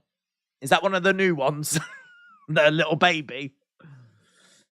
It's probably something on TikTok, is it? Maybe. I don't know. It might actually... No, in this generation, it might actually be a baby that's got like a filter and raps. I don't know. Obviously you're not allowed. Dana cycles on Connor's off days. I got to watch Bo Nickel wrestle in college. The guy is a stud. Don't go telling Summit that. He'll get jealous. Summit was desperately trying to get into any of Bo Nickel's performances. Wrapping paper. James says Eminem and F the rest of them. Yeah. Yeah, I feel that way about 21 Savage. Oh yeah, I know my rappers. Yeah, bit of Danny Brown. I saw Danny Brown live actually when he came to London. It's cool. He's cool. I don't like his newer stuff. I do like his older stuff. If Jones beat Gane and becomes heavyweight champion, it's got to be solidified. Solidified? It's a new word. Solidified that he is the GOAT. Jones by submission round 3, said Jashan. Dates, can we make sure that we've got an eye poke counter on screen during the main event, said Just Me. Yeah, we can do that. We used to have one. Be honest, we just never really got that many eye pokes. So, yeah, we can do it. Little Fat Dozer says Metallica, Guns N' Roses, Pink Floyd's I Don't Care Either. I don't even know what this is. I don't even know what's going on. It's very hard to kind of make conversation out of people just putting lists of musicians. I mean, what I can say is if I was to pick one out of that collection, well, that'd be tricky, you know. That would be tricky. Oh my God. Okay, now we've got a game. Metallica, Guns N' Roses, or Pink Floyd. Who wins out of them three? Oh, I can't not pick Pink Floyd. Pink Floyd gave the world The Wall and Dark Side of the Moon, but then equally, how do you shun Metallica and the Black Album and S&M and Guns N' Roses? I mean, I could... God, that's hard. That's hard. I think I would go... I'd go Metallica, and I would be crying at losing Pink Floyd's. Guns N' Roses, I'd be all right with losing, but I like them. I like November Rain and Sweet Child of Mine, but I must admit, like I'm not really into their albums. I don't listen to like Appetite for Destruction and stuff like that. Use Your Illusion and whatever. Yeah, I'm not really into Guns N' Roses, but like the singles, the hits, I'm into that. Do you know what? We should drop Guns N' Roses just for, what was it, Chinese Democracy? Just for that alone, Guns N' Roses can do one. So it's out of Metallica or Pink Floyd for me. Okay, we found a way of making this game work now. Little Fat Dozer, shout out to you. Metallica, based on Enter Sandman, said James. Metallica. Are you guys seriously debating this? It's Metallica. Well, I did pick Metallica, and I did get very upset at losing Pink Floyd. I mean, you've got to show love for Dark Side of the Moon. That is one of the greatest albums ever made. I would put that over the wall. I would put it over the wall, but I know a lot of people. I think Noel Gallagher said his favorite album is The Wall. His favorite band is the Beatles, but his favorite album is The Wall. I mean, they are goated, but yeah. I think it would be Metallica. AC/DC over Metallica. J-Dub, we haven't even spoke about AC/DC. Please do not introduce new bands into the conversation, because that then becomes a different conversation. Jamie Pickett has made his way down to the Octagon side then. We are about to get underway with our first fight on the main cards. We are working our way towards that main event. Joe said Pink Floyd is the real answer. Brett says Pink Floyd. I mean, I don't feel brilliant about it. But, you know, you have to make a decision. AC/DC. No, we're not doing AC/DC, are we? We're not doing another brick in the wall yet. Def Leppard is number one, said Tony. Nirvana, Soundgarden, Pearl Jam. No, that's easy. That's Nirvana all day long, twice on a Sunday, innit? That's easy. I respect Soundgarden, and I enjoyed Audio Slave, but which was obviously connected. But there ain't no way I'm picking any. Nirvana easy. Nirvana against Metallica. Nirvana, like that. That's easy. Nirvana are like a top tier for me. They are a top tier. They are right up there. What UFC fighter do you think would win physical 100s? Well, that's a good question. What UFC fighter do you think wins physical 100s? What UFC fighter is like? Oh, I've not seen the show, but I mean, it's meant to be pretty full on in it. They just get like the best of the best on there, so I'm guessing it's like testing everything, strength, power, everything. Not Tui Vasa. I mean, I love the guy, but I don't think we're gonna get. I don't think he's gonna be outperforming many people. I don't know. You know, that's a really great question. I'm really trying to think who really mixes everything together. Who mixes like great cardio and do you know? I mean, Volkanovski would be the name that would come to mind because obviously he's on the pound for pound list. Power-wise might let him down, though, because obviously you'd want to go a little further up the scale towards the heavyweights. I don't know if he's just a bit too light to be an all-rounder, but I don't know. I mean, like, conditioning-wise. Yeah, he's got to be in the mix, isn't he? Johnny Walker. Khabib. You can't have Khabib. Diaz brothers would beat rappers. People are still talking about the music. People are still debating that at the moment. I feel Usman might be an interesting shout, you know. Kamaru Usman. He might be an interesting shout. He would have power and he's an all-rounder, but he's just that little bit bigger. I mean, don't forget, he was the pound for pound for the longest time. And just because of a, you know, I don't want to say fluky head kick, but, you know, I love Leon Edwards, but it was a little bit lastminute.com, wasn't it? Yeah, Usman's not a bad shout. Chandler's not a bad shout. Yeah, Chandler's not a bad shout. Valentina, I've got Valentina winning, yeah. I think she wins quite easily tonight. Chandler could do the physical 100. Chandler's a really good shout.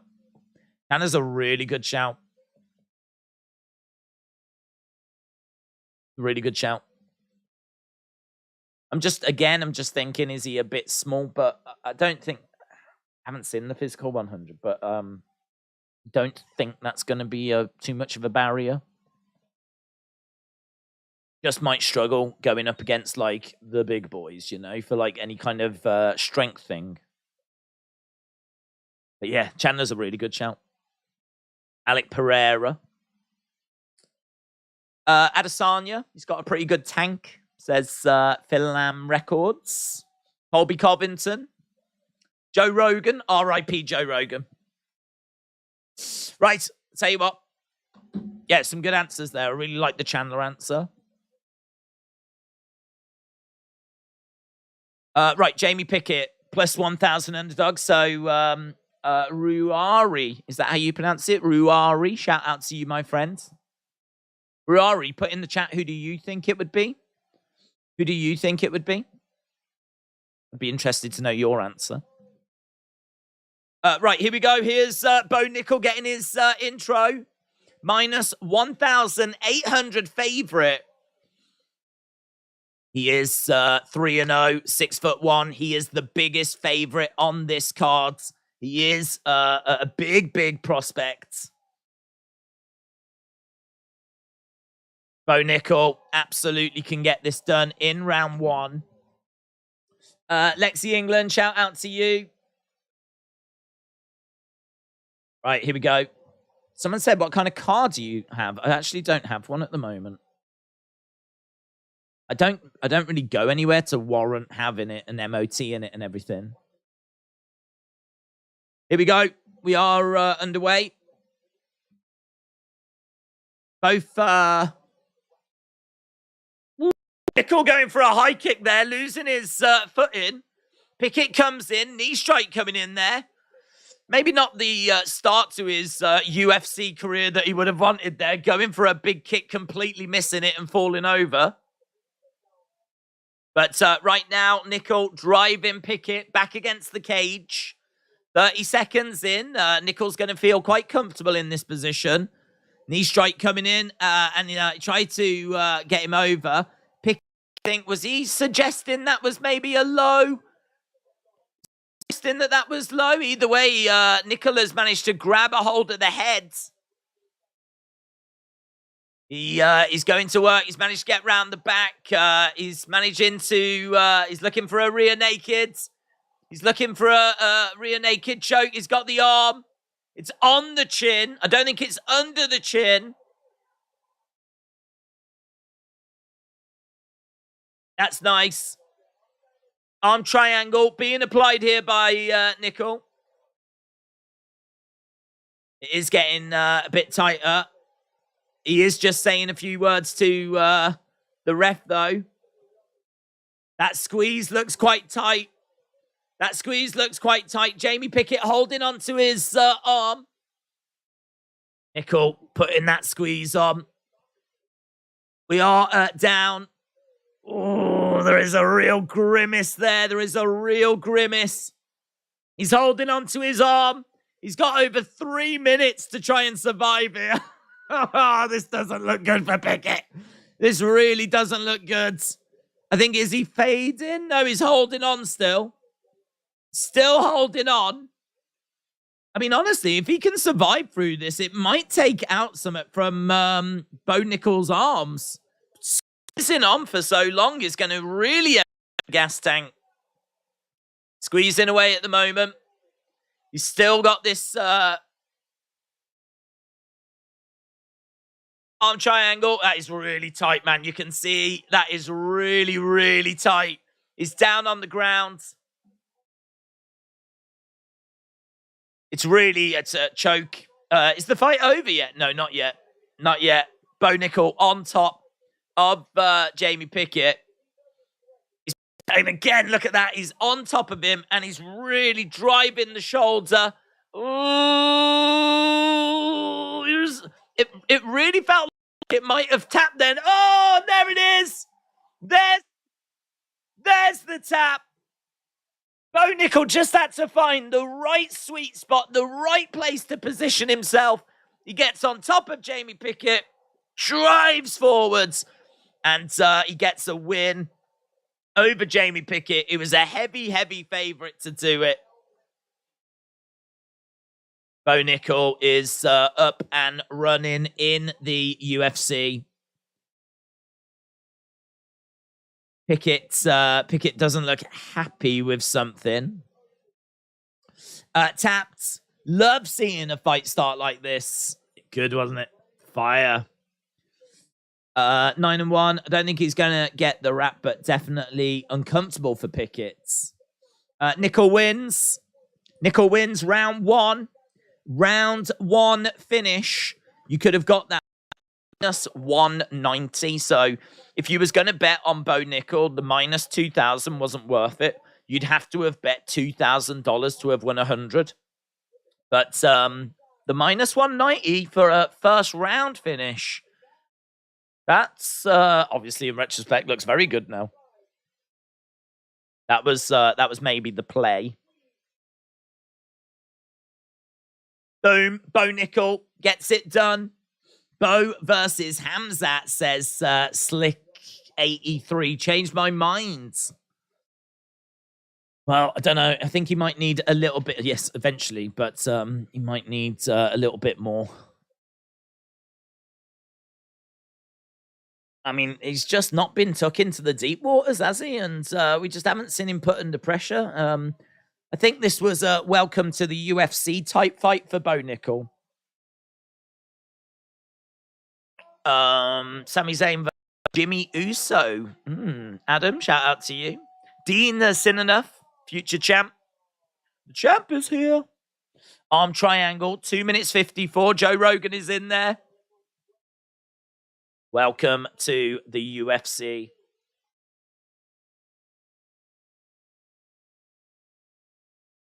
The hype was real. How do you tap 1 minute in? It's shameful, said Jake. What happened nowadays? Look at him now.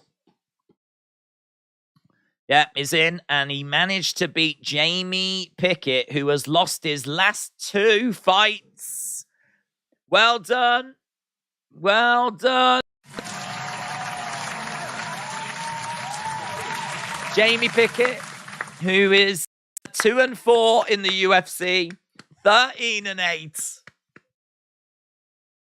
I'm pretty sure my gran can beat Jamie Pickett, and she died around about 12 years ago.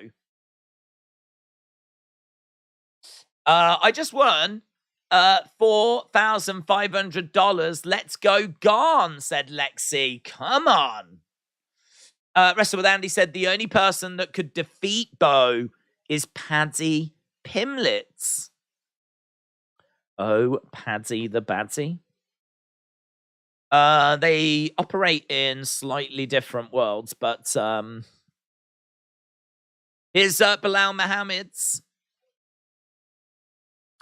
Garry as well. Do we know what's happening with Garry? Former light heavyweight champion and the current light heavyweight champion, Michael Bisping, is in the house as well. Michael Bisping watching the action. Grasso is beautiful. Beautiful. Well, I tell you, we're not really waiting around, are we? We've done with our first fight, first round finish. We've got 4 fights. It's going to be one of those. It's going to blink and it will be over. But yeah, Jon Jones, Ciryl Gane getting ever closer. We got 2 more fights to go, and then we get to the Shevchenko fight. Look at me now, Edwards, Usman. Saturday, 18th of March. London calling. London calling. Hype is hype. Gamrot Turner is going to be fight of the night, said John. Who wins out of Khamzat or Bo? Well, right, I have to think Khamzat would be heavy favorite. I mean, his UFC experience is vast now. Certainly a lot more vast than, the fact that he was in there and has got a victory over Burns. I know Burns made him look human. We all thought he wasn't human, and he got made to look human. But Nickel just hasn't got out the first rounds. We have no idea what Nickel's going to look like in deep waters. We got no idea what's going to happen when Nickel punches in the face. I have no idea what his chin is like. He could fold like a pack of cards. So if I was putting money down, I'd be putting my money on Khamzat. But Bo, look, listen, I'm going to give props to Summit. Summit in the chat was right. He was excited about Bo Nickel, told us about Bo Nickel ages ago. And, yep. I mean, listen, you can't do much better than what we've seen so far. So the hype was real so far. You'll keep crying about his opponents, but you'll see it when he dominates your current favorite. Well, one of my current favorites is Thug Rose, so I don't think he's going to dominate her, right? I mean, he might do. Depends what's happening. Depends what the situation is. But I don't think I need to worry about that. Grasso has beaten Macy, Barber, and Araujo, said Haas.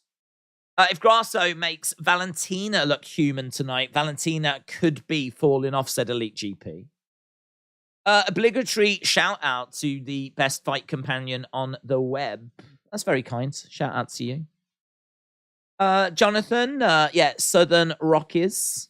Southern Rockies Self-Reliance. Shout out to you. Full name.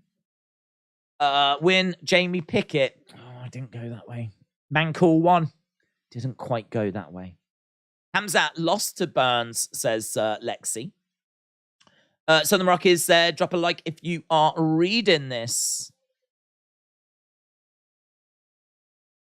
All right, Jon Bones Jones. Heavyweight debut coming up. It's definitely grabbing the attention of the world there. Jones, there is Ciryl Gane. Both arriving earlier. Getting ready for their heavyweight championship fight. This is absolutely massive for Gane. I mean, Gane is 32 years old. 32 years old. Got to think that even if this doesn't go his way, there's potentially another chance down the road for him as long as he continues to keep himself in the conversation. So a loss here for Gane. It's not the end of the world. It's a massive setback, a massive disappointment, but just being in there with someone like Jon Jones is going to be absolutely huge. Gamrot against Turner. Let's turn our attention to this, shall we? Right, we'll break down Gamrot Turner. Right, let's change this over. Gamrot versus Turner. Okay. Make this a bit bigger.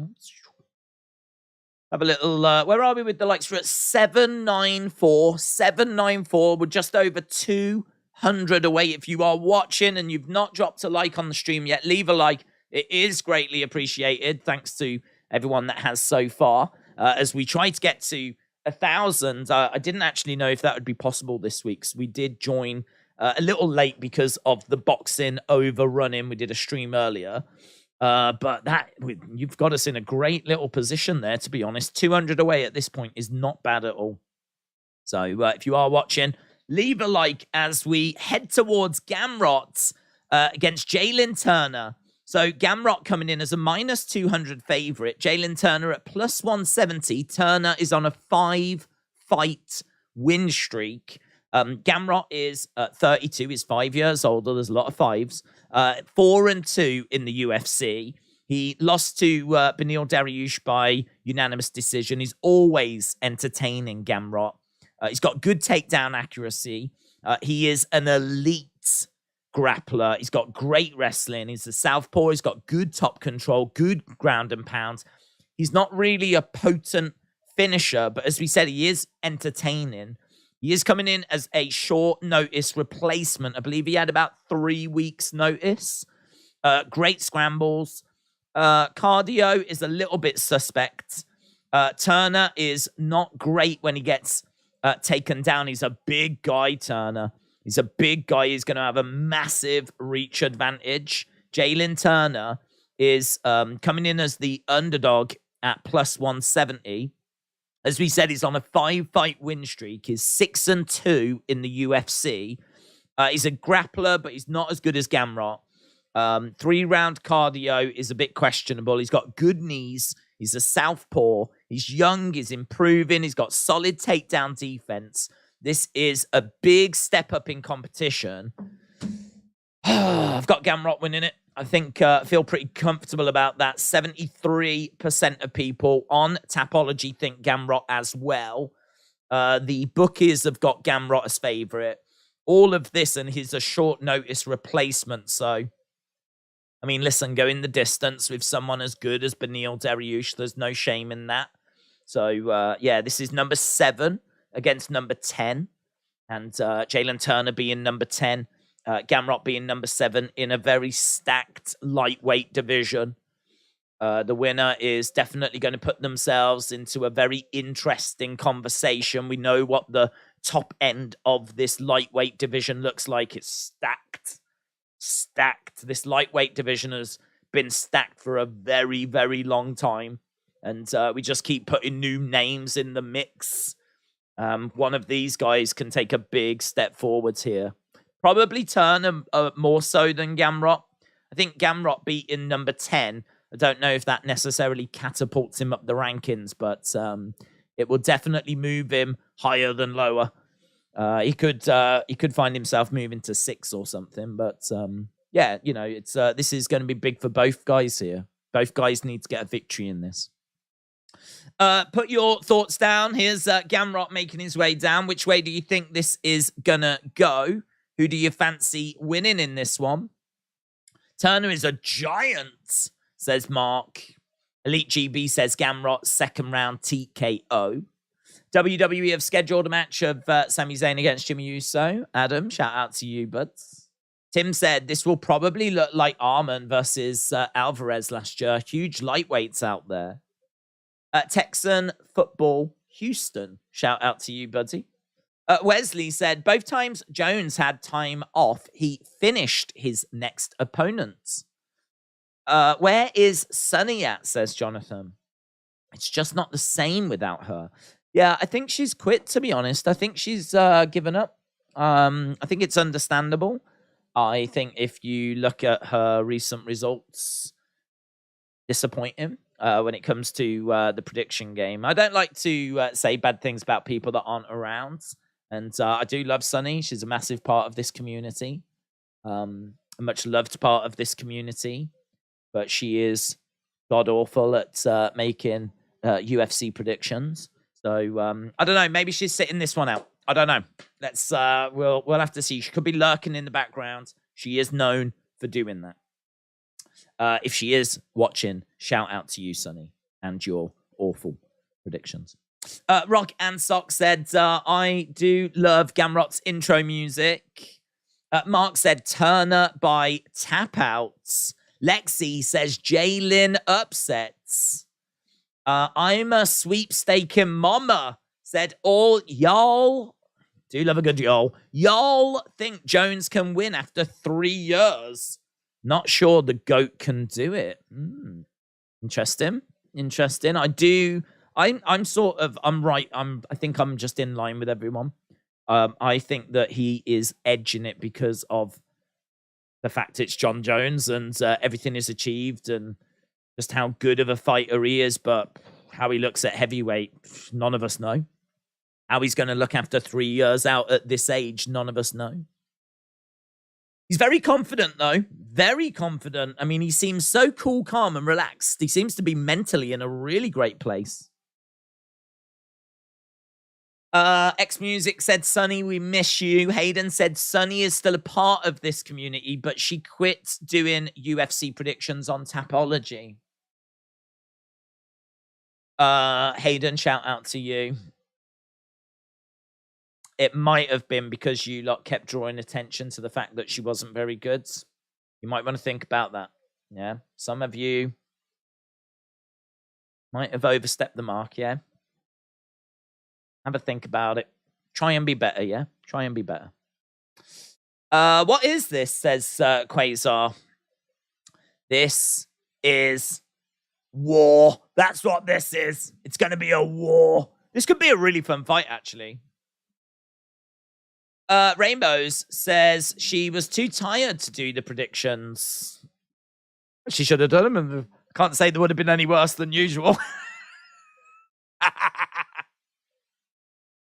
No, Sunny, if you're watching, thoughts are with you. Right, here we go. Shane Sen. Shout out to you, my friends. Loyalty in Vegas. Shane, appreciate the kind words. Oh, guys, honestly, you don't need to be so nice.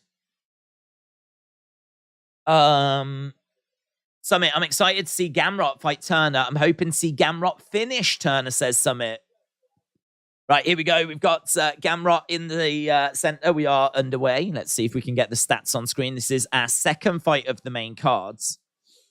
Oh, man, time is absolutely flying. I can't believe we've had 40 minutes of the main cards already. Cannot believe we've been streaming for 4.5 hours as well. Shot coming in there by Turner. Gamrot trying to throw a leg kick in. Gamrot circling round on the outsides. Gamrot's in red, Turner in white shorts. Turner in the center, switching stances. Gamrot coming in, trying to throw in a big left hand.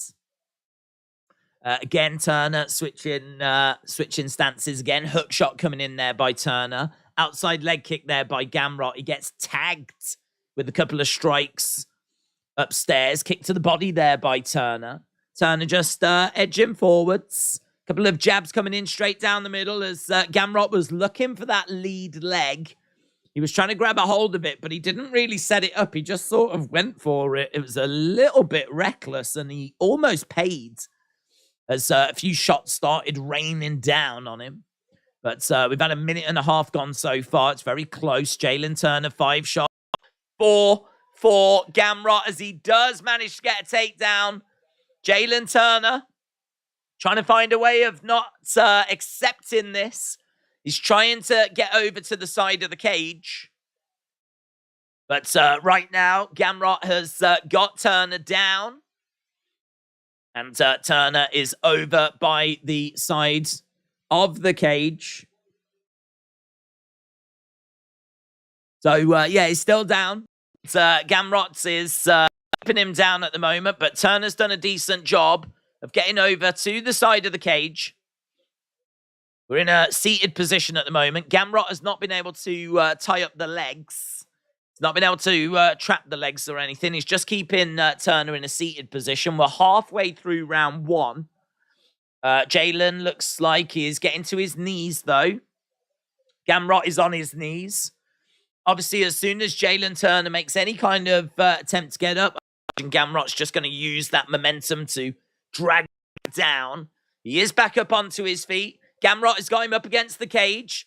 Turner on one leg at the moment. Gamrot is trying to find a balance, find a trip. He couldn't get it. Turner doing a really good job of staying on his feet right now. But at the moment, it's all just survival, really. It's all just him trying to stay standing. Gamrot's over by the side of the cage. Turner over the side of the cage as well. Turner, big knee strike, big kicks, breaks away from the side of the cage. We're back into the center. And we've got Gamrot circling round. That was not a bad moment there. That was not a bad sequence for Gamrot, but he definitely should have done more with it. Oh, Gamrot goes down. Turner is on the head at the moment. What's he trying to get? Looks like he's going for an arm. Not the best camera, in all fairness. Camera trying to come over.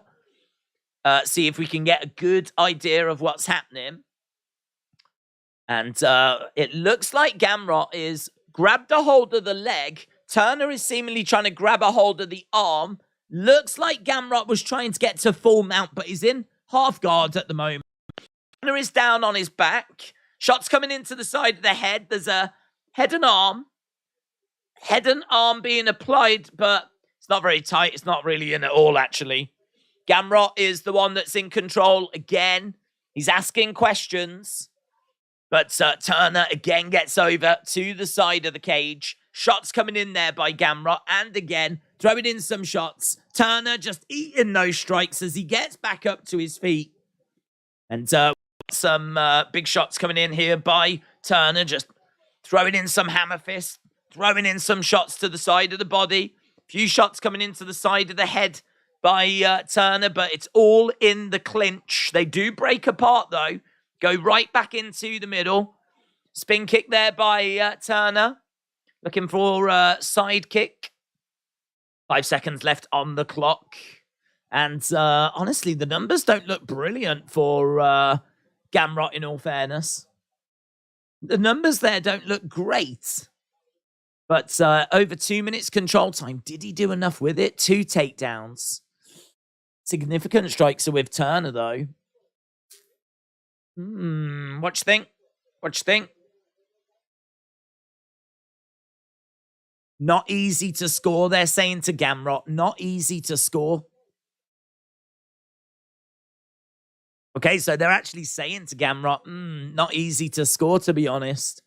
You got control time, but what did you do with it? You got 2 takedowns, but what did you do with it? Turn around, baby, said Tim. Turn around every now and then. Nice. What's with it with you telling people to retire when they lose? They're in the top 10, said Jonathan. Yeah, but the decline has been real. Do you know what I mean? Like, if you're in the top 10, you've had like as big a decline as what are we talking about, Garbrandt? I mean, honestly, there was plenty of people saying that he could be in real danger because that decline has been very real. When it goes, it goes. To be honest, when it goes, it goes. And even after that win today, I still feel like it's gone. You know, Trevin Jones. You managed to get 2 rounds against Trevin Jones, and then I would say lost the 3rd round. Yeah. Honestly, I mean, look, he's 31 now. He's a boomer. It's done for him. It's over. Pack it up. The show's over. Gamrot coming in. Turner's got this fight, said Lexi. 2 takedowns, but didn't do anything with it, says Phil Annam Records. Phil Annam. Knee strike, just misses there by Turner. Numbers don't look good, but looking at the fight, I would say it was 1-0 Gamrot. That's fair. Have to retire. Just join BKFC. Same thing, isn't it?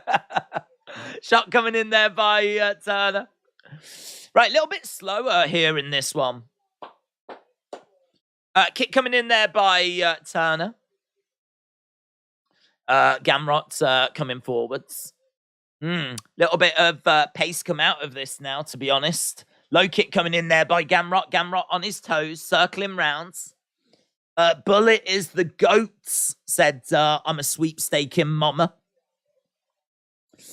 Turnarounds every now and then. I get a little bit lonely, says Hayden.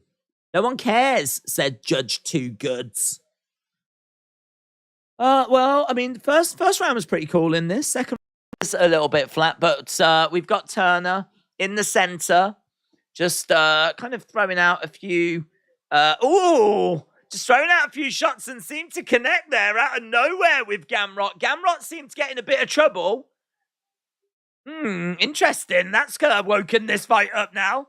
All of a sudden, there's a little bit of impetus as shots raining forward. Gamrot is in full-on retreat. Gamrot is retreating, looking for a takedown. He can't find it. Turner back up on his feet. Gamrot is backing up. Kick to the midsection there by Turner. Gamrot going back. There's blood coming down the side of Gamrot's face.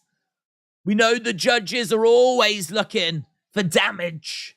And as we said, blood pouring down the side of his face. Kick coming in there by Turner, but Gamrot was able to duck underneath it. Oh, I got to tell you, the optics here are looking pretty good for Jalen Turner. That's a nice right hand there by Gamrot. Turner trying to find a way forward. There's been some big moments in this round for Turner. Kick coming in there by Turner, but a takedown by Gamrot. Gamrot managing to get the takedown. He's took the fight down to the ground. Got to do something with it. 90 seconds. Gamrot has taken down all 7 of his UFC opponents. all 7 of his UFC opponents. Do they have Burger King where you're at? We have Burger King in the UK, yes. We have McDonald's, we have Burger King. We started to get some Taco Bells, but there's not many. About 20 or 30 in the country. So there's not many of those. We don't have Waffle House or Denny's or Arby's. We don't have Arby's. There might be like one in London or something, but I think Sonic's, again, there might be some of those dotted around. You tend to find these companies just open a few just to see how it goes, like as a trial. But like, I mean, all over the country, readily available. Yeah, Burger King, KFC, McDonald's, we have those. Right now, Jalen Turner is down on the ground, and Gamrot is just throwing in these shots to the side of the head, but there's not much behind them. So we saw Gamrot get that takedown. And we've seen Gamrot do a few things. But I don't know. I still feel like Turner's had the bigger moments. Love that Taco Bell, said Tim. How long until the main events? I would say an hour. I would say an hour. I mean, we've got 2 more fights after this. Yeah, I'd say maybe just over an hour. Each fight tends to get about a little half an hour time slot, so it'd probably be that. Philinam said McDonald's is fire. Mr. Holmes said, have you tried poutine? No. What is that? Am I confusing that with something else? Are those lady bits? Is that what that is? Is that what that is?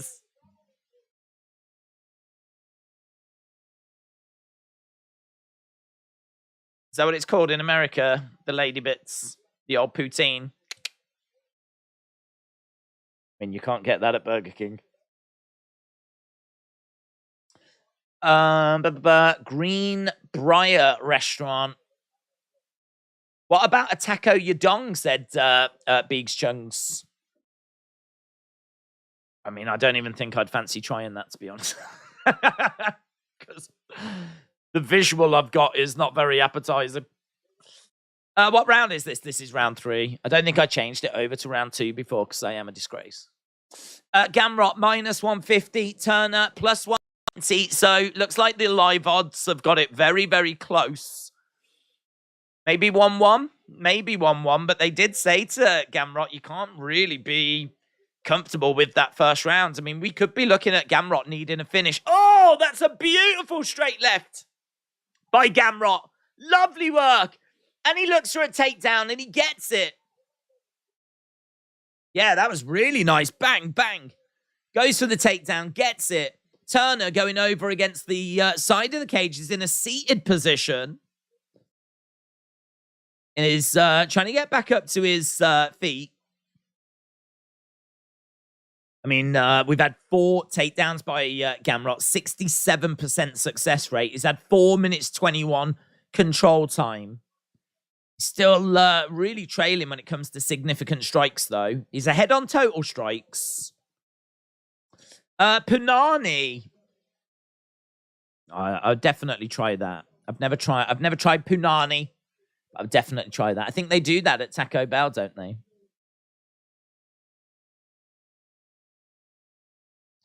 Over against the cage in the clinch at the moment. Gamrot is in control. Got to do something with it, though.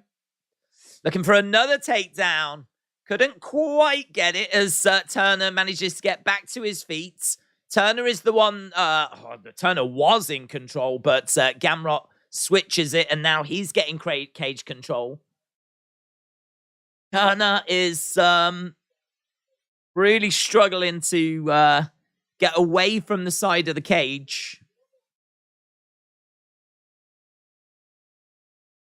How long until Jones versus Gane? Probably just over an hour. You've got to try Pafu Pafu. Suzanne said, I'm full, but my mind is hungry. I know. I think we're all picturing trying a putang pie or whatever.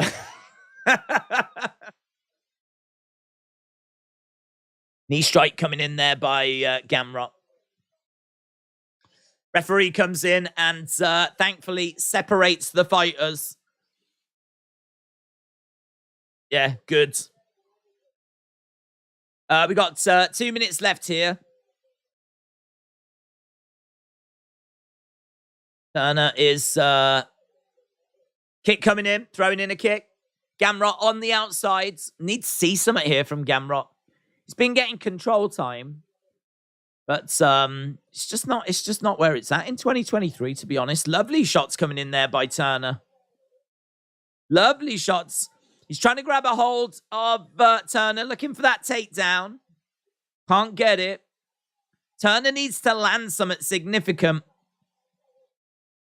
because there's not really much in his column. There's not really much in the column for reasons to give this round to Turner. But it doesn't feel like there's loads in Gamrot's column either.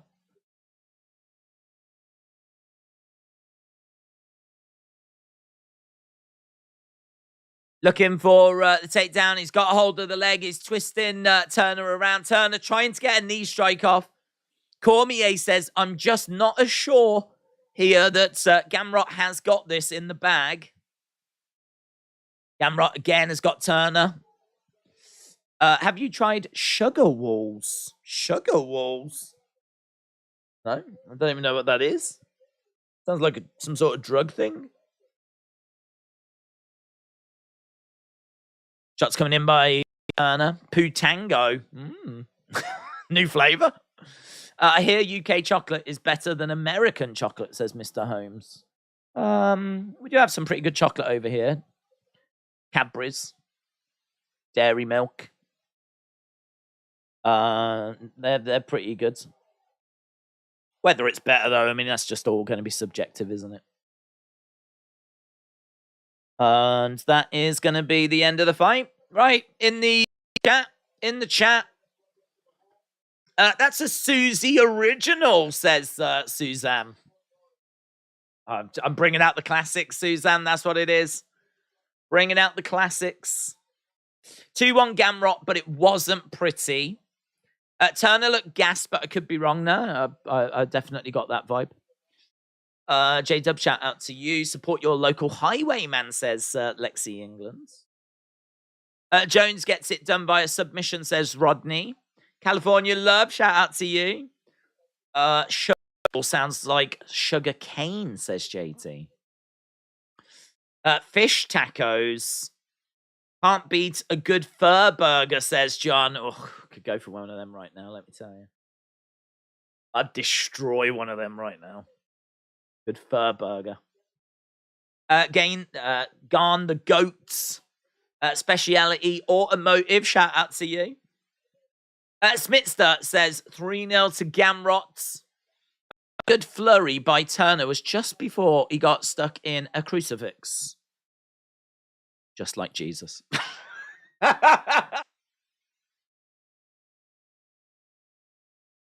like Jesus. Okay. They should both lose, says Trampus. Yay! That'd be fun if that was an option, wouldn't it? 2 more fights before the main events. Right, Bruce Buffer. Gonna do some Bruce Buffer things. Announce the winner. 29-28 Gamrot. 29-28 Turner. 30-27. Gamrot wins, man, by split decision. Oh my God.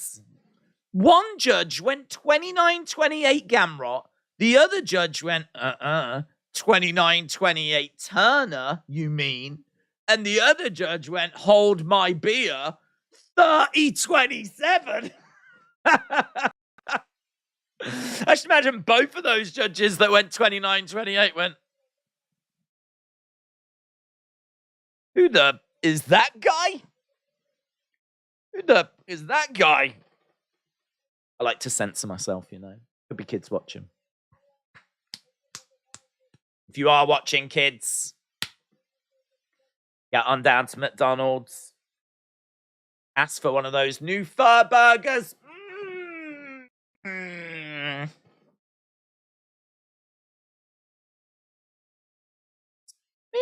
Wrestling Days told me that you sell fur burgers now. Can I have two, please? Let me know how it goes. Gamrot wins, says J14. Lexi says, robbery. It's a robbery.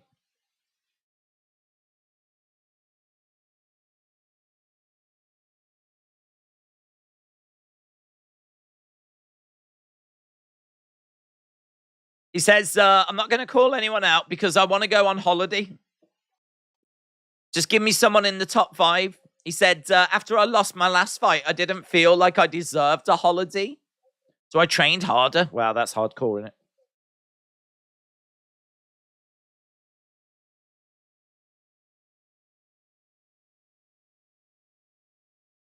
Thanks for everything. Oh, there we go. He's over the moon, isn't he? He's over the moon. David Goggins is Jones' mentor. Undefeated team. X-Music, shout out to you. Days, didn't you think bananas had caffeine in them? Not caffeine. Energy? Got energy in them. Slow releasing in it. You see, like, tennis players having the old bananas, don't they?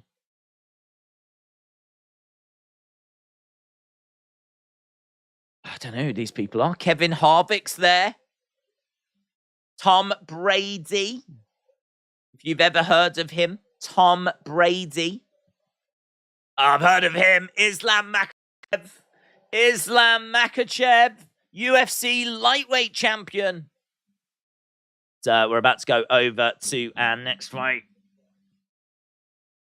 I'm a kid and I'm watching, says Blazed Radio. Blaze Radio, shout out to you. It's always great to have the younger generation with us.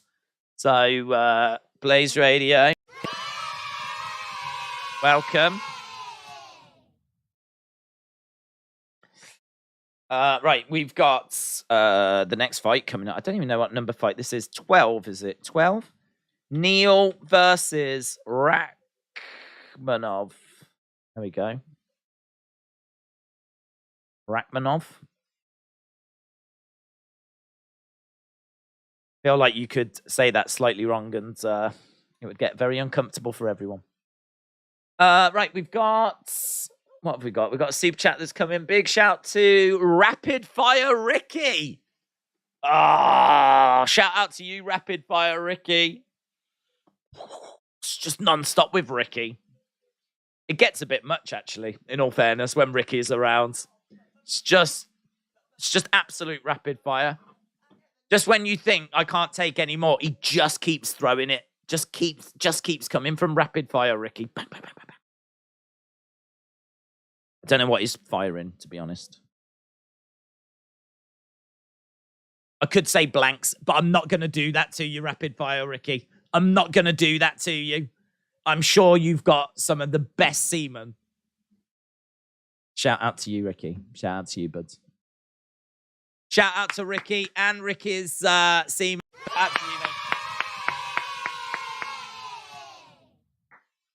Appreciate it. Right, we're going over to our next fight. This is Jeff Neal taking on Shavkat Rakhmonov. Neal is 7-2 in the UFC. He is got great boxing. He's 2-2 in his last 4, though. He's got knockout power. There are some cardio questions here. He's got good hand speed. He's got good body kicks. He applies pressure very well. He's got heavy hands. He's a southpaw, so he's a bit tricky. He's quite durable. He's got good shot variety with good kicks, good punches, mixes it all in well. He's definitely going to make Shavkat work hard for the victory here. And over 1.5 is probably likely. I think we could get into the second part of this fight. Rakhmonov is 16-0, 4-0 in the UFC. He is a grappler. He's got combat sambo backgrounds. I mean, listen, he's a -500 favorite. We can break this down and try and make it sound as close as possible, but I'm guessing Rakhmonov's just going to get the dub because he is very, very impressive. He's well-rounded. He doesn't have much volume if you want to find a bit of a weakness, but he's got really good accuracy. He's good in the clinch. He's got good elbows. He's got good knees. He likes to attack the neck. He likes to snipe from the outside. He looks for finishes. He's a former M1 global champion. He's got good head movement, good submission, spinning attacks. He's a problem, man. He's a problem. 93% of people on Tapology think that Rakhmonov is going to get the win here. So this is number 7 against number 9. Jeff Neal is number 7 in the welterweight division. He's a +375 underdog. Rakhmonov is number 9, and he is a -500 favorite. I've been waiting for this one, says Bean Royd. Jones wins by eye poke. Put in your thoughts. Which way do you think this is going to go? Who won in your eyes? In my eyes, it was 29-28 Gamrot. I would say 29-28 Gamrot. Yeah, I would say 29-28 Gamrot. If he had lost, I wouldn't have said it was a robbery. I think the first round is very, very close. But yeah, I think 29-28. I didn't see 30-27. But neither did the 2 other judges, so I don't feel too bad about that. Edwards against Usman 3 on Saturday, March 18th. We are going to be doing that show. Leon Edwards against Kamaru Usman. We've got Justin Gaethje taking on Fiziev. We've got Joanne Woods taking on Carolina. Gunnar Nelson taking on Daniel Rodriguez. Marvin Vettori in action as well.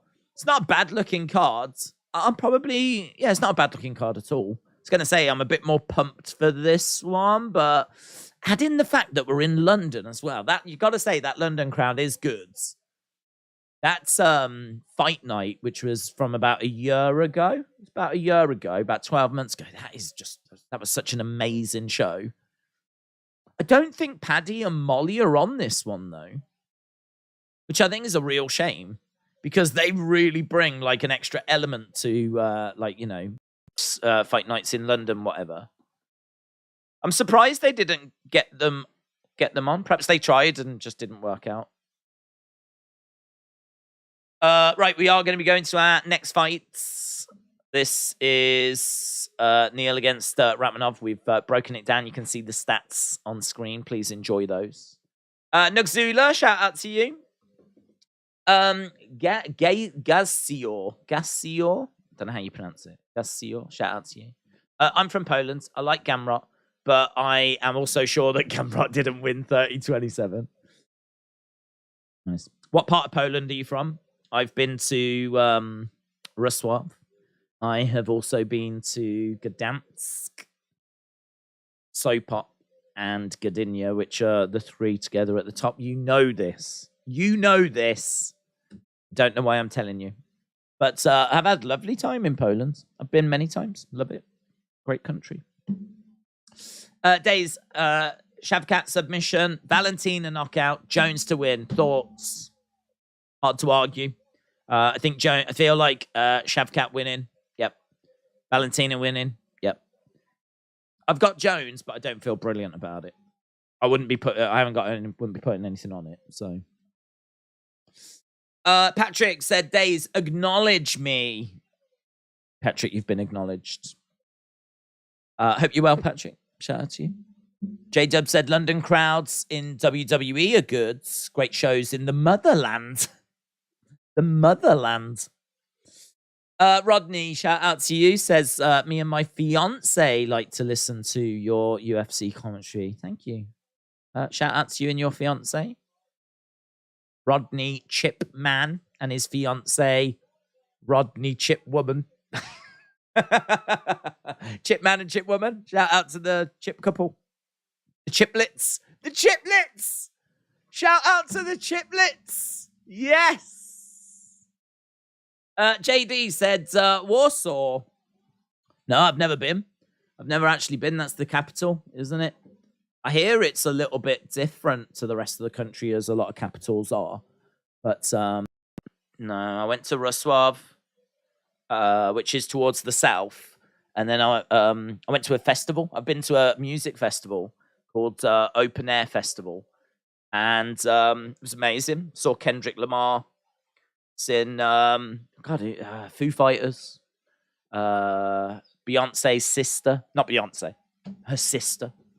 Solange. Saw a bit of Solange. Eh? Went to Poland. Got an eye full of Solange. That's when you know you've had a good weekend. I need to see a WWE show in Liberia, said Phil and Nam. Not sure it's high on their list of places to go, but I hope your dreams come true. Lewis said that wasn't Usyk.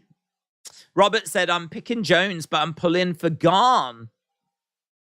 Interesting. Paddy is facing Drew Dober in May. He will be sacrificed, says Tim. Ernest, shout out to you, bud. Savage, shout out to you. Elite GB said, I come to watch the fights. He can afford to pay for the fights, says Elite GB. It's just, you know what? Honestly, it's just, I've said this before. If you're in America, and I don't know if this works, but if you're in America, if you get a VPN and get a subscription to BT Sport, yes, you have to pay a monthly fee, but all of the UFC shows go on there.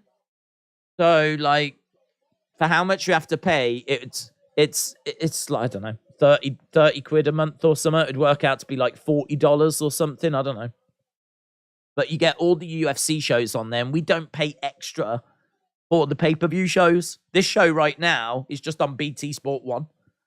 I don't know if that would just be the same as being on ESPN 1 or something or whatever. I don't know. I don't really know how it works in America, but whatever you would have to subscribe to, whatever sports channels you have to subscribe to, there is no extra cost for the pay-per-views here.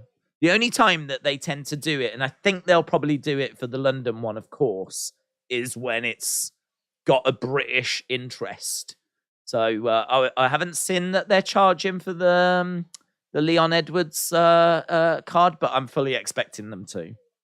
But this one tonight, no pay-per-view cost. No extra cost. This is costing me the exact same as a fight night. It's done. Simple. Thanks for coming. I'm not saying that to brag.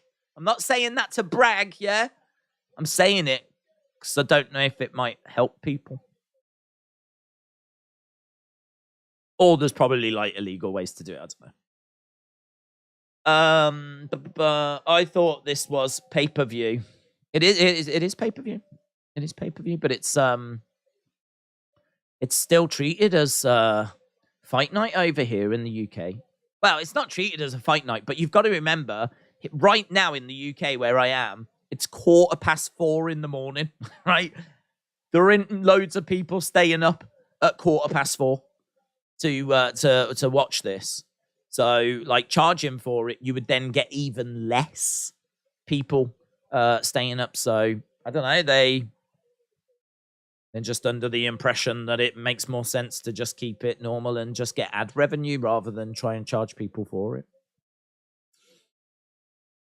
Good for you. It's $80 here, says Romario. Yeah, dude, it sucks. It really, really, really, really sucks. I get this a lot when we do these shows, and I do mention this because, again, I don't know if a VPN might just work. I have no idea. There's a few.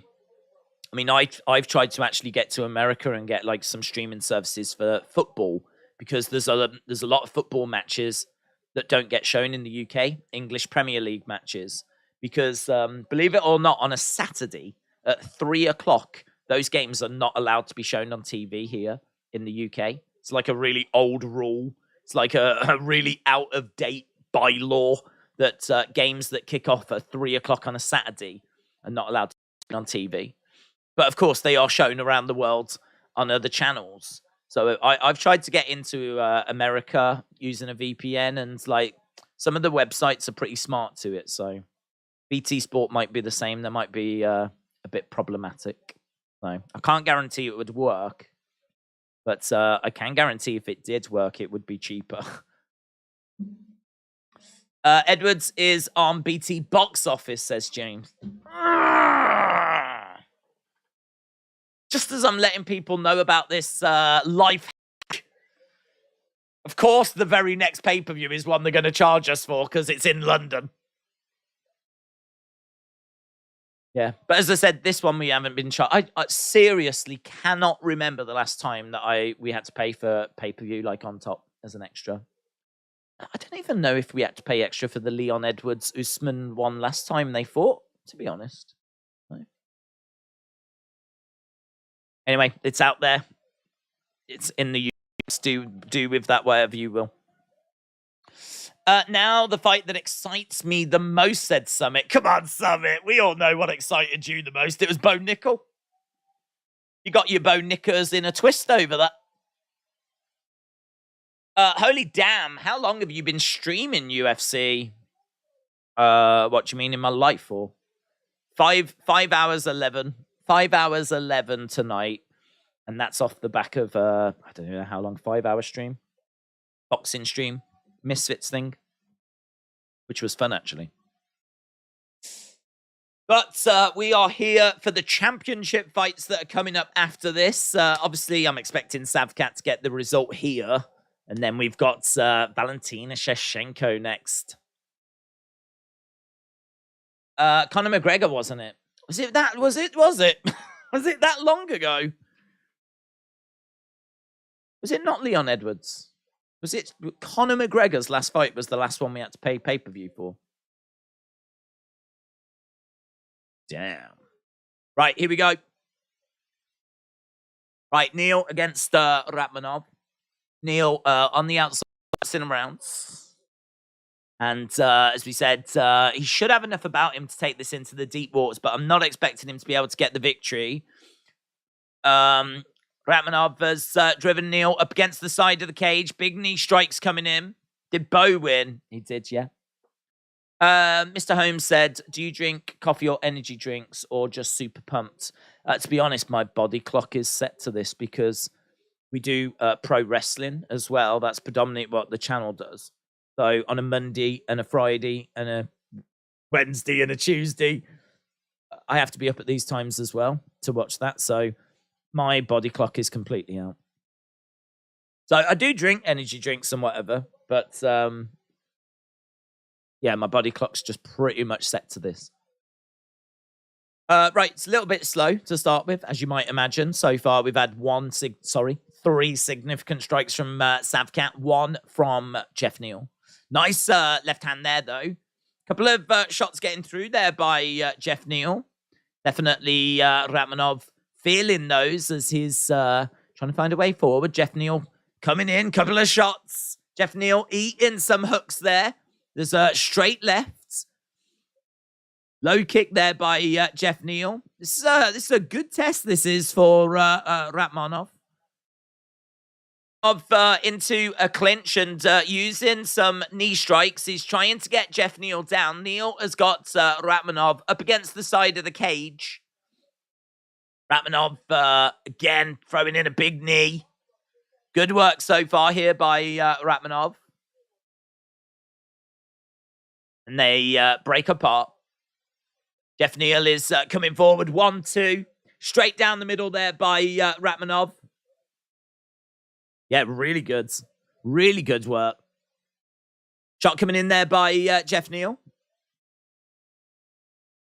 Neal bouncing around. Ooh, trying for a head kick there, but Rakhmonov grabbing the leg. Jeff Neal, he's got the Muay Thai clinch on, and I think he was looking to get some knee strikes going, but Couldn't get anything going. Halfway through round 1 at the moment, we've got Jeff Neal on the outside, swing and a miss there by Rakhmonov. Couple of shots coming back here by Jeff Neal. This fight definitely increasing in its action. And we've got Rakhmonov in the center. Nice little, like a little left hook there. Guards, quite high, big swing and a miss there by Jeff Neal. Rakhmonov, again, having a little look. And again, Jeff Neal not fancying it.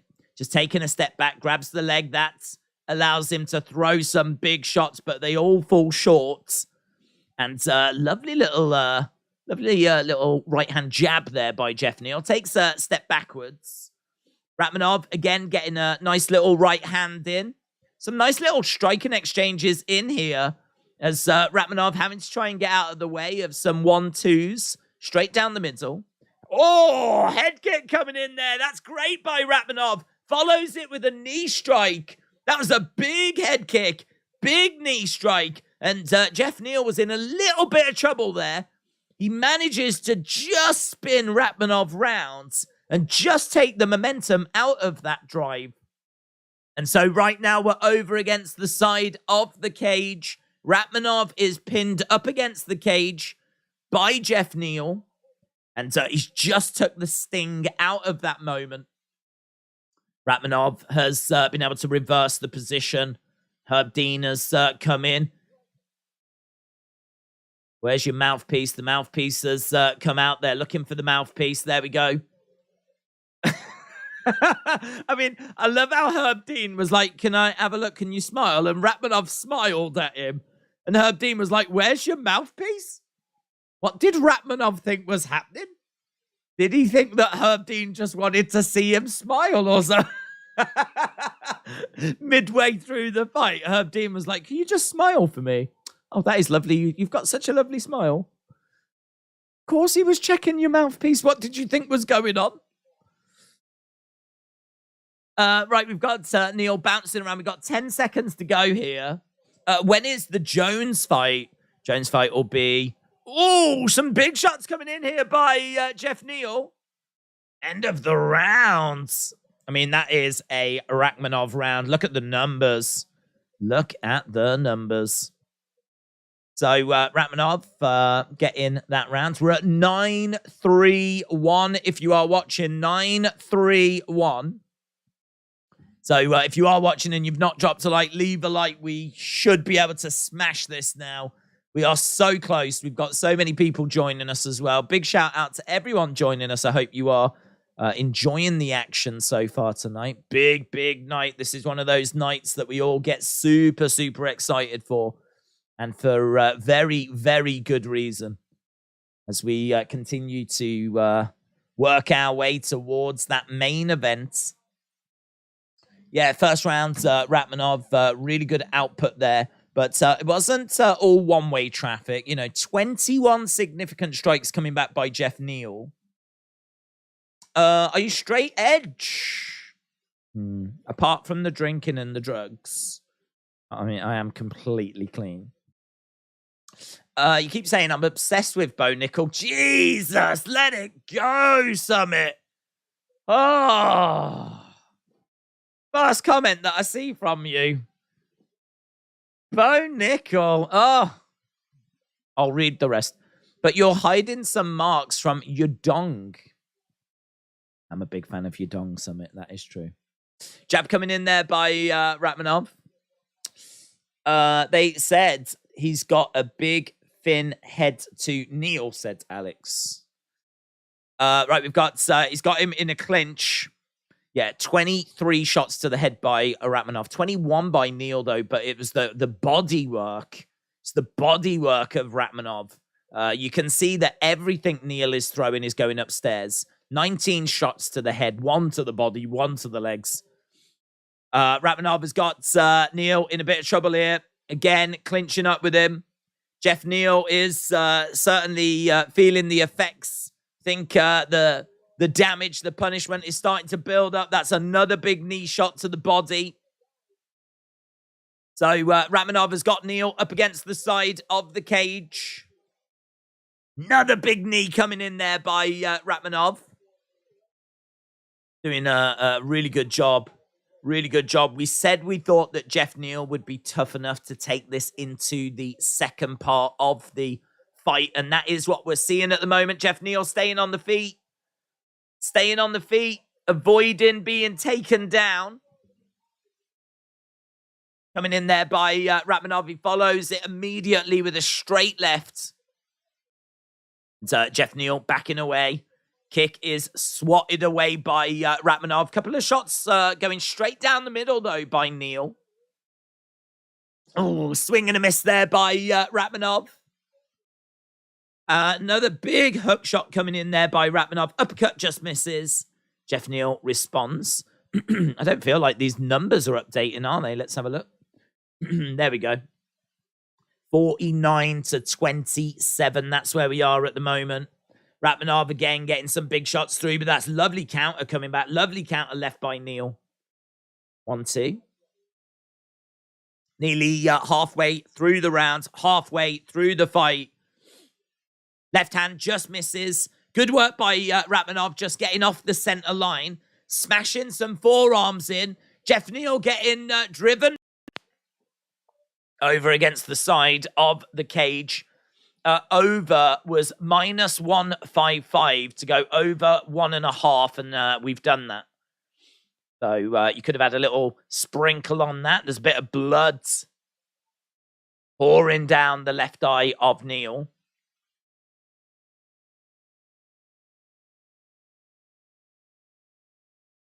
The hell's this? Advert 65.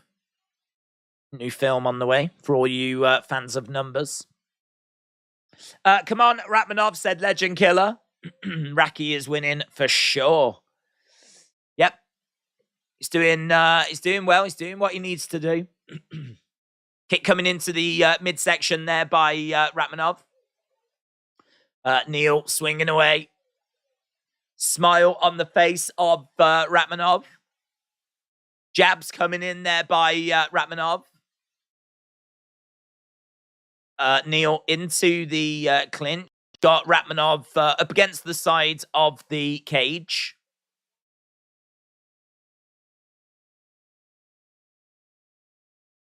Yeah, good work here by Neal. Just trying to take a little bit of sting out. But if we look at the numbers, Rakhmonov, 35 significant strikes to 21. In the second round, 31 to 16. So Rakhmonov outstriking Neal in both rounds. We've got 40-odd seconds left here. A couple of shots, couple of straights, and 40-odd seconds left. Unless Neal gets more shots in, he's in trouble. Swinging away.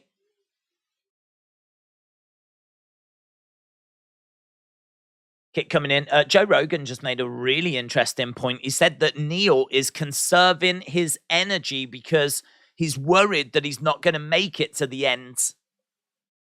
Big shot coming into the body there by Rakhmonov. Andrew said almost 900 likes. I thought we were over that. Hopefully we're in the 1,000 region.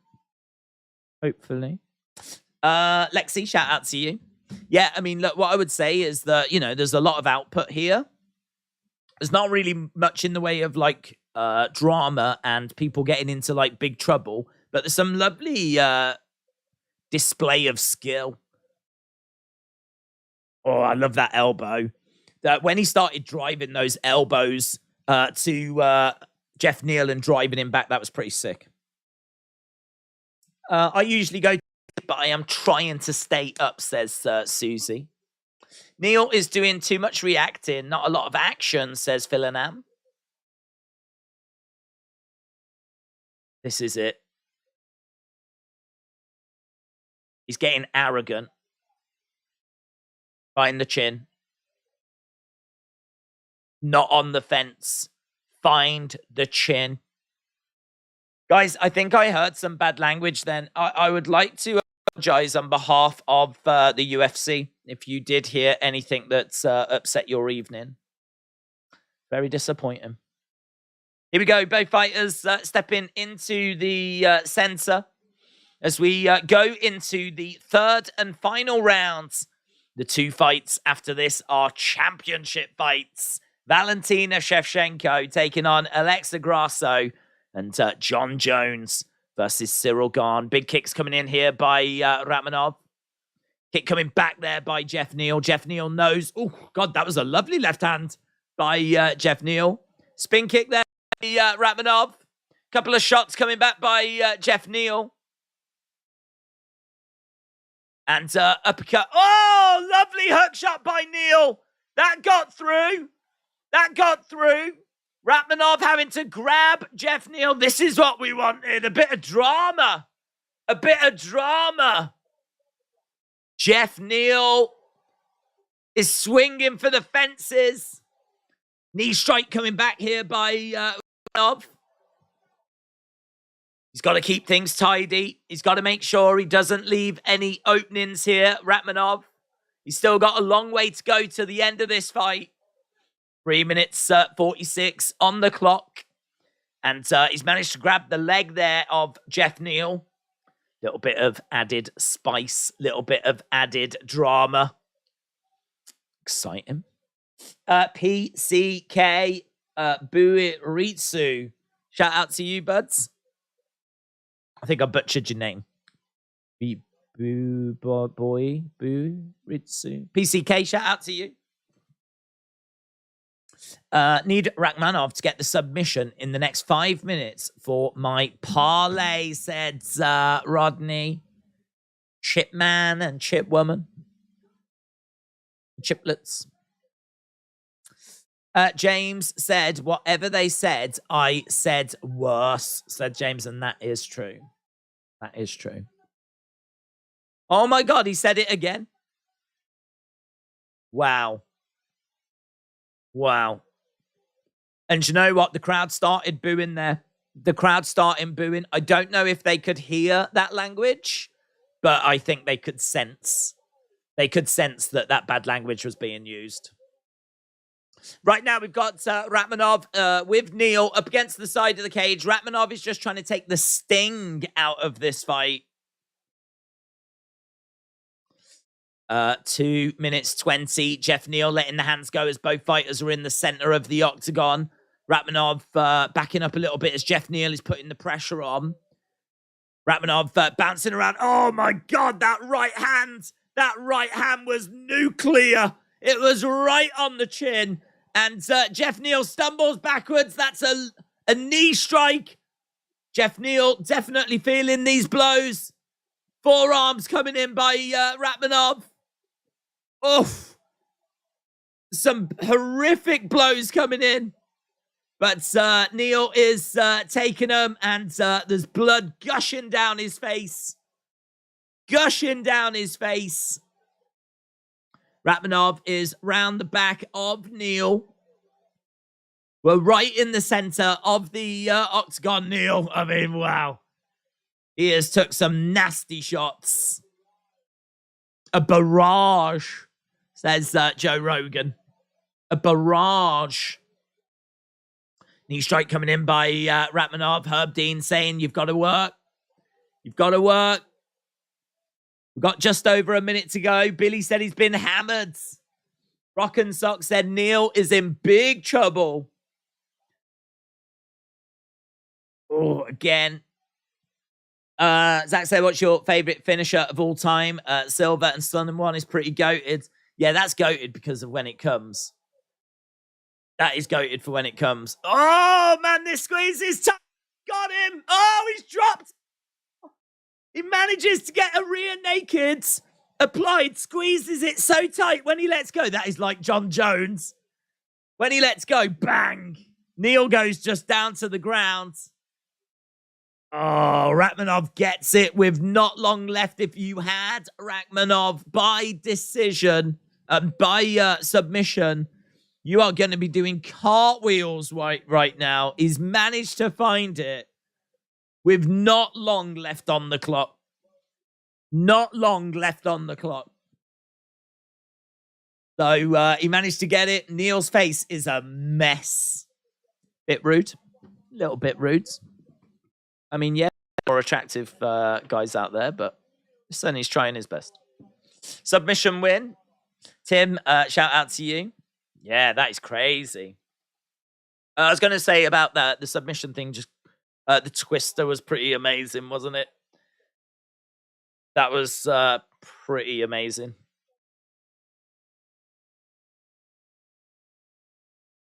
On BT, you need to earn 18-month subscription. Do you? 18-month subscription? I don't think I've got that.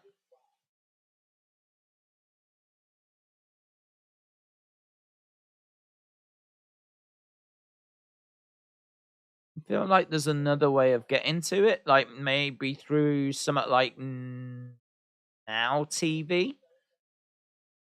Now TV had BT Sport on there, and that was a monthly subscription.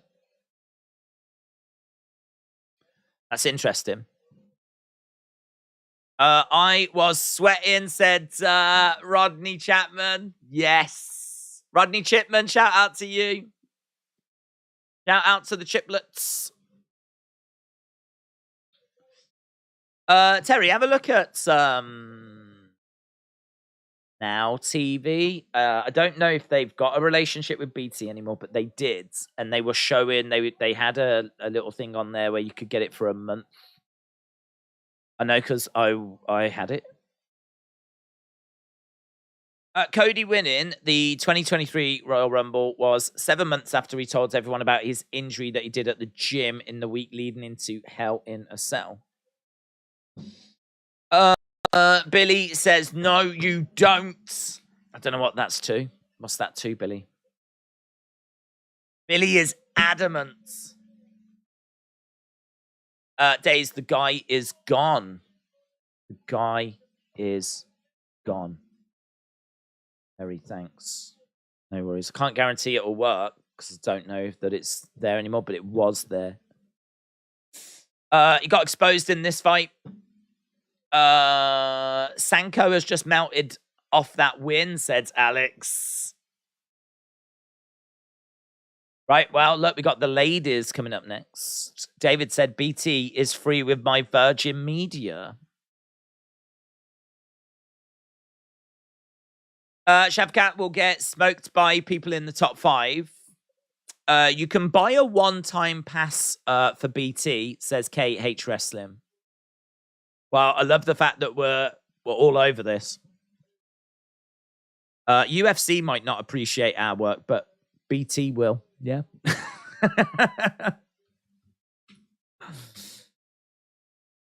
Shevchenko versus Grasso coming up next. Joe Rogan has got one of those Rakhmonov hats on.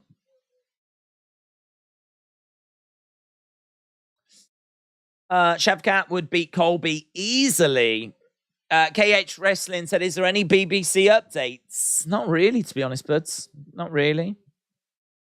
You know me, I'm all over BBC. I absolutely love it. Absolutely love it. But I can't really give anything in the way of updates because I don't think, and I'm serious about this, I don't think anyone loves BBC as much as what I do. No one. I am on it day and night. I honestly, the amount of BBC that I consume is disgusting. It is disgusting. So no, I can't really give you any updates because I've always been a massive fan believer in the BBC, and I will continue to be the flag bearer. I will continue to wave the flag. BBC. One day, I really hope to be, and I mean this. I'm saying this. I'm putting it out there. I am fully aware this is a massive stream, and there's a lot of people joining us. But I seriously would love to be the face of BBC one day. Just putting it out there. They say, don't they? You've got to put it out into the universe if you want your dreams to come true. Putting it out there. Right, yeah, I think Rakhmonov was talking about Colby Covington.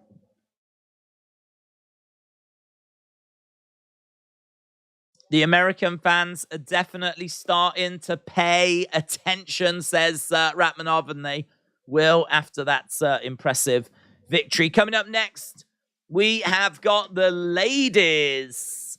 Valentina Shevchenko taking on Alexa Grasso for the UFC Women's Flyweight Championship. So Shevchenko is 12-2 in the UFC. She's got a Muay Thai background. She's got sniping strikes. Jiu-jitsu, judo, well-grounded. She can grapple. She can strike. She's got good speed. She's got good movement. She's got lots of kicks. She's a southpaw. She is unbeaten in the flyweight division. She's got strong offensive wrestling. She's got a 70% takedown defense. I don't know, man. We got so much stuff that we can go through in regards to Shevchenko, but I feel like the biggest talking point. Oh, I didn't know he was there. Connor. Wow. I didn't know he was there. I didn't know he was there. They showed. That's pretty sick, isn't it? Wow. Dude McCall said, Days, how often do you consume BBC? Oh. No word of... dude, when I wake up, it's the first thing. I will be straight on it.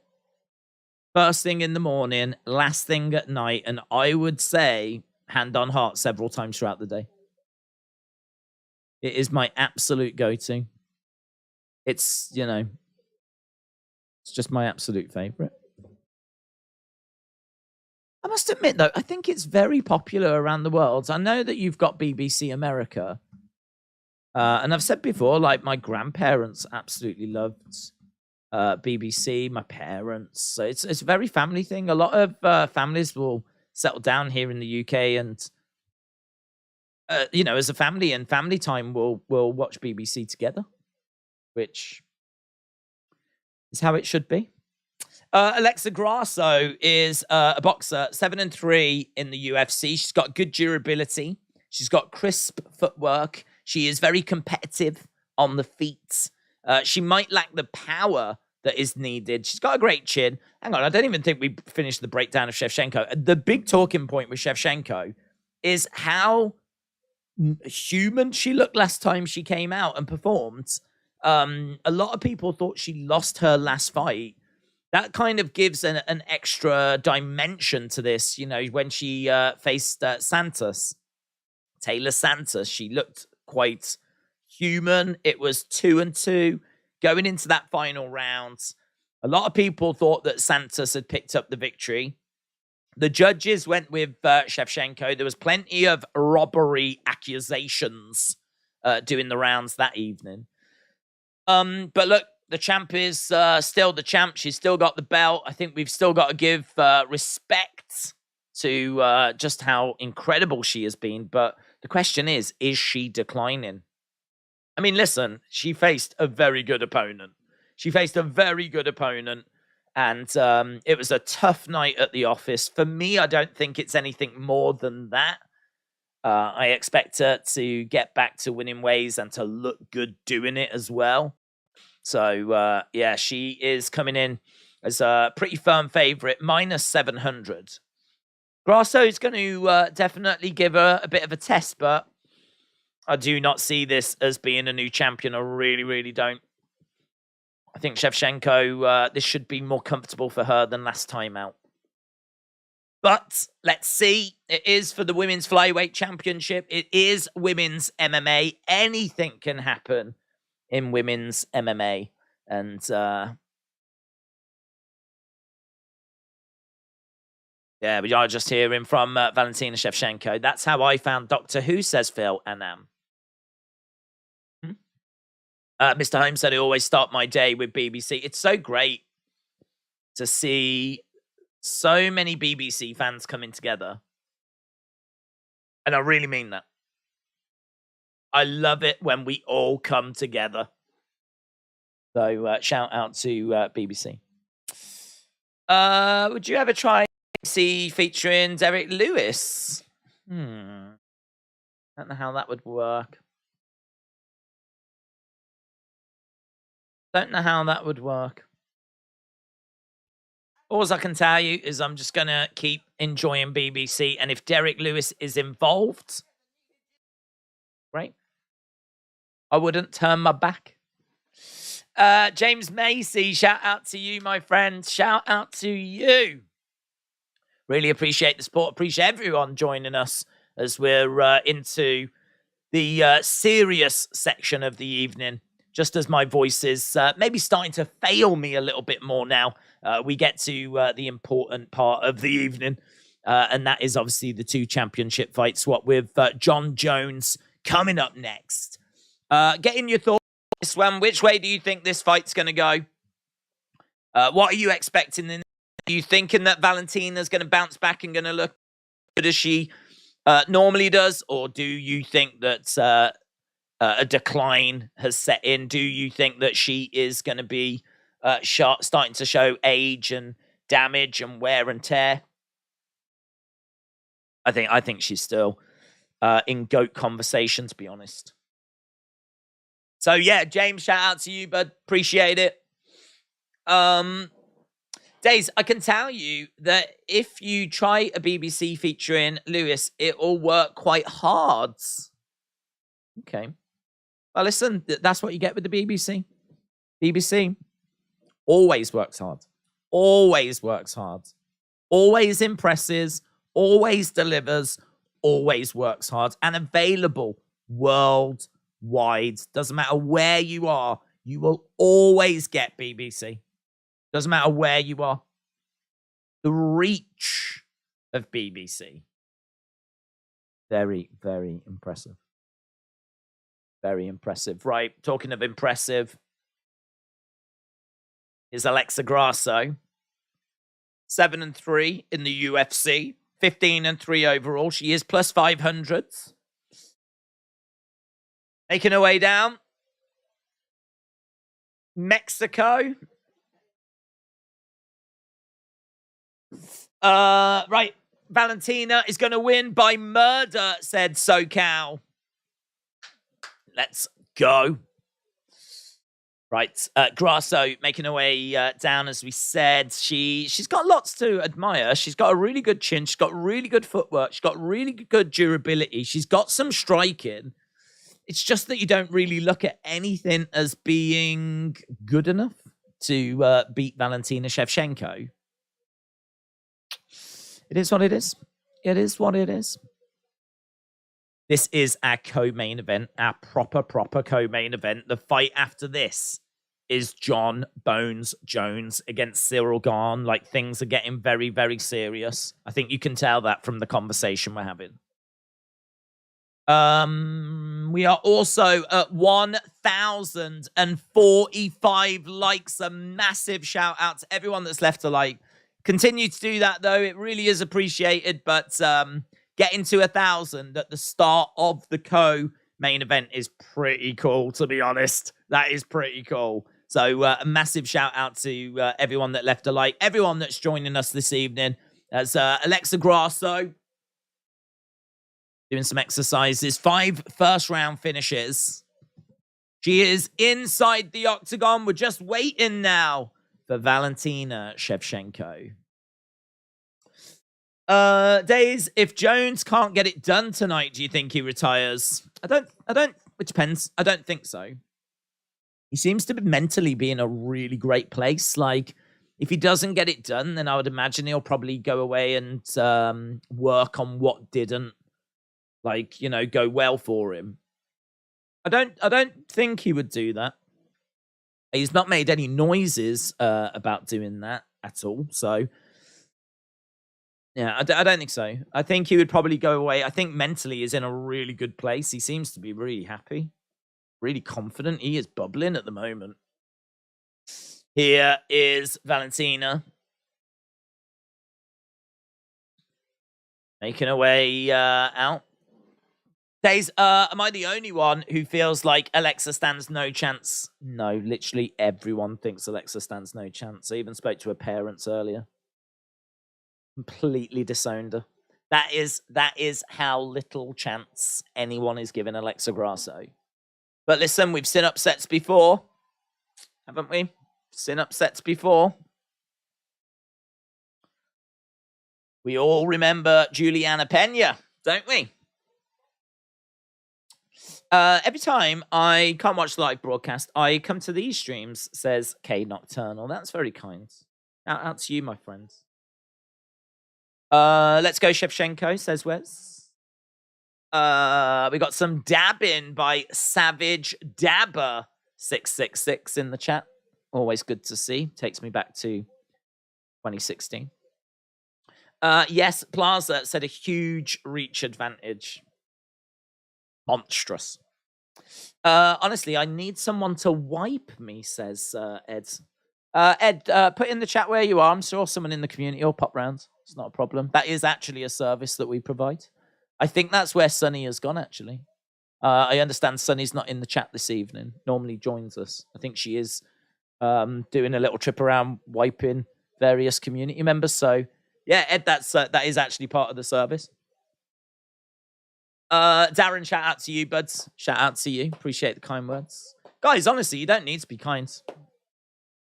All right. Don't worry about it. Do you know what I mean? It's fine. I just appreciate the fact I've got some people to talk to be honest. Valentina Shevchenko, UFC flyweight champion. She's got the most takedowns and highest takedown accuracy in UFC flyweight history. Impressive. Summit says BBC gets a 9-inch reach. You're right. Oh, I think it's more significant than that, Summit. Right, okay, she was minus 850 favorite against Grasso, minus 640 favorite against Taylor Santos, minus 1500 favorite against Lauren Murphy, minus 455 favorite against Jessica Andrade, minus 2000 favorite against Jennifer Maia. She is not someone that gets overlooked. And even though her last performance was maybe a bit flat and underwhelming, she still comes in here as a massive favorite. I had her about 48 hours ago as, that sounded bad, at minus 700. She is minus 850 now. More money has been coming in on her. Bruce Buffer, here we go. This can go 5 rounds if it needs to. Might not need to. Put in the chat which way you think this is going to go. Time for the co-main event. Shevchenko has got an Ivy Nile look about her. I could see that. Jones is going to destroy Gane's kneecaps. 10-inch reach advantage, says yes, Plaza. That would be pretty wild if they started putting that stat up on the tail of the tape, wouldn't it? Imagine all the storylines that would come out of that. Mitchell says, do you know what, Days? What is it, Mitchell? If we're going to be unkind, are we? Are we being unkind? I've got to say that I hate people that abuse animals. I said it. That's my hateful take. Mitchell, listen, I'm with you on that, mate. I'm with you on that. I've come to the conclusion that I just don't care about people, but, you mistreat an animal, I am coming for you. I am coming for you. And I will not be singing a song whilst I'm doing it, let me tell you. God, this is awful, said Dennis. Days said, your dong might not have one, but he will try to provide you a BBC. I don't even think I understand that. How many title defenses has Shevchenko had? Oh, that's quite the question. I don't know. How many title defenses has she had? Do you know what? I might not be Google, but I'm still going to... I'm going to act like I am for you. Because I am interested. How many title defenses has she had? Martial arts, mixed martial arts. 1, 2, 3, 4, 5, 6, 7. 7. Right, here we go.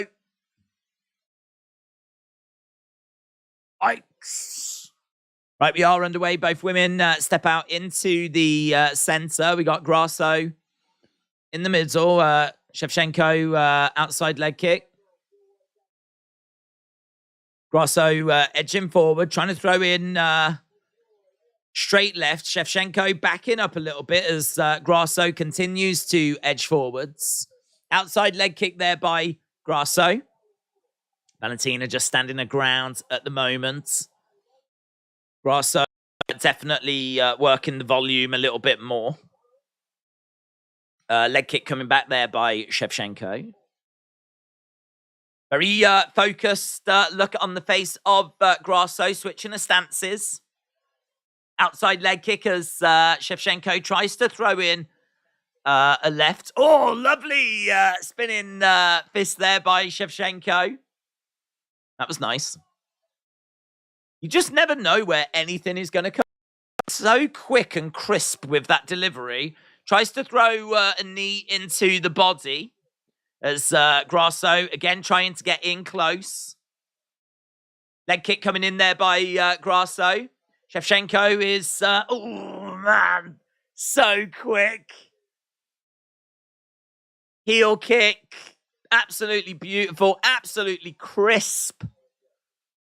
She's got a whole arsenal, hasn't she, of weapons she can turn to as and when she wants to. You just really don't know what's going to come from where. She's so fast and accurate with it. Leg kick coming in there by Grasso. Again, Grasso in the center. Valentina bouncing around. She's just downloading some info at the moment. Not seeing much feints from her, to be honest. She is being quite rigid. I'd like to see her feinting a little bit more and really just getting a few more bits of information from Grasso. Grasso is just able to just come in and kick that lead leg. Couple of shots coming in there by Grasso. Couple of counters coming back by Shevchenko. Don't forget, coming up next, we've got Jon Jones. Shevchenko edging forwards. Grasso edging forwards as well. This one hasn't really got going yet. At the moment, it's 9 significant strikes to 8. And inside leg kick coming in there by Grasso. Grasso, again, keeping things quite tight. Letting the hands go a little bit there, though. And immediately Shevchenko fires back. Jab coming in there by Shevchenko. Grasso, again, trying to throw out that right hand. Again, just jabbing away, driving Shevchenko back. Jab coming in there by Shevchenko, but it falls short. Oh, 1-2, straight down the middle by Grasso, and it connects. It connects. That gives Shevchenko something to think about. Interesting. She got through. Grasso got through. Leg kick coming in there by Shevchenko. She's not going to panic about it. Couple of shots getting in there by Shevchenko. Backing up. There's 90 seconds to go. Grasso just slightly in the lead. 16-16 now with significant strikes. Kick coming in there. A lot of the strikes that are coming in, both women, are those leg kicks. Man, when she throws with bad intention. Kick coming in there by Shevchenko. Shevchenko is edging forwards. Kick coming into the body. Jabs coming in there by Grasso. Elbow, forearm strike by Shevchenko. Jab there by Alexa Grasso. Where are we at the moment? 19-18, 20-18. Lone Wolf Strife. Shout out to you, my friends. Got 20-odd seconds to go. I'll get to your comment in a sec, buds. Kick coming into the body there by Shevchenko. Shevchenko backing up. Grasso putting that pressure on. Ooh, spinning back fist. Kick to the body. Grasso gets a takedown. on Shevchenko. Throws in a few shots to the side of the head. Knee coming in as well. Grasso, knee straight. There's not been much between them. Ooh, end of the round. Shevchenko gets back up to her feet. That is close. That is close. 23-22. I mean, no, it's so close. I mean, Grasso definitely takes it on total strikes. 23-23 at the end. 23-23. Damn. Feel like it... Oh. There's a bit of blood on the nose as well. Like, you've got to look at damage. Damage is obviously important. Bit of blood on the nose of Shevchenko. Put it in the chat which way you think that went. J14 thinks it's Grasso. Lone Wolf Strife said, people are underestimating Ciryl Gane. I don't think it's going to be as easy as everyone makes it seem, said Lone Wolf Strife. No, I honestly, mate, I don't disagree. I don't think this will be easy. I do think Jones will win, but no, this is not going to be an easy task at all. Some of the traps that Ciryl Gane sets, absolutely brilliant. He is a very, very impressive fighter. Right, we've got jab coming in there by Shevchenko. Shevchenko grabbing Grasso and taking her down. That is brilliant. That is what Shevchenko needed. Right, we've got Grasso down on the ground. On her back, Shevchenko is on top. Few shots coming into the side of the head here by Grasso. Have a look. Let's see. She's in guard at the moment here, Shevchenko.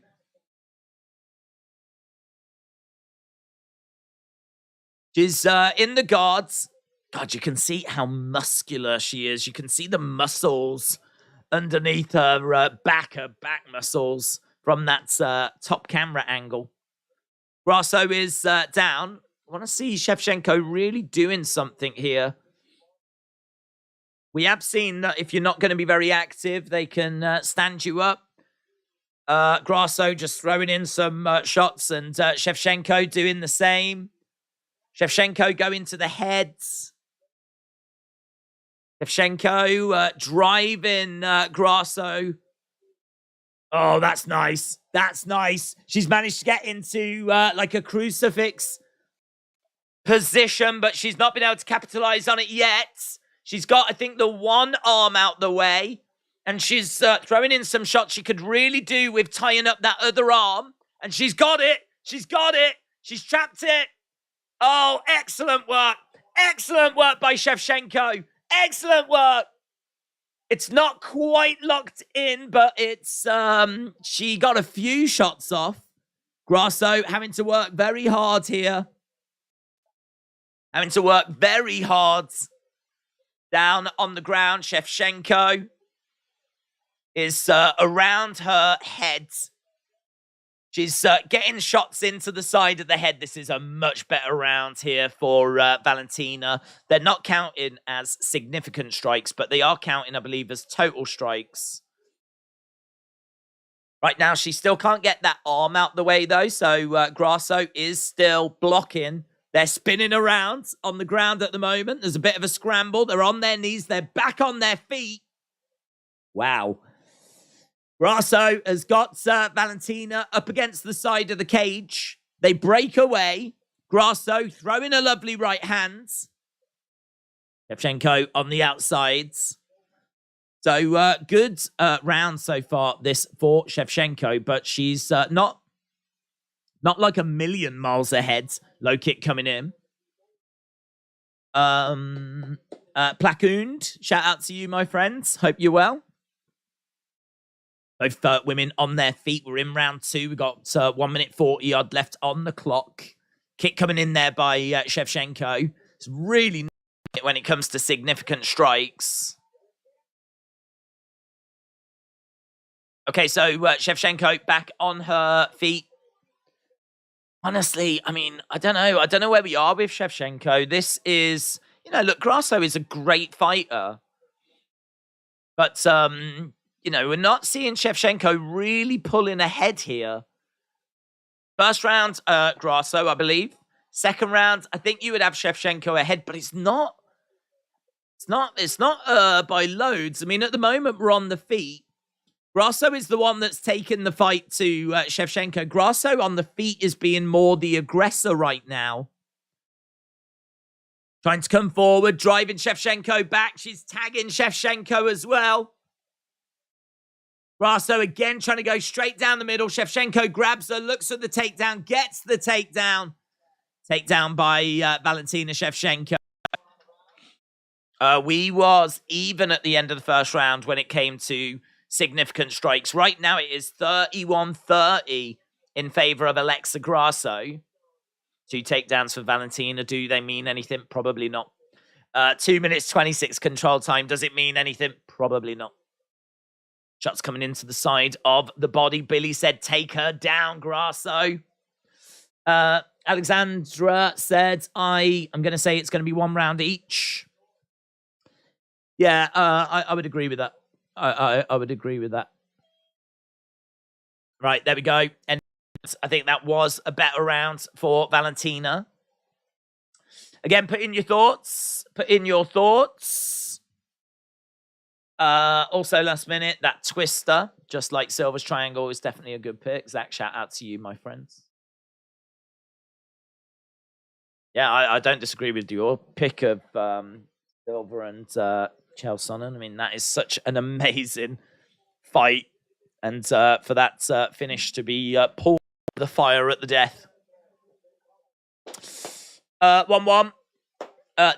BBC is popular here in the States on TV and on people's phones. That's a great thing, as we said. You can access it in so many different ways. BBC, so yeah. Big shout out to all the BBC stands out there. Yeah, all the BBC simps. You are welcome here anytime as we go into round number 3. Valentina Shevchenko against Alexa Grasso. We believe it to be 1-1. Round number 3 has begun. Right, let's see. What can we do here? I think right now they've got Shevchenko at minus 1,000.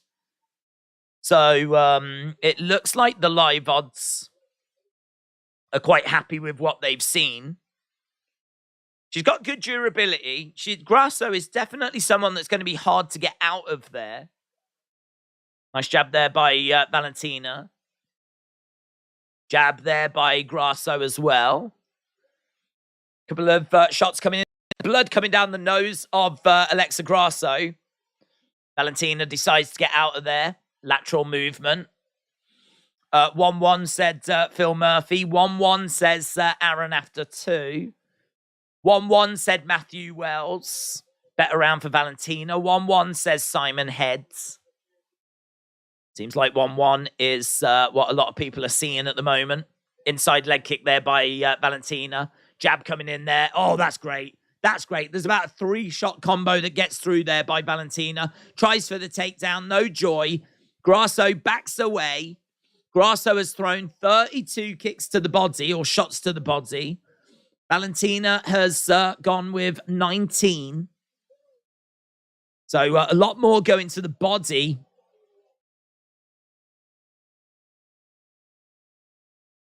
But I think these are total strikes because Alexa Grasso, 94 total strikes to 77 by Shevchenko. Shevchenko backing away. Grasso in the center. Don't forget, we've got Jon Jones coming up next. A lot of people wanted to know when Jon Jones was going to be fighting. It's next. It's after this. Obviously, we don't know when this is going to end, though. Could go all the way, and it would be 5 rounds. This is round number 3. Right now, we got Grasso in the center. We got Valentina taking a look. That's amazing. That is amazing. That is absolutely amazing. She's looking and then ducks underneath and straight to a double leg takedown. Beautiful technique there by Valentina. Valentina getting Grasso down. So good. So good. She's so highly skilled. Even if there is something that's in the decline for Valentina, and we don't know that there is, but even if there is, she's still got some wonderful skills. Wonderful fighter. I wrestle Shevchenko, says Lonnie. Lots of people firing in 1-1s. Grasso is down, throwing in some shots to the side of the head of Shevchenko. 1 minute 50 odds on the clock at the moment. Shots coming into the side of the body, side of the head by Shevchenko. She's working. She needs to, otherwise they will get stood back up. Thrown into the side of the body. A lot of these shots just feel a little bit token. Like, you can see they're just really there for show. Shevchenko, I'd like to see her really starting to throw something significant. But at the moment, Grasso just trying to make this as difficult as possible. There we go. That was better. Now we're getting some big bombs raining down by Shevchenko. Trying to throw down some big shots. Grasso is just keeping her chest to chest at the moment. Referee. Oh, referee is going to stand him up. Referee's going to stand him up. Don't know. That was a bit controversial.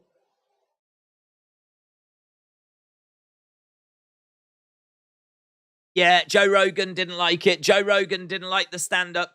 Do you know, it happened? There was a little bit of... I think they've been spoken to because the refs have really been on it tonight when it comes to, like, being against the cage or anything like this. Any kind of activity, they stand them up. There was a little activity, but it was just as Shevchenko was about to throw some massive... they got stood up. But right now, Shevchenko has managed to take the back. This is a big moment. She's managed to take the back. She's rolled through. Good defense here, though, by Grasso. She's desperately trying to get back up. She's doing well. She's managed to get to her back. She's grabbed the head of Valentina.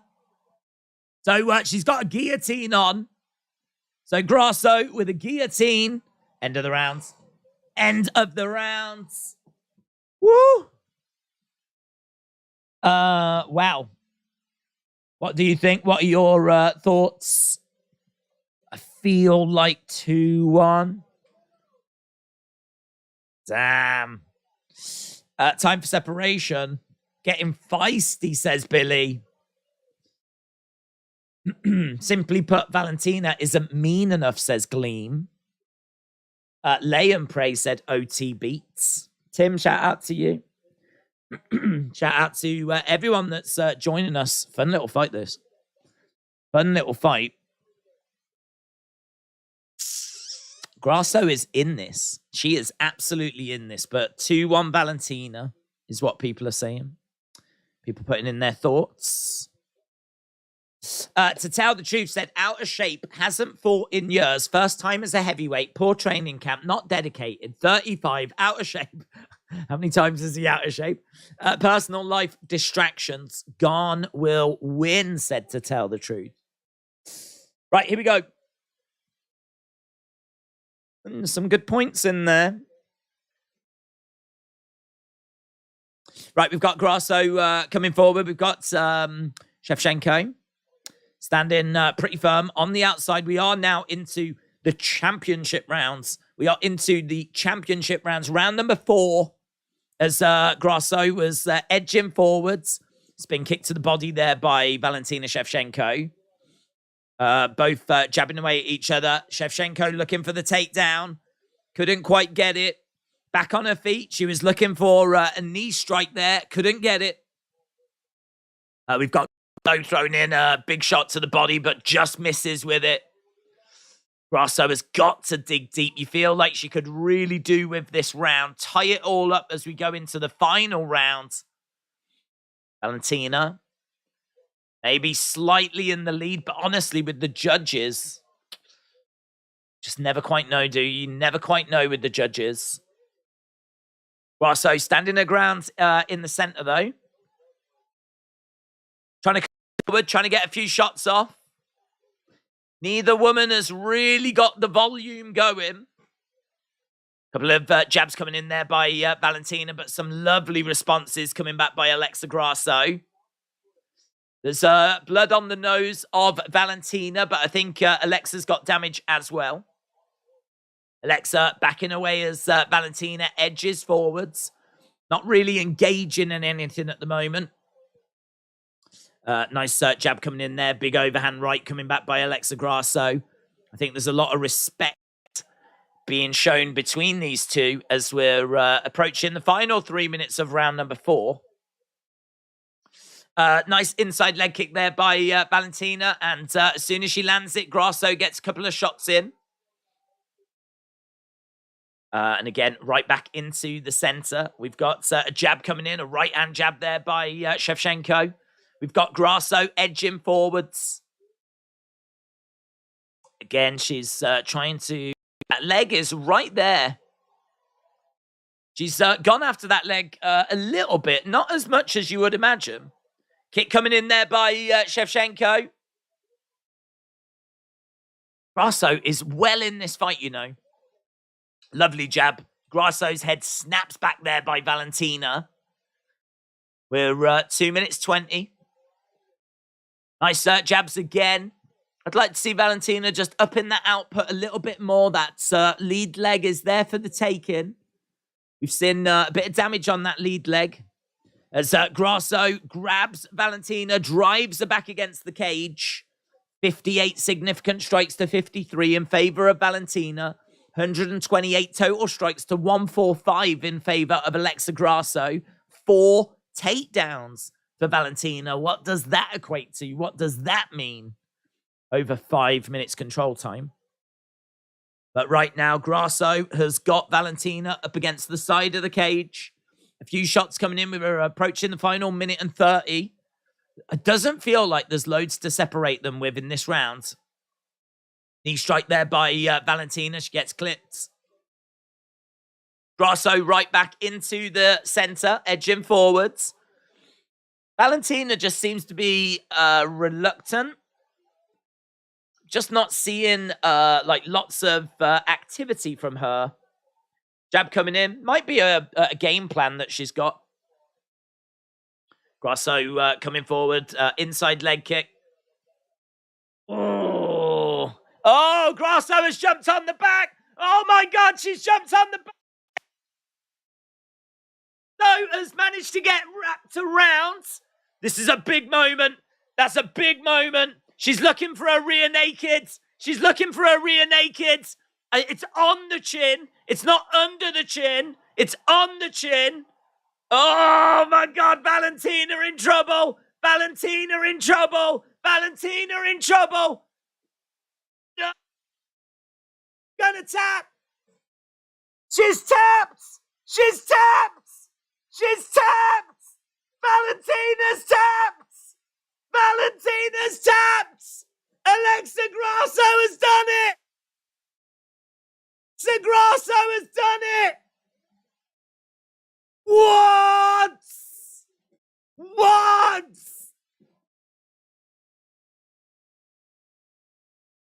Oh my God. Oh my God. Valentina Shevchenko taps to a rear naked choke. No! Wow! Wow!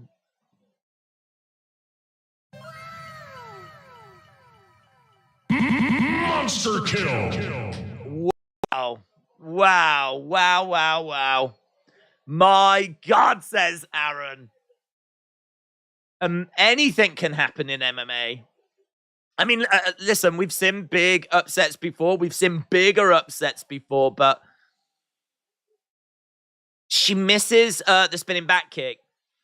So she goes for the spinning back kick. So she actually spins round, goes for a kick, misses it, presents her back to Alexa Grasso. He goes, thank you very much. Bang! Straight onto it. Gets down to the ground. They go straight down. She's got it on. It's on the chin. It's tight, though. And I don't know if she ever manages to get it under the chin or not. But, oh, my God. At one point during this fight, Valentina was minus 1,000. Look at that. Look at that. If only she could have survived this. Oh, my God. There was the tap. Oh, my God. You would think as well, like, she is like, I didn't think I would see a tap. I didn't think I would see a tap. She made a tap. She would have, like, died on a sword. Like, do you know what I mean? Like, passed out or whatever. Gods. Wow. Wow. Val's always overrated, said Immortal Guy. Wow. No!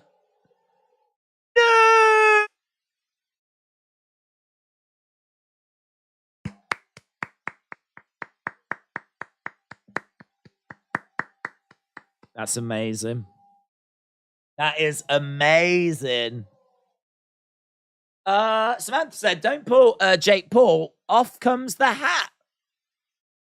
I don't remember shaking on any bets. Did we shake on a bet? G said, money, money, money. Derek said, I'm never betting again. No river dancing. Billy says, well done. Looks so small, but killed the Giants. She says, thank you. A 5-fight win streak. Oh, man, look at this. Look at that. That is amazing. That is amazing. She went for that spin kick.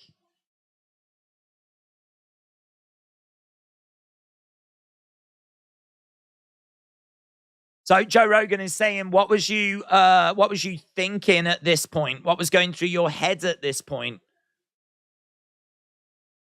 And she's like, man, I trained for this moment.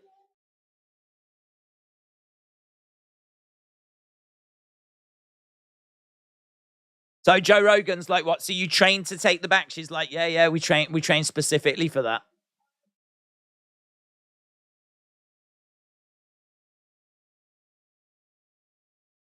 She says, I trained so hard.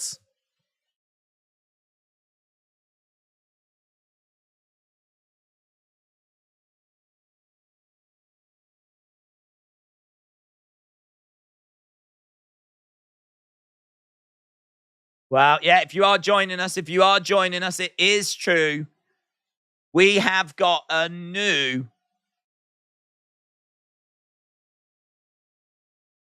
champion. Rakic said, Mexico has a women's flyweight champion. It's a great finish. Let's effing go. I'm so sorry if that is upsetting people. It is very disappointing. I'm disappointed as well. Alexa Grasso.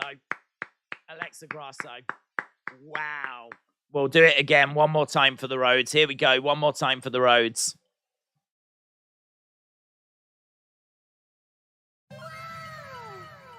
Little Fat Dozer said, well done, Alexa. Now get ready, folks, for the main event of the evening. Right. Okay, we're going to hear from Valentina.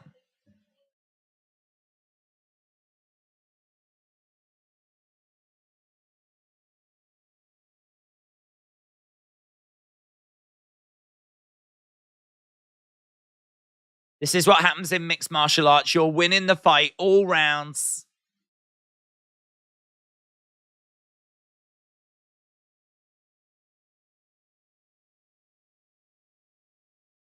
I know that I'm stronger, and if it wasn't for that spinning kick, says Valentina, so a little bit bitter.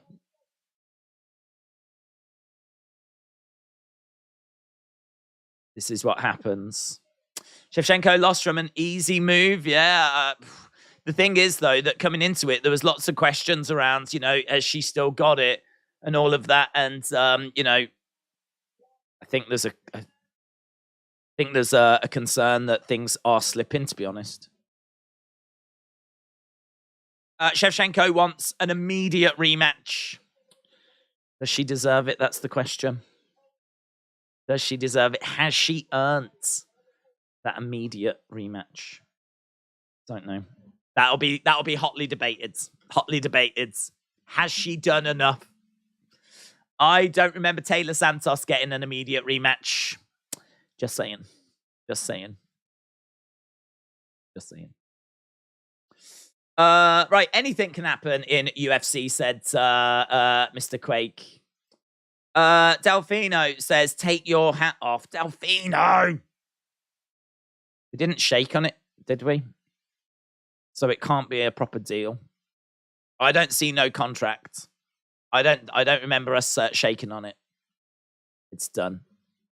It's done. In the words of Frozen, shut the F up.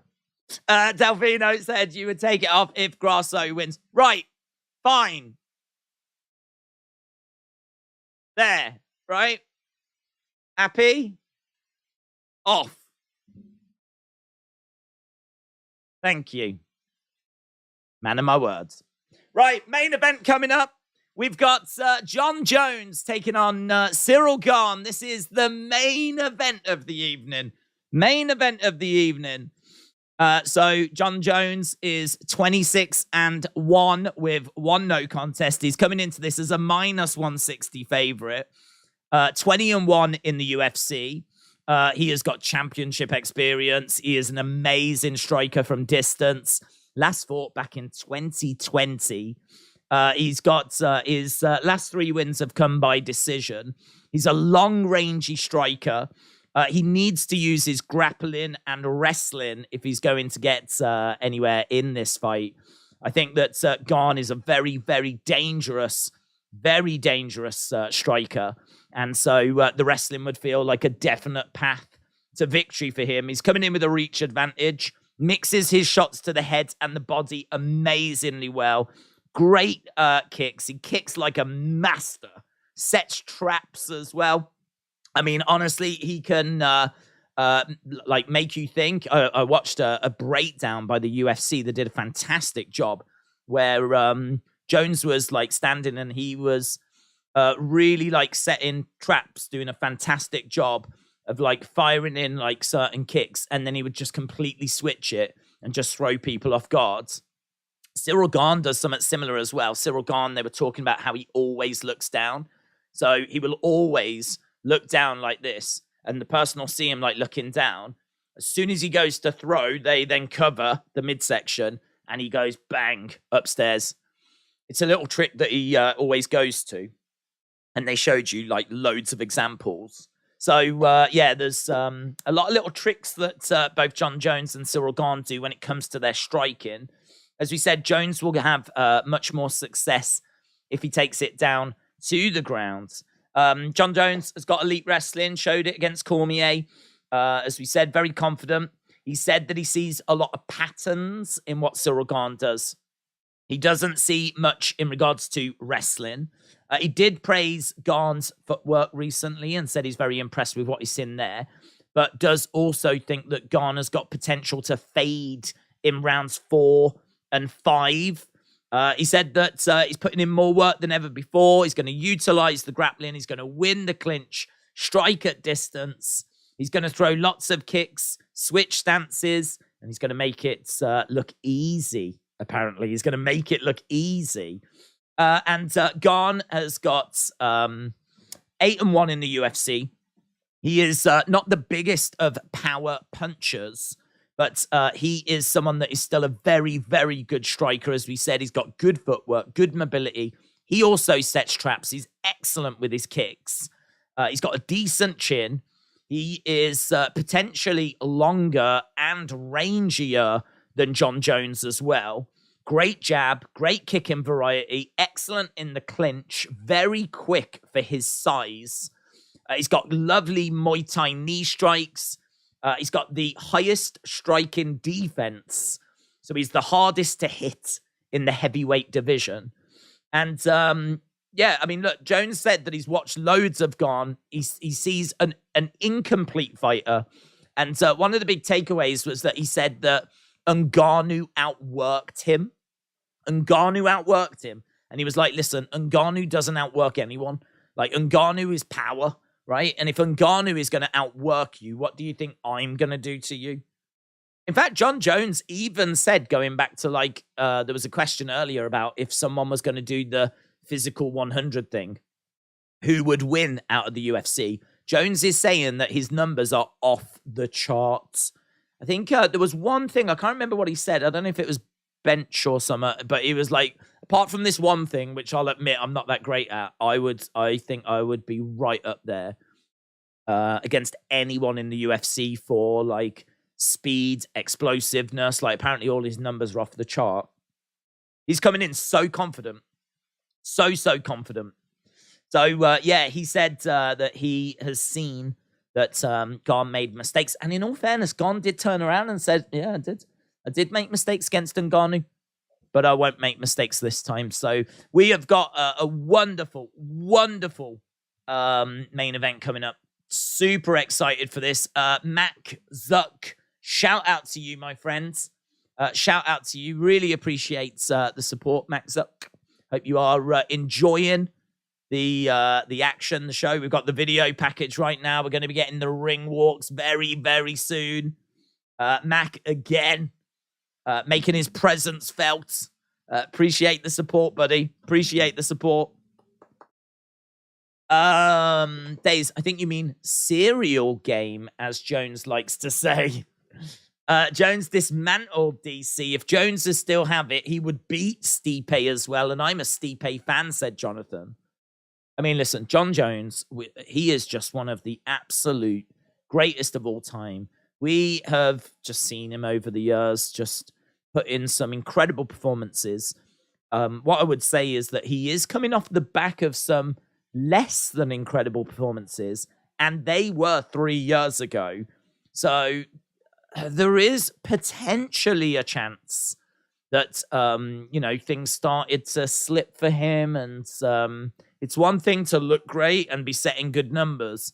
It's another thing to step into the octagon and actually put that all together and put in, like, you know, the kind of performances that Jon Jones was putting in the past. This is difficult. This is really, really difficult because no one knows what to expect out of Jon Jones. And that is what makes this so captivating, so interesting, so difficult to call. Which way is this going to go? I don't know. You don't know. But we've got feelings on it. We can kind of estimate. We can kind of guesstimate. And, you know, I can't say I've seen anything to suggest that Jon Jones is not going to be able to go in there, give a really good account of himself. And that might be enough. That might be enough. Ciryl Gane is an excellent, excellent heavyweight. But Jon Jones is maybe the GOAT. But again, you know, you say that and people will fire back, and rightfully fire back. What about the 3-year absence? I mean, it's a great point. What about the 3-year absence? What about the fact his performances were less than stellar when he went away? You know, what about the fact he's moving up in weight? He might have been the GOAT at light heavyweight, but now this is heavyweight. They're all excellent points. I can tell you on Tapology, it's 60-40, and I feel that way. It's very, very difficult to pick against Jon Jones. But so I'm 60-40 Jon Jones. And if he does it? Is the conversation over? If Jon Jones wins the heavyweight title tonight, is that it? There is no GOAT conversation. It is Jon Jones. Because he is right up there in that conversation anyway. Dana, I think, says Jon is the greatest. And if he's about to go up and win the heavyweight championship, then maybe he is the GOAT. Don't know. That conversation will still rumble along. Of course it will. Right, okay, Ciryl Gane making his way down. That back take by Alexa was so sweet. And no. Oh my God, amazing, wasn't it, mate? Amazing scenes. Here's Ciryl Gane, then Ciryl Gane making his way down 48 hours ago. I had him at plus 140. Jon Jones is going to be coming down. 48 hours ago, he was about minus 160. Feel free to put in the chat which way you think this is going to go. Whitey, Devlin, shout out to you. Devin, pondering. Food for thought, this one. One better has put $3,000 on Gane to win in round 3.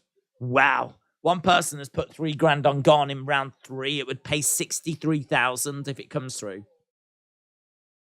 Wow. So coming to keep an eye on there. Gane in round 3. Right, we've got our vote as well, our poll. Just over 5,000 people have voted in that. And we've got Jones at 70%. We've got Gane at 30%. Ciryl Gane, a 2-time French Muay Thai champion. Former interim UFC Heavyweight Champion. 5th highest striking accuracy in UFC Heavyweight history, 59.7%. Chris Pratt said it's time. I've been looking forward to this for years. I'm so pumped for the return of Jon Jones. I believe he walks away champion. Okay, Ciryl Gane has made his way down. William, shout out to you, buds. Shout out to you. Joshua, shout out to you, my friend. Joshua says, Jesus is Lord. Sure. I can go with that. It might be Jon Jones in about an hour. I'm joking. Shout out to you, my friend. Shout out to Joshua Warrior. Who I believe is related to the Ultimate Warrior. Wrestling is going to be the difference. Ciryl is going to gas trying to get to his feet, says Marshall. The wrestling be the difference. They're all on steroids, said Ed. Yeah, well, listen, we all are, mate. We all are. Jones in 1 sub says Dong. Shout out to Dong. Fight is definitely going to the ground, said Yes Plaza. Definitely going to be like Charles and Islam. Thanos said, you need me. Indeed. Right. The champ is here. Champ is here. Champ is here. Oh, man, this is sick. This has got that big time feel. This has got that big time feel. Oh, yeah, says John. Oh, yeah. Champ is here. Johnny Bones. Johnny Bones walks out into the T-Mobile Arena. Gets a fantastic reception, as you can imagine. Massive smile on his face. Massive smile on his face. Champ is here. Look at this. It is packed to the flipping rafters. Johnny Bones. Johnny Bones. Amazing. Amazing. Get in your final thoughts. He's so chilled, man. He is so chilled. Goes over to his family. Champ is here. Latest to ever do it, says Joe Rogan. One better has put $3,000 on Jon Jones to win in round 3, and it pays out 45. I bet that must be the same person. I can't believe that 2 different people have both picked round 3 like that and put on like $3,000. One person has put $3,000 on Gane in round 3. They've put $3,000 on. That's clever if you think about it. It's also a bit stupid because they've bet $6,000. And is it going to end in round 3? Oh, God, I hope it doesn't. I so hope it doesn't. Oh, they're saying that $6,000. It's tricky, isn't it? Because that's not really Drake money. I feel like Drake would put more down. That might actually be someone that's, you know, go put their life savings on it or whatever. $6,000. I mean, I don't have it, but there might be someone out there that does. Oh, do I want them to lose that? No, I don't think I do, actually. So, if it was like $60,000, I'd definitely want them to lose it. I don't. No, I don't. That might be just someone, you know. This might be someone's college fund. I don't want someone's college fund to go. Yeah, no. But if it turns out they've got plenty of money, I'm going to be gutted. Jon Jones on the outside then. Massive shout out to Joshua Warrior. Shout out to you, my friend. Says, you're the man. Thank you. Oh, that's Joshua. I really appreciate that, bud. Really appreciate it. The donations to go right back into the channel. It will help contribute towards the pay-per-view cost of the show here in the UK tonight. So, Joshua, shout out to you, bud. Really appreciate it. And Rivy said, big ups, Days. Rivy. Shout out to you, buddy. Member for 17 months. For that. Didn't think it possible, did you? You'd think people would be tired of me after 17 months. And in all fairness, I think Rivy is, but shout out to you all the same. RIP to Jones's fingernail.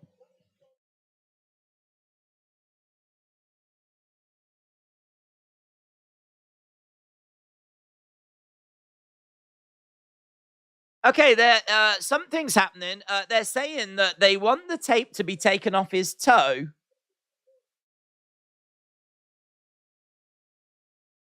Are they going to make him take it off?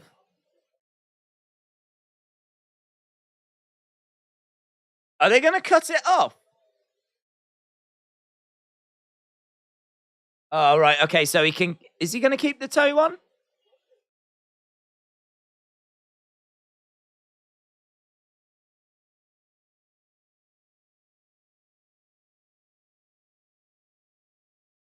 The toe one is allowed.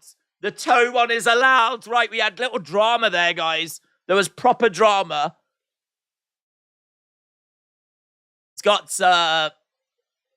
He's got tape around his toe. He had tape around his foot as well. He had to take the one off the foot. But he's allowed to keep the tape on the toe.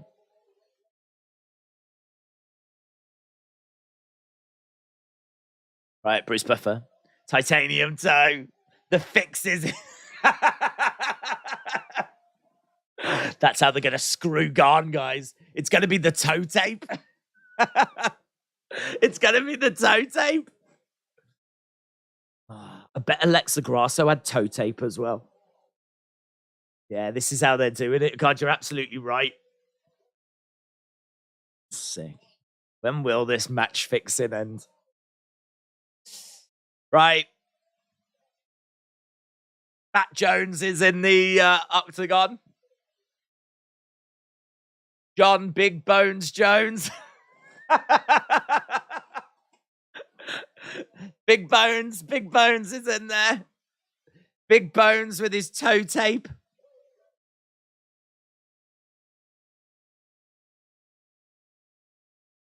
No. Toe gates. 9 out of 10 dentists recommend it. Right, Bruce Buffer doing Bruce Buffer things. Of course he is. I've got Gane. Toe Rogan, said Mr. Rudy. Well done. R.I.P. Toe Rogan. R.I.P. Toe Rogan. R.I.P. Toe Rogan. Listen, if we take nothing else from this evening, at least we can enjoy We can enjoy this moment. Okay. Bruce Buffer is still going. Toe tape equals takedowns all night long, said Memfisu. That dentist joke was bad, said Retribution. Listen, I never claimed they were going to be good. R.I.P. Toe Rogan. More money than sense, said Rainbloods. Lopez Wolf said, what's up? Let's go Jon Jones. First round submission or knockouts. Let's go Jon Jones. Since DC fight, 9 out of 10. Editrists. No, 6 hours 40 into this stream. We did a 5-hour stream before. Let's not go using words like pediatrists at this point, please. Mitchell said, did we make sure to check Bruce's toes? A little bit kinky, but I'm sure those checks were made. Right, Jon Jones getting his intro. Mitchell, shout out to you.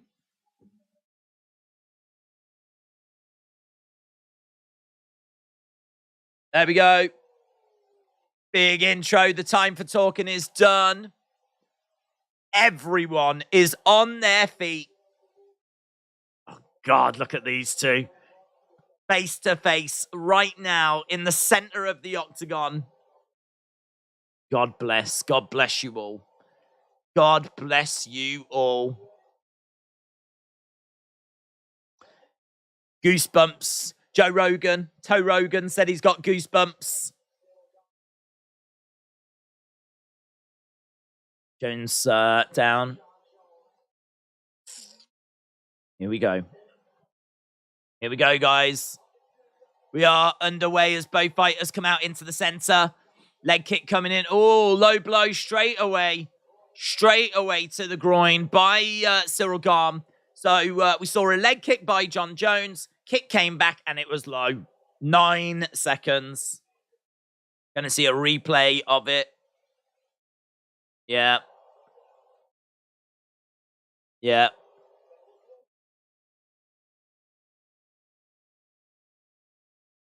First kick of the fight. Right, I don't know what that's going to do for Ciryl Gane's nerves, but either way, we're back underway. Big chants by the crowd. That's, I tell you what, we're quite active here. We're quite active. We've got Jones in the center. Ciryl Gane on the outsides. Ciryl gets, went for a kick, and Jones went in, tried to grab a hold of Gane there. We are seeing some of these oblique kicks coming in already by Gane. That's a favorite of Jon Jones. Jones does a great job of cutting down the octagon. Ciryl Gane is got no space to work. He's back against the cage. He's managed to step into the middle, though. Shot coming in. Little spin there by Jones. Jones edging forwards. Lovely work there by Jones. Manages to get out of the way of Gane's strike. Manages to drag Gane down. So Gane has gone down to his knees. This is not where Gane wants to be at all. And you can see that Jones is trying to grab a hold of the arms. He's trying to unbalance Ciryl Gane. He's trying to unbalance him. Gane's trying to get back up to his feet. Jones is all over Gane at the moment. He's dragging him back down. He's got him into a seated position. Jones. Oh, he's going for a guillotine. Going for a guillotine. It's not really applied. But he's gone for a guillotine attempt. Okay, yeah, not really on. And he's not really going for it anymore. Right now, we're in a seated position. Jones is on top. Oh, he's tapped him!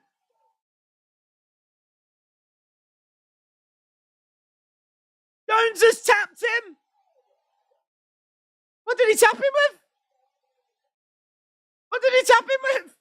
I was looking for the guillotine. Cormier said, what did he tap him? Jones has done it. It's round. Damn, man, we need to see a replay of this. He was going for the guillotine. He seemed to let it go, and then all of a sudden, Jones taps whatever he gets. It's either out of sight. I don't know if he's going for... I don't think he's going for a Kimura or anything at the same time. Whatever he goes for is... It's either out of sight or it's flipping quick. We have got a new heavyweight champion of the world. And it is Jon Jones. Amazing. Amazing. Was it the toe spike? Yeah. Yeah, it was the toe spike. Jon Jones is dancing in the octagon. I think there'll be a bit of disappointment there that people didn't get to see more action. But, oh, what a statement that is. Here we go. So he misses with the shot. He gets dragged down. Shot coming in there. Looks for the guillotine. Oh, do you know what? It is just the guillotine. He reapplies it and gets it in just really tight.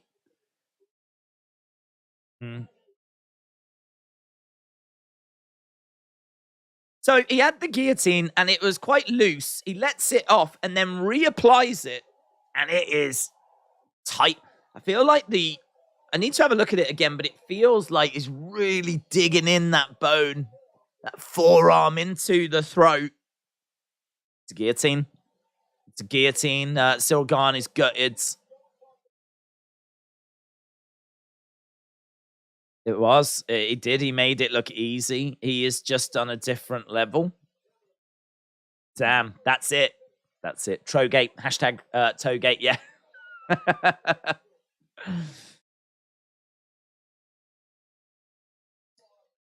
I don't know if I've ever seen Dana White as stunned, said John Anik. Wow.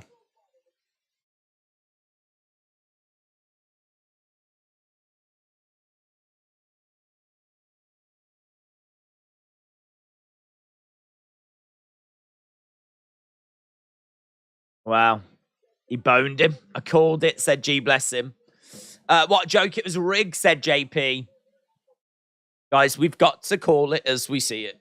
We've got to be honest, right? For the importance of the sport that we love, we've got to call it as we see it. That's a robbery. That is a robbery. These judges should be ashamed. 2 minutes and like 4 seconds of the first round.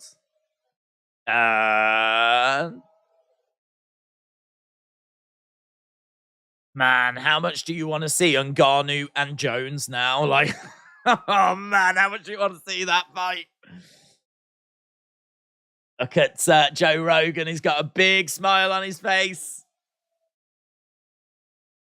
Jon Jones is now the baddest man on the planet.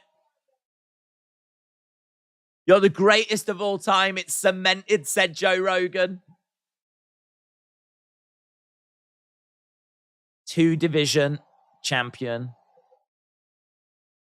Damn. Damn. Jones is the GOAT. Jake Paul, RIP. Is it over? It's over. Let's see what he's got to say. He's thanking Jesus. It's not fake. It's scripted, said Crone's Chosen.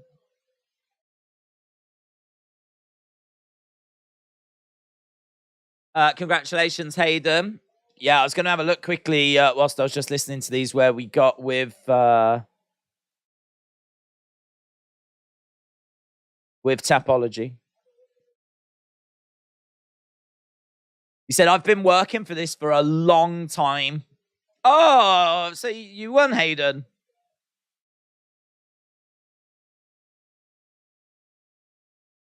I've been faithful to my goal. He said I was always there. He's thanking Jesse. Talk about an epic return, says Aljamain Sterling. Run, Jesse. Run. There's still time.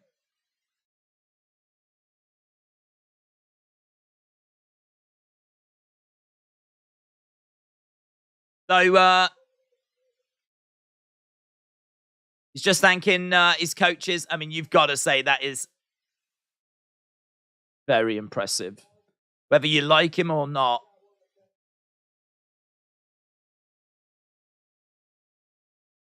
That's impressive.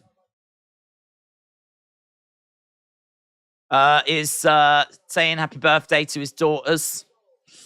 Tapped. Bones is the GOAT. It was too easy, said Sticky Buds. Jon Jones doing Jon Jones things, says Alex Volkanovski. Who I think can wave goodbye to pound for pound.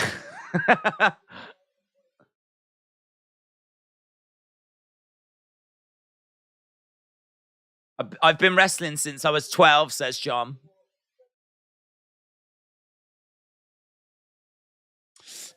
This doesn't really solidify John as the GOAT, says Dark Horse. Miss Vicky May says congrats to John. He's a fake unless he beats Ngannou. The best to do it, said Aurora.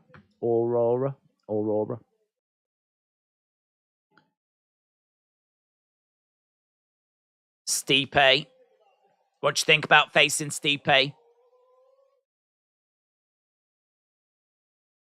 Do you want to see me beat up Stipe, said John.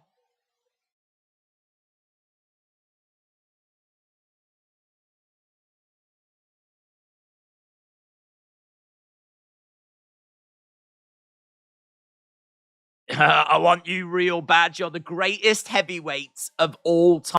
I want you real bad. So they're setting up Jones and Stipe.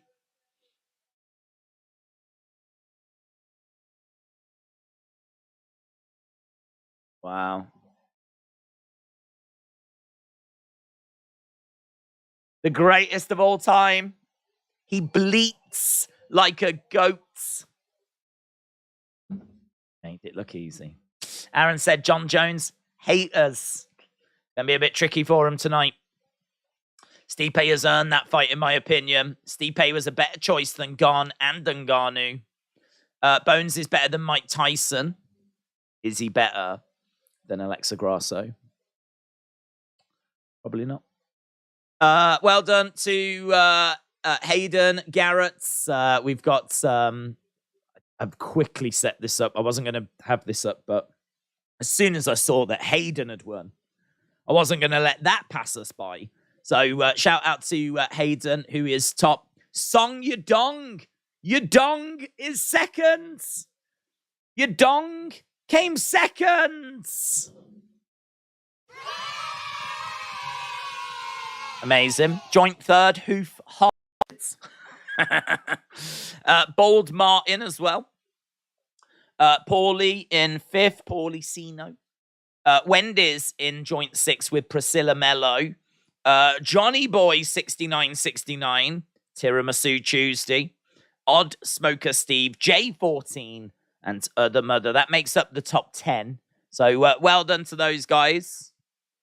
And we're not starting the first round again. Well done for Jon Jones. Absolutely incredible. I don't think we're going to be hearing from Ciryl Gane or anything. I think he's gone. I think he's pretty gutted. I don't even know if the coverage has ended, to be honest. I didn't quite catch. No, it hasn't. Amazing. Yes, you dung. I've nothing against Jon Jones, but Gane escaped the submission, didn't try to move, and let Jones put it back on. That was fluky Jon Jones win. It was fraudulent, and it was undeserved. I'm glad I didn't spend money on this BS, says In League with Satan. Hoof-hearted never gets old, said Tim. Never gets old. Never gets old. Just like Jon Jones. It's goated. And he's still in there posing. He gives the belt to... does she have to defend it now? Send her in against Stipe. I'll watch that fight. Amazing. Dana said Francis will never be in the UFC again. Joel said, no debate, greatest of all time. Can't wait for Stipe and Jones. Jones can't move around confidently, standing as tall against a murderous, decently built. Hang on, that's disappeared. Disappeared. I was in the middle of reading it, and it disappeared. Oh, here we go. Jones can't move around confidently. I can't talk confidently. I'm going to try again. I'm going to do this, VMAC. We're going to get there. I can't wait for Stipe versus Jones. Jones can't move around confidently and standing as tall against a murderous, decent built, brackets not overly sized, heavyweights. Come on. Oh, hello. Hello. They've grabbed Stipe. We're going to get a response. What's the fight? Are you up for July? Yes. No questions.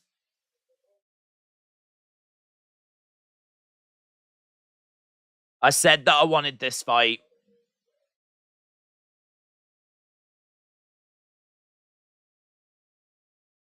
What did you think of Jon's performance?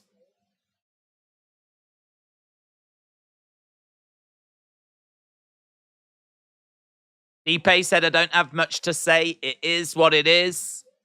Aww.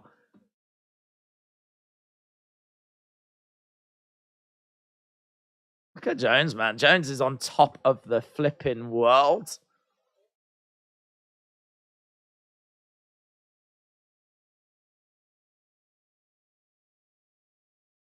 cool, actually, watching Jones celebrate. He just went over to Boomer, and it was a lovely moment. Right. Why is everyone saying it was rigged? At what points does that show that, says Seabass? Listen, Seabass, if you can't see the truth, that's on you, right? The moment they allowed that toe tape, we knew which way this was going. This community very quickly called that Joe was winning this, and it was going to be controversial. Very quickly, we were onto it. That toe tape says more than any words from me will. So, and on that bombshell, I think we can wrap it up. We do sometimes stick around for the press conference, but I've got to be completely honest. Not really much to stick around for. I mean, like, Dana is obviously going to be singing the praises of Jon Jones. The question mark as to who is next, which is the big question everyone always asks, has been answered. No, it's going to be Stipe. Jones wants the fight. Stipe wants the fight. UFC are going to want that fight. So that is answered. We know that Alexa Grasso is going to probably do the rematch with Shevchenko as well. So we know what's happening there. We kind of got a bit of an idea for some of the people lower down the card, but really it's all about those two championship fights. And amazing, just an amazing, one of those nights that, you know, you'll wake up tomorrow and you'll be like, man, what happened? Shevchenko is not the women's champion, the women's flyweight champ. It's amazing. Imagine if you missed this show, you woke up tomorrow to that news. I mean, some people that were busy or had to go out or, you know, have got lives, they missed out, man. That's a massive shock. And then for Jones to win in round one, these are the kind of things that you go, right, what happens? And you go scrolling through and you're like, Shevchenko lost the belt. Jon Jones won in round one. They let him keep the toe tape on. Listen, there's big things that people missed here. Big things. So, yeah, I mean, amazing. Absolutely amazing. Rigged, said Dark Horse. Rigged.